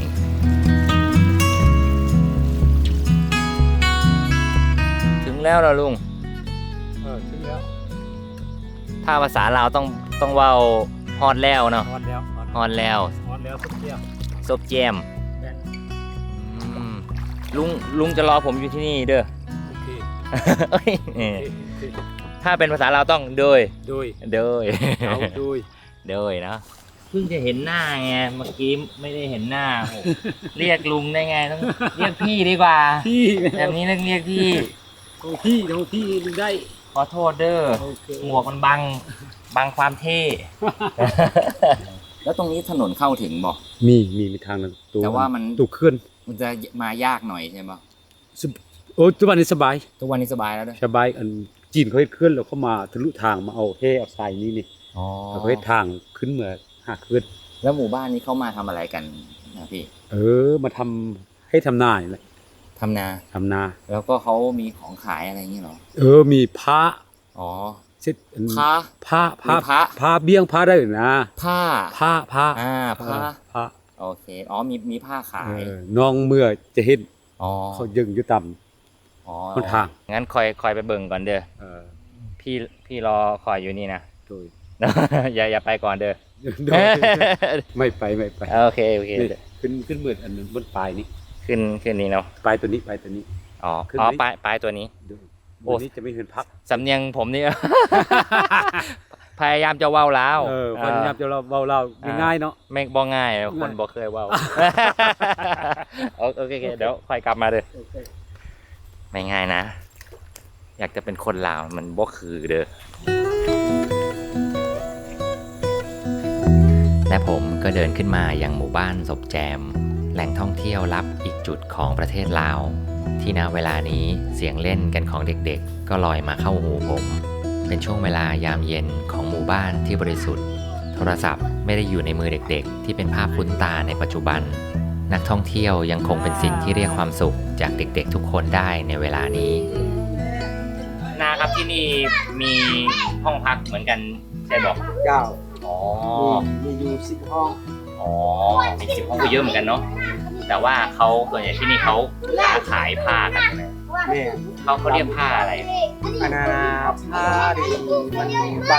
บางสิ่งที่เขาอื่นว่าผ้าเสื้อเนาะผ้าเสื้อแล้วก็ผ้าพันโคแล้วก็เป็นซินแล้วก็ผ้าดีก็เป็นหมู่บ้านในการทอผ้าน่ารักดีฮะคือว่าอยู่บ้านนี้มีอยู่54 ครอบครัวมีคนละเมือง294 คนนี่โอ้เยอะเหมือนกันนะแล้วมี2 ชนเผ่า2 ชนเผ่ามีลาวขมุเป็นลาวเทิงลาวเทิงลาวเทิงเดี๋ยวจะว่าลาวเขาเป็นชนเผ่าไทยแอดไทยแดงมาเตคุณเลยได้ทำเสียงสำเนียงมาจากสำเนียงเดี๋ยวว่าโกมาดุแล้วมาเตสมัยปูย่ามานานแล้วเนาะมานานแล้วคนล่าแหละก็เป็นคนลาวไปนั่นแหละคนล่าหลังภาษาคนล่าหลังล่าหลังนี่ชนบทเหรอเป็นชนบทชนบทคำบางคำก็คล้ายกันพอที่จะเข้าใจได้ผมได้เรียนรู้และจับทางภาษาลาวให้ได้มากขึ้นเพื่อสื่อสารให้เข้าถึงใจของคนที่นี่ผมเดินทางมาในฐานะเพื่อนบ้านที่เป็นมิตรที่ต้องการพบกับความเป็นจริงของทุกคนในพื้นที่แห่งนี้ซึ่งนี่เป็นเรื่องที่ไม่ยากเลยณเวลานี้เพราะแววตาของคนที่นี่บอกเอาไว้ชัดว่าไม่เคยซ่อนอะไรไว้ภายใน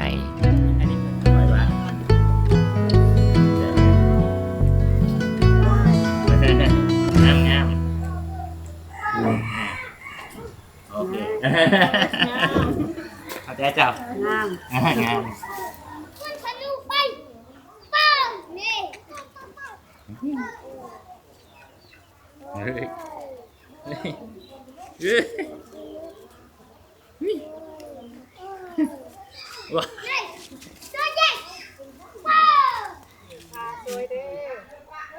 นี่สีธรรมศาสตร์เลยสีธรรมศาสตร์ตรงนี้โยมนำโฮมเฮ็ดเองโยมเองไปถ่ายเอาอยู่หันก็ได้อันแล้วขอไปดูหน่อยได้ไหมไปดูขอบใจเลยไปแล้วมันปีนเอาทั้งพืชไอ้7 เซนนั่นเป็นเดือน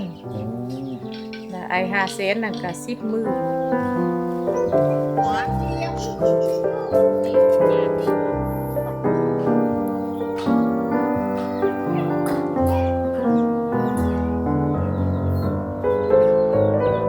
ไม่รู้ทำไมผมถึงรู้สึกดีแปลกๆที่ได้มาที่นี่มันเหมือนเราได้อยู่ในสถานที่ที่ไร้คำโกหกจนบางครั้งเราก็ไม่รู้ว่าสักวันเราจะมีแววตาเหมือนกับคนที่นี่ได้บ้างหรือเปล่าผมล่องเรือกลับมาที่เมืองงอยด้วยความสงสัยว่าเราเจออะไรมาบ้างในชีวิตข้างในเราถึงไม่เหมือนพวกเขาในระหว่างเดินเข้าไปยังเส้นทางของผาน้อยอย่างลำพังการได้ร่ำเรียนสูงๆและหาเงินเก่งๆไม่รู้ว่ามันนำพาให้ผมไปในทางที่ถูกหรือเปล่า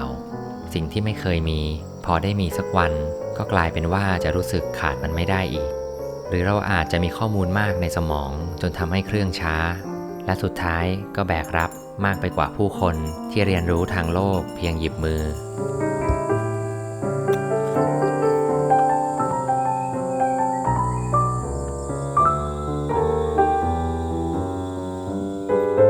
แสงอาทิตย์ผ่าน เข้ามาได้น้อยลงในทางขึ้นเขาที่ทึบไปด้วยต้นไม้และผมก็เป็นแขกคนสุดท้ายของเขาลูกนี้อีกตามเคยผมเคยคิดว่าทำไมตัวเองต้องทำเรื่องเหนื่อยๆแบบนี้อยู่เรื่อยซึ่งบางครั้งมันก็พาไปให้พบกับความอันตรายหรือบางทีถ้าโชคดีเราก็ได้ความสงบผมได้สัมผัสความระห่ำและความอ่อนโยนของตัวเองเมื่อได้ใช้ขีดสุดของทั้งความคิดและร่างกายมันทำให้เราได้รู้จักตัวเองและได้พบกับผู้คนที่น่าสนใจในเวลาที่แตกต่างและบนยอดเขาลูกที่เท่าไหร่แล้วผมก็ไม่แน่ใจสุดท้ายก็มาถึงช่วงเวลาที่เราได้ดาวน์โหลดแผนที่แห่งนี้ให้เข้ามาอยู่ในความทรงจำ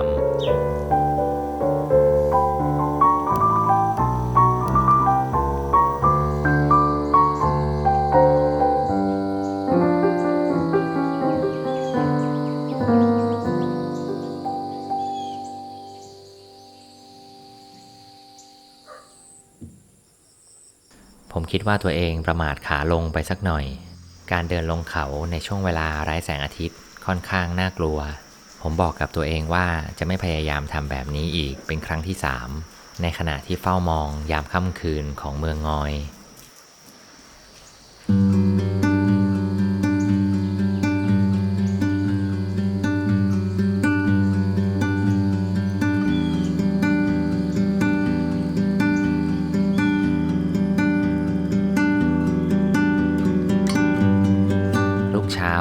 คนจากหลายหมู่บ้านมารวมกันที่เมืองงอย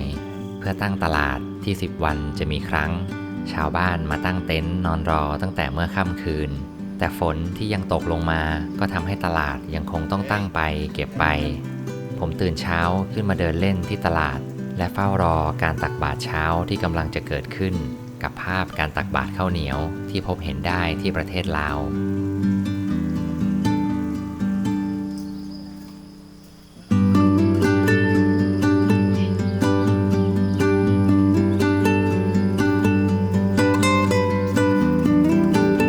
ศาสนาพุทธยังคงอยู่คู่กับคนลาวอย่างไม่ต้องมีเซตอัพความเชื่อจะลงใจผู้คนที่มีศรัทธาเป็นทางออกของชีวิตที่ไม่ยากและไม่จำเป็นต้องให้ใครไปคิดอะไรต่อผมได้แต่เฝ้ามองผู้คนที่มีศรัทธาด้วยความอิจฉาและหวังว่าวันหนึ่งผมจะมีศรัทธาโดยไร้ข้อกังขาในที่ใดสักแห่งชาวบ้านตั้งตลาดสำเร็จหลังจากพระบิณฑบาตเสร็จของที่นำมาขายแตกต่างกันไปในแต่ละหมู่บ้านต่างคนเหมือนต่างนำสิ่งที่ตัวเองมีมาแลกกันผ่านเงินกีบที่บ่งบอกถึงมูลค่าผมได้รู้ข้อมูลหลากหลายนี้ที่รัตนวงศาเกสต์เฮาส์บริษัทท่องเที่ยวที่ชาวบ้านแนะนำให้ไปหาเช่าเรือเมื่อวานและผมที่มีเป้าหมายจะไปถ้ำกลางในรุ่งเช้าพี่ที่บริษัทท่องเที่ยวก็เลยแวะไปส่งผมแบบที่ไม่ได้คิดเงินอะไรไปด้วยเด้อทางอาจจะวิบากหน่อยคนทางวิบากเลย เราไปทำชื่ออย่างเลยทำกลางเนี่ยเพราะทางที่นี่มันสามารถเชื่อมไปที่หนองเขียวได้ตรงที่มีสะพานเนาะที่หนองเขียวที่เรานั่งเรือมาแต่ทางมันจะลำบากใช่ไหมเนี่ยเป็นทางลูกรังเขาจะมาเลาะตลาดมาเที่ยวกันเนี่ยเที่ยวด้วยแล้วมาเลาะซื้อของ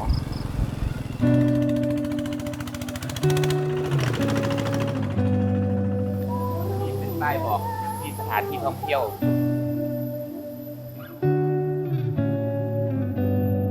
ผมเดินตามหลังพี่น้อยเข้าไปยังพื้นที่ของถ้ำกลางสถานที่ที่เต็มไปด้วยเรื่องราวของผู้คนในเมืองงอยในอดีตแต่ก่อนสามารถเดินเข้าไปได้แต่ว่าช่วงนี้เป็นช่วงหน้าฝนว่าบนทางมันจะลื่นแบบมันมีแฉะมันมีน้ำซึมมาจากผาน้อยลงที่แห่งนี้มีร่องรอยการอยู่อาศัยแบบชัดเจนและมีน้ำใสไหลลอดอยู่ใต้ถ้ำสม่ำเสมอเป็นจุดที่ผู้คนสามารถอาศัยอยู่ที่นี่ได้ถ้าจำเป็นที่นี่เนี่ยเขาใช้ทำอะไรเหรอครับน้อยมากแต่ก่อนสมัยสงครามเวียดนามเนาะครับทำที่นี่เวียดนามเหนือกับเวียดนามใต้ใช่ไหมแม่นเวียดนามตอนเทียบกับอเมริกาทำสงครามกันเพราะว่าที่เราที่เมืองงอยที่นี่ที่นี่เป็นทางผ่าน อ๋อ ระหว่าง โฮจิมินห์เทรลเนาะ แม่นเพราะว่าแต่ก่อนถ้ำที่นี่จะเป็นเอาไว้หลบภัยครับสมัยที่ว่าเป็นปู่ย่าตายายของเป็นพ่อเป็นแม่แต่ก่อนครับเป็นมาหลบภัยสมัยสงครามอยู่ที่เวียดนามปี1967เนาะถึง1972ประมาณ5 ปีได้ครับ ที่เขามาใช้ชีวิตอยู่ในนี้ แม่นใช้ชีวิตอยู่ในนี้เป็นคนที่หมู่บ้านที่เมืองงอยเลย อ๋อ แล้วก็มาทำอยู่ข้างในด้วยแล้วก็ที่นี่ก็ตั้งเป็นเรือนเลยเนาะเป็น เป็นบ้าน เป็นชั้น เป็ เป็น น น้ น้ อ อง ง อ๋อ เป็นของไทยของมันที่ ก็ ว่า คือที่บอกต้องหลบนี่คือถ้าออกไปข้างนอกแล้วเป็นอะไรฮะ หลบถ้าออกไปก็มีพวกเครื่องบินมาก็เครื่องบินยิง อ๋อที่หมู่บ้านนี้ที่เขาทิ้งระเบิดกันลงไปเยอะเนาะ แม่น เป็นอันดับ2ของลาวเนาะที่มีระเบิด อันดับ2หรือว่าอันดับ3นี่แหละ อันดับ2หรือ3เนาะอ๋อคือถ้าออกไปนี่ก็อาจจะโดนไม่ได้อาจจะหรอกก็คือทหารก็ แม่นยิงทันทีเพราะว่าอยู่บนฟ้ากันหมดเลย แม่น เราก็เลยต้องอาศัยอยู่ในนี้ แม่นเพราะว่าแต่ก่อนทำนาก็ ตามที่ว่าได้ยินพ่อแม่ที่ว่าคุยให้ฟังก็ไปทำนากลางคืนได้ อ๋อไปทำนากลาง กลาง คื คื น น เพราะกลางวันเนี่ยเขาเห็นเรา กลางวันเขาเห็นเรา เพราะว่ากลางคืนไปแล้วก็ต้องใช้ไฟถ้ามียนต์มีอย่างมาก็ต้องได้ดับไฟ คือต้องจับสัตว์หาของป่าแล้วก็ทำนา แม่นหาปลาหาของป่า แล้วพี่น้อยรู้ไหมครับเขาอยู่กันในถ้ำอย่างนี้นานสักประมาณเกือบกี่ปี คิดว่าประมาณราวๆประมาณ45 ปีได้ อ๋อก็เป็น40 ปีเนาะ 50 ปีได้ ก็เกือบชั่วชีวิตคนหนึ่งเหมือนกันนะโอ้โหเกือบชั่วชีวิตคนกลุ่มหนึ่งต้องอยู่ในถ้ำทั้งที่เป็นแค่ทางผ่านของเรื่องราวผู้อื่น ฟังดูแล้วจินตนาการไม่ออกว่าจะต้องรู้สึกยังไงกับเรื่องนี้เพราะเราก็ล้วนเกิดมาเป็นคนเหมือนกันแต่โอกาสนั้นกลับแตกต่างจนน่าเศร้า หลุมที่นี่มันจะเป็นหลุมระเบิดที่สมัยสงครามเวียดนามที่ว่าเขาจะแบบทำลูกระเบิดตกไว้ที่นี่แหละ มีหลุมระเบิดให้เราได้เห็นมีลูกระเบิดให้เราได้เห็นตัดสลับกับธรรมชาติที่สมบูรณ์กลบร่องรอยความเจ็บปวดของชาวบ้านในพื้นที่ที่ไม่ได้มีสิทธิ์เลือกภาพของท้องนาที่เคยต้องออกมาทำแค่ตอนกลางคืนทุกวันนี้เป็นผืนนาที่สวยจนสุดลูกหูลูกตาธรรมชาติถมหลุมระเบิดจนไร้ร่องรอยในพื้นที่เรื่องเล่าจากพี่น้อยและผู้คนในหมู่บ้านเป็นความทรงจำสำคัญที่ผมได้พบในเมืองงอยกับพื้นที่สีเขียวที่โดนเมฆบดบังในอดีตข้ามยุคสมัยมาถึงวันที่แสงอาทิตย์ส่องชำระล้างทุกอย่างไป Where you from? I'm from Australia. Australia. Oh, you come alone? Yeah, I come. I come to Thailand and then come here alone. Oh. Come alone everywhere. Yeah. Usually you come alone everywhere? Yeah. Oh. You stay in Thailand? Yes, I stay. Or you live in Thailand? I've been living there for a few months and I've lived there before. Oh. So you can speak Thai? ได้พูดภาษาไทย อ้าว ผมกำลังเรียนภาษาไทย อ๋อ พูดนิดหน่อย พูดไทยได้ก็ไม่บอก อีกทุกวันใช่ไหม อ๋ออะไร ทุกวันอีก ทุกวันอีกก็คือพยายามเรียนภาษาไทยอยู่อ๋อคุณ everyday พูดเก่งเนาะ บอกเก่ง บอกเก่งอ่ะทำไมพูดอีสานได้ด้วยอ่ะว่าอีสานได้บ่ ผมมีเพื่อนมาจากอีสาน อ๋อ ผมยิมนะผมนักมวยใช่ไหม อ๋อนักมวย แล้วก็ผมยิมทุกคนมาจากอีสาน อ๋อ แล้วก็พูดอีสานผมฟังคือ อีหยังวะ สามารถพูดอีสานได้เพราะว่าเป็นนักมวยอ๋อเฮนดริกเป็นนักมวยเหรอมาเรียนมวยไทยอ๋อโอ้ย How old are you ผม19โอ้มาเรียนชกมวยที่นี่ ชกมวยไทย แล้วชกได้ขึ้นเวทีชกกันหลายรอบหรือยังฮะตอนนี้ you have a fight in Thailand ชกราชดำเนินอ๋ออยู่ชกราชดำเนินแล้วก็อุตรดิตถ์แล้วก็แบงคอกโอ้cool oh nice to meet you nice to meet you สวัสดี how do you feel in I love น้องเขียวผมชอบมากผมรักสวยมากธรรมชาติเราคนใจดีคนใจดีเราคนใจดีแล้วก็ very nice they all very welcoming they speak me come eat I eat with the people I play yesterday play football with the kids in เมืองน้อย In here? I play football Oh. with the boys and everyone. Nice. Wait, may I put? We cannot speak too much. We cannot speak. But ผมเป็นยัง บ่เป็นหยัง ผมเป็นยัง just football แล้วก็กินข้าวแล้วก็กินเบียร์ผมเป็นยัง Oh, you can speak อีสาน a little bit. นี่นะ อ๋อ บ่ได้ บ่ได้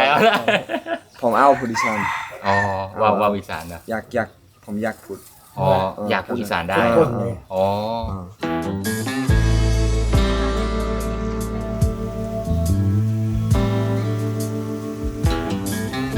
ผมแยกกับเฮนริกวัยรุ่นชาวออสที่ได้เจอที่ท่าเรือ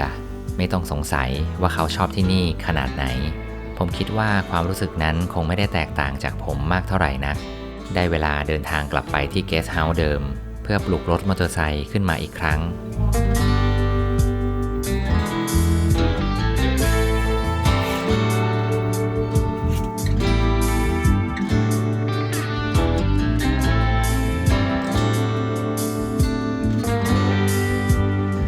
คิดว่าน่าจะได้เวลาเดินทางกลับบ้านแล้ว